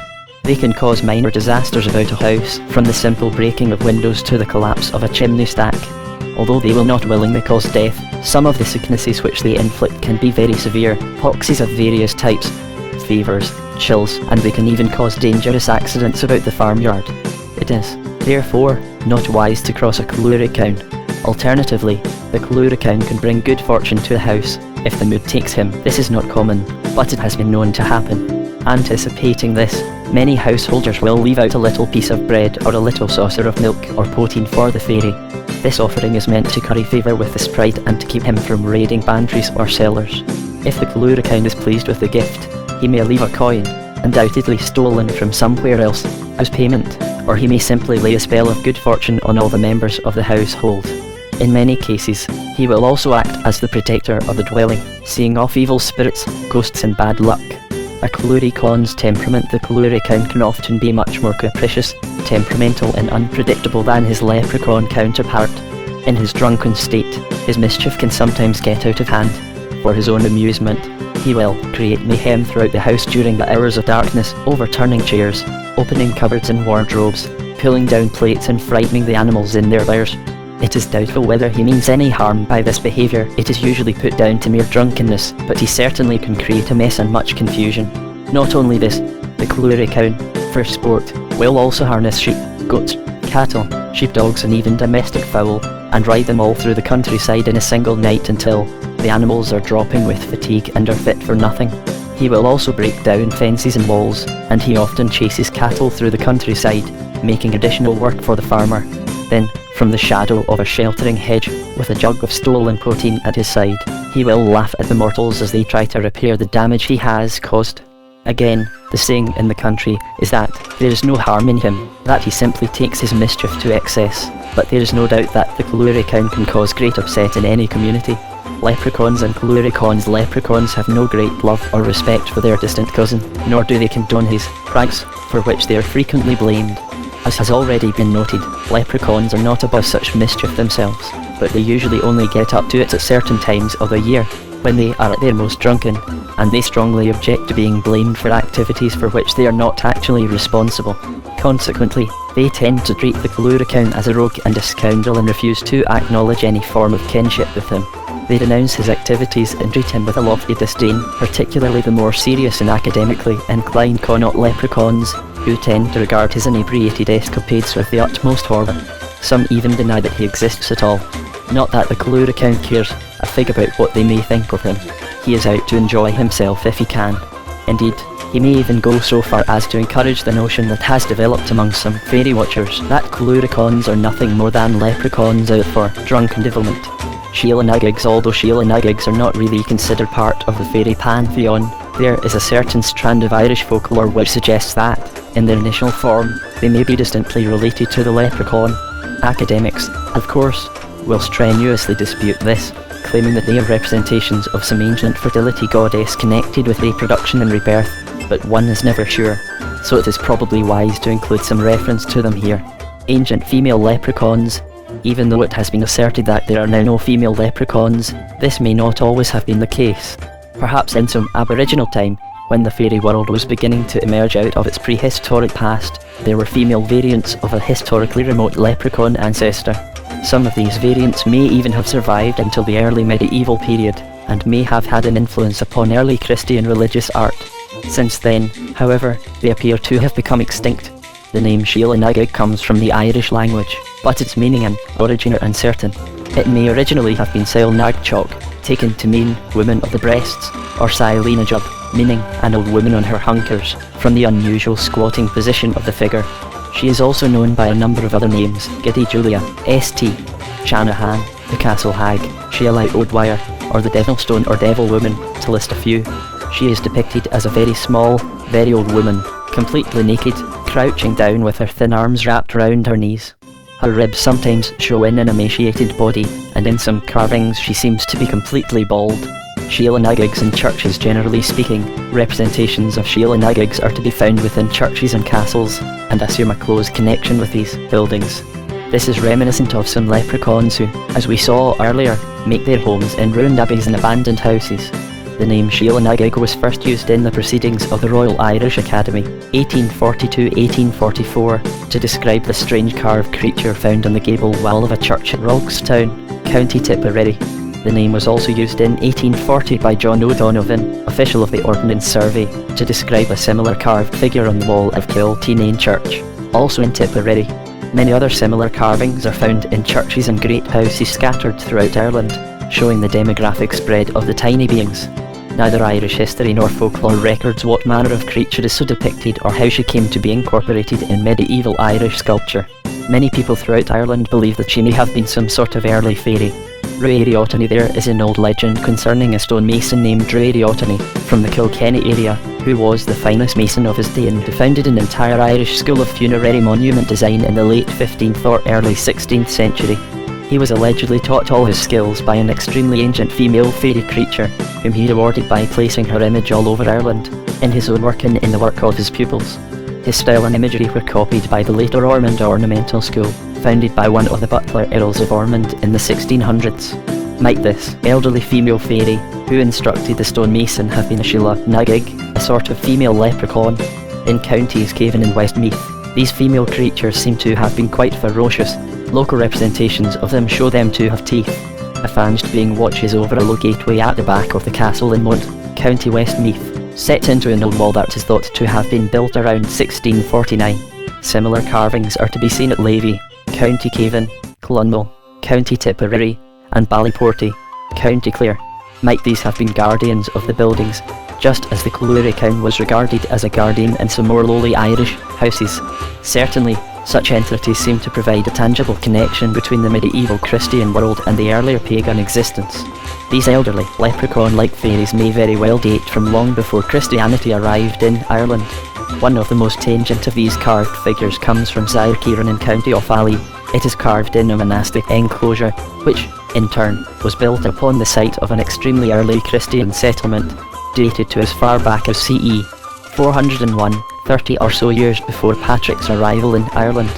The carving was on the east gable of the Church of Ireland there, and its pagan presence so offended one of the clergy that he had it removed and sent to the National Museum of Ireland in Dublin. The church may still be very uneasy about the close proximity of such fairy beings. It is said to have regarded them with some degree of abhorrence, but it nevertheless allowed them to be brought within its precincts and incorporated into its designs so that the holy influence of the site might either limit or extinguish their dark and evil powers. Sheila Nagigs and leprechauns, of course, with their usual disdain, claim that Sheila Nagigs have never had anything to do with them, even in the remote and distant past. There never have been any females of their species whatsoever, they declare, thereby giving us our only clue to their origins. The carvings, leprechauns go on to say, are nothing more than creations of the medieval mind and have more to do with humans than with fairies. Why else, they ask, would they be turning up in active Christian churches, where no leprechaun, let alone a fairy, would ever go? And yet, even leprechauns appear to be a little afraid of the stone carvings. Leprechauns are known to treat the relics with extreme reverence and respect when they encounter them in old ruins. Perhaps there is more of a connection between the two than we suspect. Chapter 17, Leprechauns in Popular Culture. During the late 20th and early 21st centuries, the world began to change and continues to do so today. Technological innovation, new forms of medicine, revolution in communication, more science-based beliefs, and increasing urbanisation have all led to both the decline and in some cases the eradication of old folk-based and communal ways of looking at the world. Large areas of open countryside, shadowy woodlands, hidden lakes and secret marshes have all disappeared under urban expansion and countryside developments. The communal gatherings that often characterise the rural environment have now been replaced by television, iPads, smartphones, and tablets, and areas once closely knit are drifting further and further apart. Rather than depending on folk traditions, most people now consult formal medicine, technology, and social services. Folklore and folkways are starting to die out in many respects, and the way mankind lives now is very different from that of 100 years ago, and so are the belief systems of the populace, where once many were ready to believe in curses, witchcraft, and fairies as a means of explanation of events, now there is a greater tendency to look for a scientific reason. Consequently, fairies have often given way to technological phenomena in discourse. Rather than looking for little green men in the hedgerows, we are now more likely to believe we can find them on the surface of Mars. Leprechauns and the modern world. Given this constant change and fluid nature of society, how well has the leprechaun fared in the modern world? The answer is a complex one. He has and he hasn't. While belief in him as a fairy has certainly declined, he has proved more adaptable than other fairies who have faded away into the Celtic twilight by simply changing aspects of his personality to fit with the perceptions of the developing Western world. Rather than being just another fairy, he has subtly adapted himself to become identified with the spirit of Ireland itself, and thus has skillfully positioned himself to being ingrained into the advancing technological society. All the same, the onset of the 21st century has proved difficult for the leprechaun population in general. Social urbanisation. One of the characteristics of modern society is its increasing urban expansion. What were once small towns, villages and hamlets are finding themselves under new development, with house building and the provision of modern resources and facilities, shops, factories, housing estates on the increase. Farming, too, is expanding and becoming part of growing industrialised areas focused on mass production. Consequently, much of the ancient landscape is disappearing, and with it the habitat of many fairies, including the leprechaun. Traditionally, the leprechaun was to be found hidden away under hedges and bushes along gullies and ditches, which masked him from human gaze as he went about his business. He made his home in old raths and ancient tumuli dotted about the countryside. These, however, are rapidly disappearing under shopping malls, industrial centres, road networks, and general housing. Fairy mounds and laundries, said to be skegs or fairy trees, are being swept away by new developments or farming programmes. At one time, to remove one of these would have been considered a desecration and would invite grim retribution from the fairy folk, but not anymore.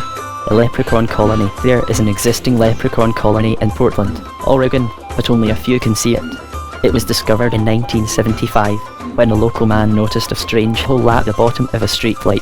It became an official park in 1976, and visitors have brought tiny additions to it. The result is that the leprechaun has had to react to the increasing urban sprawl.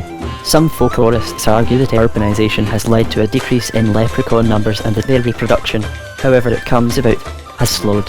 Leprechauns, they argue, are like the African white rhino and on the edge of extinction. However, this is only one viewpoint. It has also been contended that despite certain accounts of great gatherings, leprechauns only made up a small part of Irish fairydom and never existed in massive numbers in any case.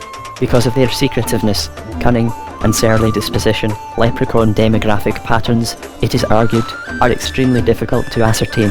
There is a further confusion with other types of fairies, like Leprechauns, Glaestags, and Redcaps, who have perhaps migrated from Scotland or elsewhere and can sometimes be classed as leprechauns, thus distorting the picture. Since these entities are extremely dangerous, a Leprechaun can in some instances possess an unwary human. Little research has been done on them, and they are simply lumped together as leprechauns when they are not. This makes it impossible to estimate the impact of urbanisation on leprechaun numbers.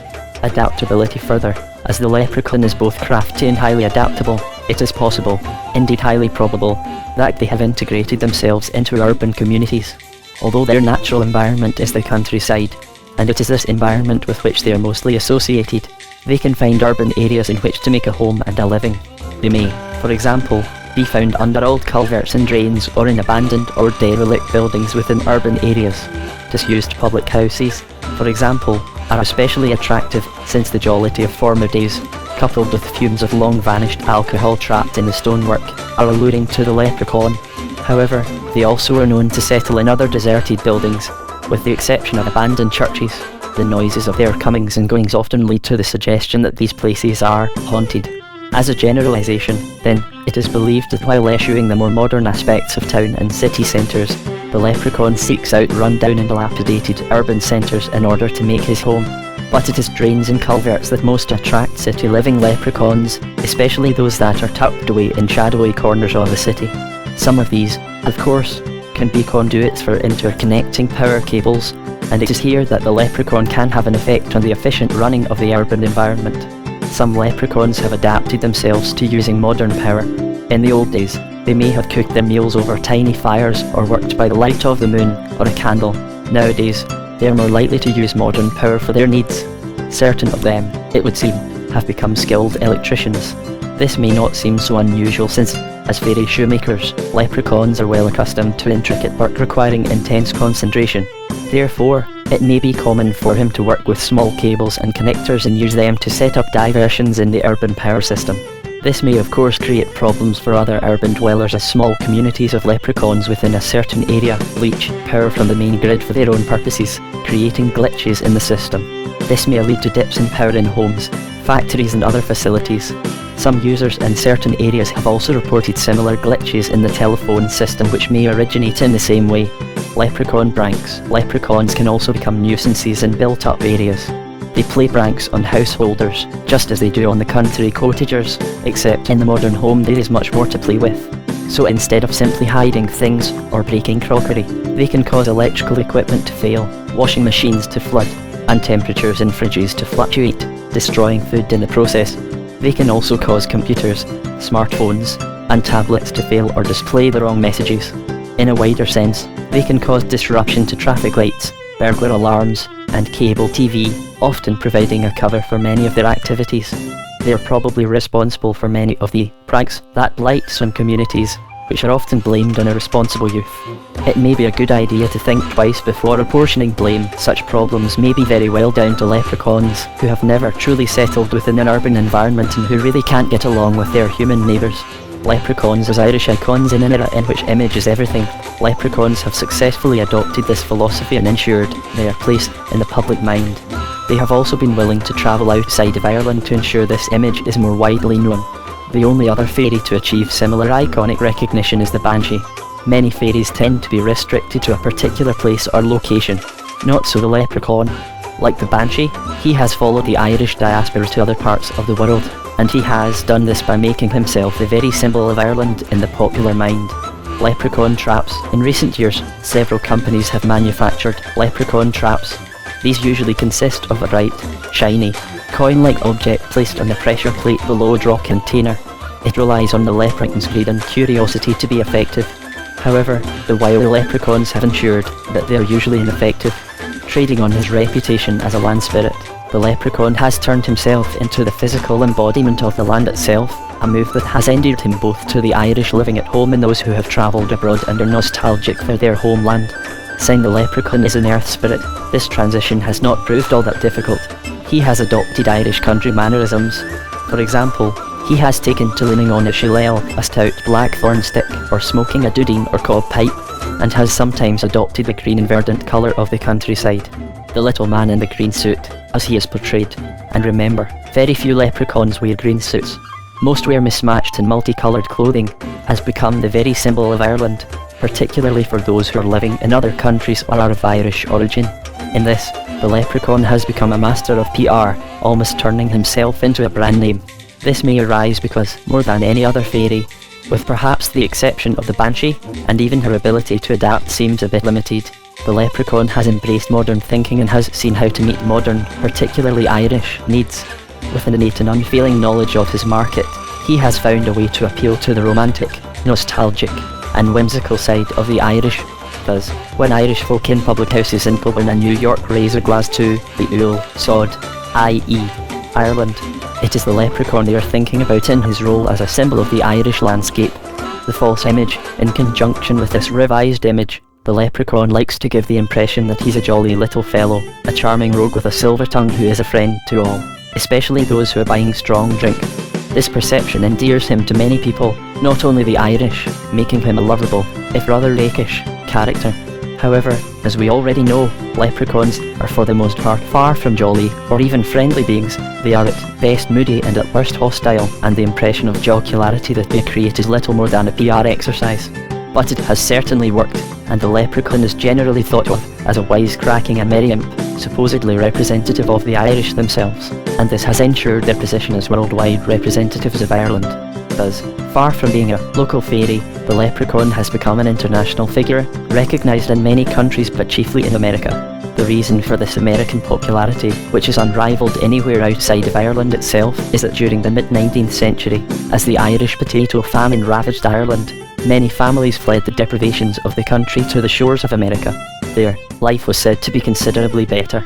These families took many of their beliefs and stories with them, and the leprechaun ensured that his stories were among them. Of course, it helped that some of the indigenous peoples had similar stories of little people.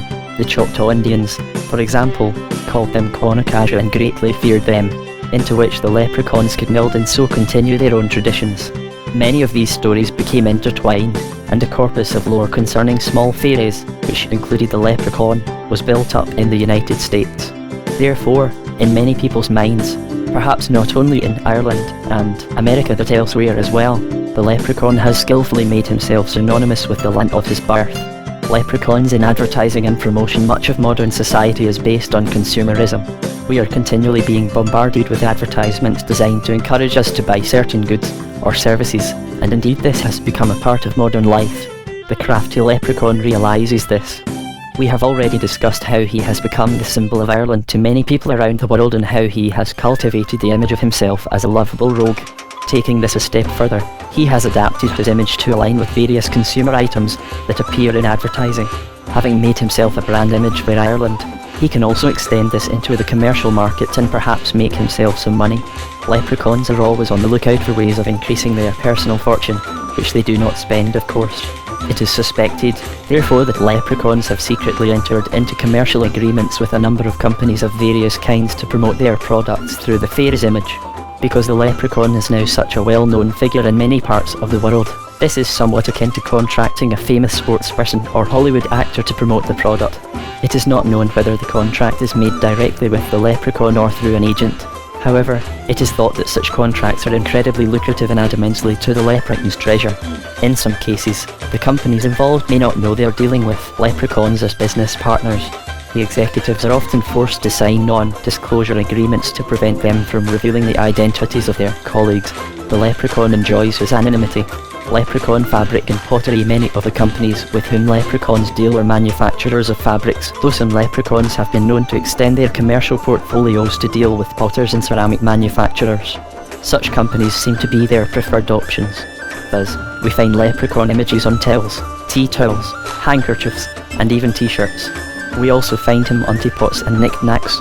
Souvenir shops, particularly in Ireland, are bursting with items bearing the image, some of them made under fairy licenses. Walk into a number of airport gift shops in places like Dublin, Cork, or even Belfast, and 100 of the little fellows in green suits look back at you. But it is not only fabric and clothing manufacturers who have taken the leprechaun as their advertising mascot. Some food manufacturers, too, have adopted the symbol of the fairy as part of the marketing, though probably not under license from the fairy itself, to promote their wares. The most famous of such images is perhaps Lucky the Leprechaun, the advertising image of Lucky Charms breakfast cereal, produced by the General Mills Food Company, GM, since 1964. It consists of toasted oats and multicoloured marshmallow pieces and is hugely popular not only in the United States but also around the world. Lucky the Leprechaun. Lucky is not covered by leprechaun image rights registered to the fairy world, or course, but was the creation of advertising writer Pat McEnroy and GM's creative director Tony Jaffe, who worked for what is now the advertising agency Saatchi & Saatchi. This advertising strategy drew on the already established popularity of the leprechaun in the public mind. Although Lucky has been created by humans, the image must have had leprechaun approval since the cereal was such a widespread success. Indeed, Americans took Lucky into their hearts. They featured in animated TV commercials, in full-colour advertising displays, and even in comics, both in ordinary comic books and in the Sunday newspaper comic sections. The leprechauns still must have approved. Honorary leprechauns. With today's growing commercialism, some communities, especially Irish majority ones, across the US have declared Leprechaun Days, when various festivities are organised and leprechaun memorabilia is sold. This usually happens around St. Patrick's Day, and individuals can apply to become honorary leprechauns for the day. It's not known whether the leprechauns approve or not. Just to demonstrate this, 7 years after he first appeared, there was an attempt to introduce a new marketing image by the company. This was Waldo the Wizard, who appeared in the Lucky Charms boxes. He was a kindly, absent-minded character in a flowing cloak and a wizard hat. His selling point was that he was always looking for a box of Lucky Charms which he had mislaid. He was created in 1975 by Alan Snedeker of the same advertising agency that had created Lucky, with a catchphrase which declared that the cereal was "It'll be delicious." He was tested on audiences in New England and apparently beat Lucky hands down, and so looked set to take over as the new face of Lucky Charms. However, the change of promotional image must not have pleased the Leprechauns, for Waldo lasted less than a year. According to some sources, sales began to plummet as customers turned to other cereals, and while a hit in parts of New England, Waldo never really took off in the rest of the United States. He was quietly withdrawn in 1976, and now exists only in the General Mills archives. Lucky returned in great triumph and adapted some of Waldo's selling points to enhance his own reputation as a commercial image. Indeed, at one time he was one of the best-known advertising symbols in America. It might be stretching a point to say that the Leprechauns themselves objected to the introduction of Waldo as the main image of the cereal, and that they in some way contributed to his rather ignominious end, but perhaps one cannot help but wonder. Leprechauns and drink. Leprechauns have always been associated with drink. Elsewhere in this book we mentioned their prowess as distillers. Surely some enterprising human distiller would take the leprechaun motif and use it to promote their spirit product. Certainly, the Irish distiller Malcolm Brown, based in Dundee, Ireland, was not slow in this respect with its flaming leprechaun whisky, which began to expand into other distinctly Irish spirits: gin, rum, vodka, etc. On the label of the whisky bottles is the figure of a leprechaun wearing a crown, to represent the king of the fairies, and this undoubtedly appeals to the leprechaun's vanity. Although they are distillers and shoemakers, they still consider themselves to be very important in the fairy world. Maybe less acceptable are other images on other spirit bottles, showing the leprechaun as a pirate, rum as a Russian, vodka, and alarmingly, wearing an English-style hat, gin. However, such is the leprechaun's love of spirits of any type that they take all this in good part, and as long as their race is prominently featured on the label they are willing to let it go. Recently, in 2016, Flaming Leprechaun announced a partnership with United Liquors, the US's 7th largest distributor, which gives an indication that the Leprechauns approve, or at least are tolerant, of their portrayal by the company. And, from time to time, other distillers and brewers have also used the leprechaun motif on the labels of their products, usually without any objection from the fairy world. However, most of these have been specials, which are available usually around festivals such as St. Patrick's Day. Sports. The leprechaun has not only represented the food and drink industries but, curiously, sports organisations as well. Most notably, he is the mascot of the Boston Celtics basketball team, which is a part of the National Basketball Association Eastern Conference Atlantic Division. The Celtics were founded in 1946 and play at the TD Garden in Boston. The name probably reflects the number of Irish people living in the city at the time of its founding. Not only is the leprechaun their physical mascot, but he also appears on all their advertising. His name, coincidentally, is Lucky, although he's not connected to the leprechaun who advertises Lucky Charms breakfast cereal. Indeed, the leprechaun motif has only been adopted in its present form since the 1970s. Nevertheless, the leprechaun was associated with the Celtics since the 1950s, when a representation of the fairy was designed by the brother of then Celtics coach, Arnold "Red" Auerbach. The fairy who appears on the Celtics promotional material is a rather dapperly dressed figure in a smart shamrock waistcoat, a green bow tie, and a ribbon hat, his outfit complete with shiny buckled shoes. Unlike the untidily dressed Irish folklore leprechaun leaning on a shillelagh, winking and spinning a ball in his forefinger, he is easily recognisable. However, the idea of a mascot who appears at Celtics games and is played by a real person poses some problems in the leprechaun world. First, a human is dressed as one of their own. This could irritate some leprechauns, who consider themselves to be far superior to mortals. Second, this places the fairy in the same realm as some of the other basketball team mascots, such as Hugo the Hornet, the Charlotte Hornets, the Jazz Bear, Utah Jazz, or even Stuff the Magic Dragon, Orlando Magic, which some leprechauns may find demeaning to their species. Perhaps as a result of this, the person who played the mascot Lucky the Leprechaun has sometimes found himself in difficult circumstances from time to time with the company that owns the team. For instance, in 2009, Damon Lee Blust, a skilled gymnast who appeared as Lucky, was relieved of his contract for failing to turn up for promotional and charity appearances. Could it have been that the whole affair was engineered by leprechauns who might have taken exception to his portrayal of Lucky? Perhaps not, but it is maybe something worth considering. Advertisers and promoters would need to be on their guard. Shillelagh. A shillelagh is a blackthorn walking stick that doubles as a club during disputes between the Irish. It is strong with a large wooden knob on top. Leprechauns in film and exhibition. It should come as no surprise that with all the folklore that surrounds him and his inherent connections with Ireland, the Leprechaun should feature in modern films. A mistake that he is a lovable and humorous character has greatly aided his transition from folktale to the big screen. There is also the nostalgia element in the character, which makes him appeal to those Irish who are watching these films in faraway places and dreaming of their home country. The tourist's Ireland is, of course, a mystical country that bears no resemblance to the real place, a region in which leprechauns are regularly seen. Roughly speaking, leprechauns began to regularly appear in movies sometime around the late 1950s and early 1960s, although the Henry Coster movie The Luck of the Irish, released in 1948 and starring Tyrone Power and Jane Meadows, had featured a leprechaun among its characters, and were often sentimental in their tone. One of the earliest movies to cash in on this misty-eyed Irish nostalgia, described today as Paddy Hackery, fake by some critics, was Robert Stevenson's 1959 film Darby O'Gill and the Little People, which starred Sean Connery and Janet Monroe as well as Jimmy O'Day as Brian, self-styled King of the Leprechauns. The film, released by Walt Disney Productions, was based on two books, Darby O'Gill and the Good People and the Ashes of Old Wishes and Other Darby O'Gill Tales by Hermione Templeton Kavanagh, who had been born in County Longford, Ireland. Part of the film focused on Darby O'Gill, the ageing caretaker of Lord Fitzpatrick's estate, and his attempt to catch leprechauns, who always managed to outwit him.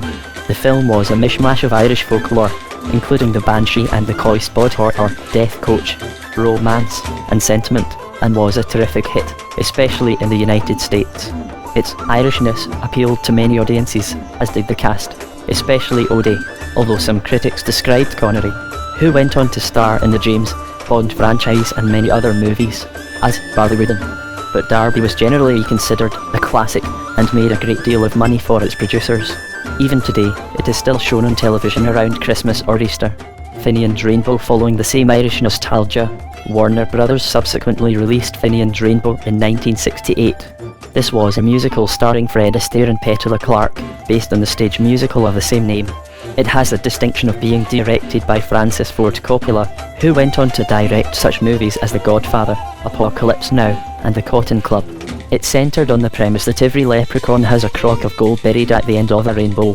This, of course, is wrong. The wily leprechaun does not keep all his money in one place, but has it scattered in a number of different locations.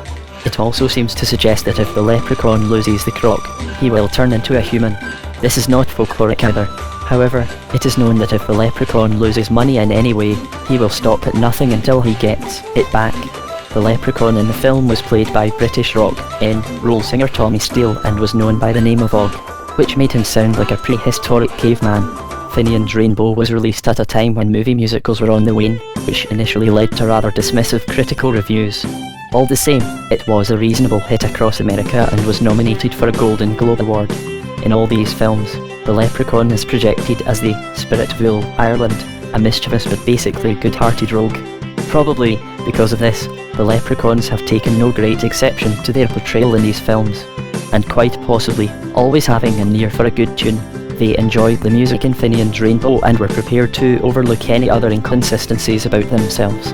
Leprechaun, however, although he is often portrayed as a jolly little fellow, the leprechaun as we have seen has a much darker side.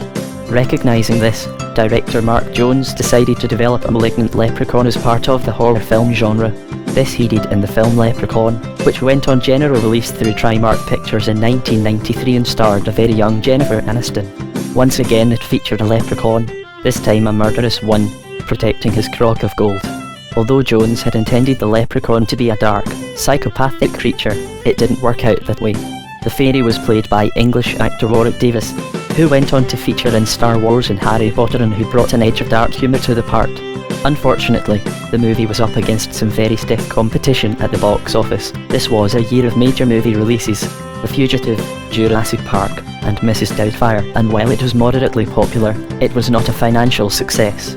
However, it was successful enough for Leprechaun 2 to make an appearance in cinemas. This film, directed by Rodman Flender, portrayed the leprechaun, Davis again, as an even more sadistic and remorseless creature. In essence, it was a slasher movie. It also introduced the idea of a leprechaun being destroyed by wrought iron. The protagonist is killed by having an iron crowbar rammed into his chest like a vampire. Considering that the leprechauns are often metal workers themselves, the idea of iron, wrought or otherwise, holds no terrors for them. Indeed, It's possible that the Leprechaun community took exception to this film, as it was a complete flop at the box office and became the last of the Leprechaun horror film to be released in theatres. All the other films in what became known as the Leprechaun series, Leprechauns 3 and 4, Leprechaun in Space, Leprechaun in the Hood 1 and 2, and Leprechaun Origins, were all released straight to video and in many cases were panned by the critics. Davis appeared as the Leprechaun in all the movies except The Final Offering, when his part was taken by former wrestler Dylan Postal. There is some talk of another Leprechaun movie being released in 2019 and being aired on Sci-Fi, but if this happens, presumably the director will seek the approval of the Leprechaun community. Leprechaunism. There is a rare genetic condition known as leprechaunism, Donahue syndrome, which is partly caused by the body's abnormal resistance to insulin. It affects the endocrine system, which regulates hormones in the blood. Symptoms include low set ears, a flat nose with upturned nostrils, low body fat, and possible excessive hair growth. Along with the original film, Trimark Studios released an 8-page comic as a kind of prequel. The plot of the comic bore no relation to the film, and therefore did not sell well. However, the comic angle on the Leprechaun was far from finished. In 2009, Blue Otter Productions, now Tidal Wave Productions, of Vancouver, Washington, launched a Leprechaun comic title, written by Zach Hunter and drawn by Chris Carter. The comic lasted only 4 issues and then was abruptly cancelled. At the same time, Marvel Comics was also believed to be negotiating to include the Leprechaun figure in its Warlock series, but this did not come to fruition. Obviously, the Leprechaun species does not approve of being depicted in comic books, which its members may feel demeans them as a race. Although they resist being associated with certain films and comic books, the Leprechauns do not seem averse to promotion through displays and exhibitions. A number of towns and villages throughout Ireland play host to Leprechaun parades, particularly around St. Patrick's Day. These often include displays and sales of things such as fairy butter, attributed to the Leprechauns, or leprechaun bread in the style of a farmer's market. And the idea goes even further. In Dublin, the National Leprechaun Museum of Ireland has opened its doors, displaying all things leprechaun, and is one of the city's major tourist attractions, with a gift shop containing many representations of this particular fairy. A fairy cavern. It is not only Dublin that has a leprechaun visitor attraction. The Liberties of Carlingford in County Louth boast a fairy cavern. According to local folklore, in 1989, a leprechaun suit with 4 small gold coins in the pocket and the bones of a little man were found on Sleefoy Mountain, just above Carlingford. The man who found them, local pub owner PJ O'Hare, placed the suit in a glass case in his pub. No one knows what became of the coins. One of P.J.'s friends, Kevin Woods, known locally as McCoylt, went onto the mountain determined to disprove the story. Instead, he encountered a leprechaun with whom he found he could communicate. The leprechaun, who gave his name as Carraig, stated that he was one of 236 remaining leprechauns and that his race was dying out in Ireland. Once there had been millions of his kind, but people had stopped believing in them and they began to disappear. McCoylt published the story of the leprechauns in a book, The Last Leprechauns of Ireland, which he used to gain them protected status under European Union legislation in 2009. Shortly after, he started a series of leprechaun hunts in the surrounding countryside, similar to treasure hunts, wherein participants had to find 100 ceramic leprechauns hiding €2,000. These hunts occur when the clocks go forward for British summertime and are still popular today. Not only this, but McCoylt has obtained European money to develop a fairy cavern from an old leprechaun house with tunnels going back and forth from other locations, including the Fairy Glen near Rostrevor in County Down. McCoylt, who is in charge of the cavern, another tourist attraction in the area, styles himself as Ireland's last leprechaun whisperer and claims he speaks to the fairies of the area on a regular basis. There is no doubt that this is an attractive centre for tourists, particularly from the US, and that it clearly has the blessing, as does the National Leprechaun Museum in the Dublin, of the leprechauns themselves, since such attractions show their importance and display them in a good light. However, there are other people who claim to communicate with leprechauns and occasionally give lectures on the subject to tourists. For instance, a man named McPhillan who lived in the Mourne Mountains of County Down made a reasonable living speaking on the subject to visitors and acting as a guide. He claimed he had found a bag of about 6 golden coins wedged in a dressstone mountain wall, which later conveniently vanished, and this gave him the power to see and talk to the leprechauns. However, the fairies may not have taken to him because his tourist business was not a success and eventually folded. They can always spot an opportunist. into the future. Despite being often seen as folksy sprites of a former time, leprechauns have by contrast adapted well to the modern world. In fact, the leprechaun has managed to push himself forward in the public consciousness both as a national icon and as a money-making promotional figure in a rapidly changing and media-orientated world. And what of the future? As the world becomes more and more computerized, as international travel becomes the order of the day, and as people become increasingly materialistic and skeptical, can the leprechaun survive both as an idea and a species? Maybe not, but I wouldn't bet against it. Conclusion. Far from being simply an iconic representation of Ireland, the leprechaun is an extremely complex and contradictory being, to whom no amount of words will do justice. He is not a jolly and irrepressible cobbler, the stereotyped image by which he is usually portrayed. Leprechauns, as has hopefully been shown in this book, are surly and evasive creatures who will do mortals a bad turn just as quickly as a good one. They are frequently drunken and miserly, and even shun the company of other supernatural beings. Leprechauns belong to a class of diminutive creatures that exist right across the world. They are related to the kobolds, the rock trolls and other entities which live under the earth, which appear in the folklore of many nations. In England, for example, the leprechaun appears as Robin Goodfellow or Loblai by the fire. In Wales, he appears as the Pooka or Brownie. In Germany, he is known as a hobgoblin, a little fellow who dwells by the hearth and who must be placated by members of the household. Among the Native Americans, as in Ireland, leprechaun creatures are known as the little people of the mounds. Perhaps, as we have suggested, there may be connections between them all. Do leprechauns actually exist? Maybe they are the final vestige of some distant race or smaller species that once coexisted with mankind. Maybe they are a vague recollection of ancient and powerful gods worshipped in some prehistoric time, whose stature has gradually diminished over the generations. Or maybe they're out there, lurking among the bushes and hedgerows of Ireland, waiting to play a trick or do some mischief. Whether or not they're out there, leprechauns hold a powerful fascination for the Irish imagination, and that of other races as well. Despite their disagreeable ways and grudging attitude, there is something within their nature that sets them apart from other little folk, and that is attractive to the human psyche. Since, when you think about it, leprechauns have much to commend them. Leprechauns are often unwashed and scruffy, but in an age where image is everything, and mortals are frequently judged on the way they look rather than on what is in their hearts, leprechauns show a refreshing absence of personal vanity. They are careful with their money, which, when properly considered, is no great vice. Certainly they have a tremendous love for gold, but unlike mortals, they do not despoil the environment to get at it. Indeed, they are the self-appointed guardians of the earth, taking revenge upon those who do it harm. In an age when natural things take a poor second place to capitalism and material expansion, which are often styled as development, it is good to know that at least someone is keeping an eye on our world, even if it is not us. Leprechauns are the embodiment of the landscape, providing a sense of continuity from one era to the next. In an age when everything is transient, this is not a bad thing. They provide a link between our own bustling reality and the more leisurely era of our forefathers, a sense of history and place. In a world where values are fast disappearing and time is master of us all, the leprechaun's approach to life is a thing to be treasured and nurtured. The leprechaun, then, is more than a simple symbol of Ireland in a postcard, cup, or tea-cloth. He is the representation of the deeper truths which often lie hidden, like the leprechaun himself, in the secret places of the Irish mind and heart.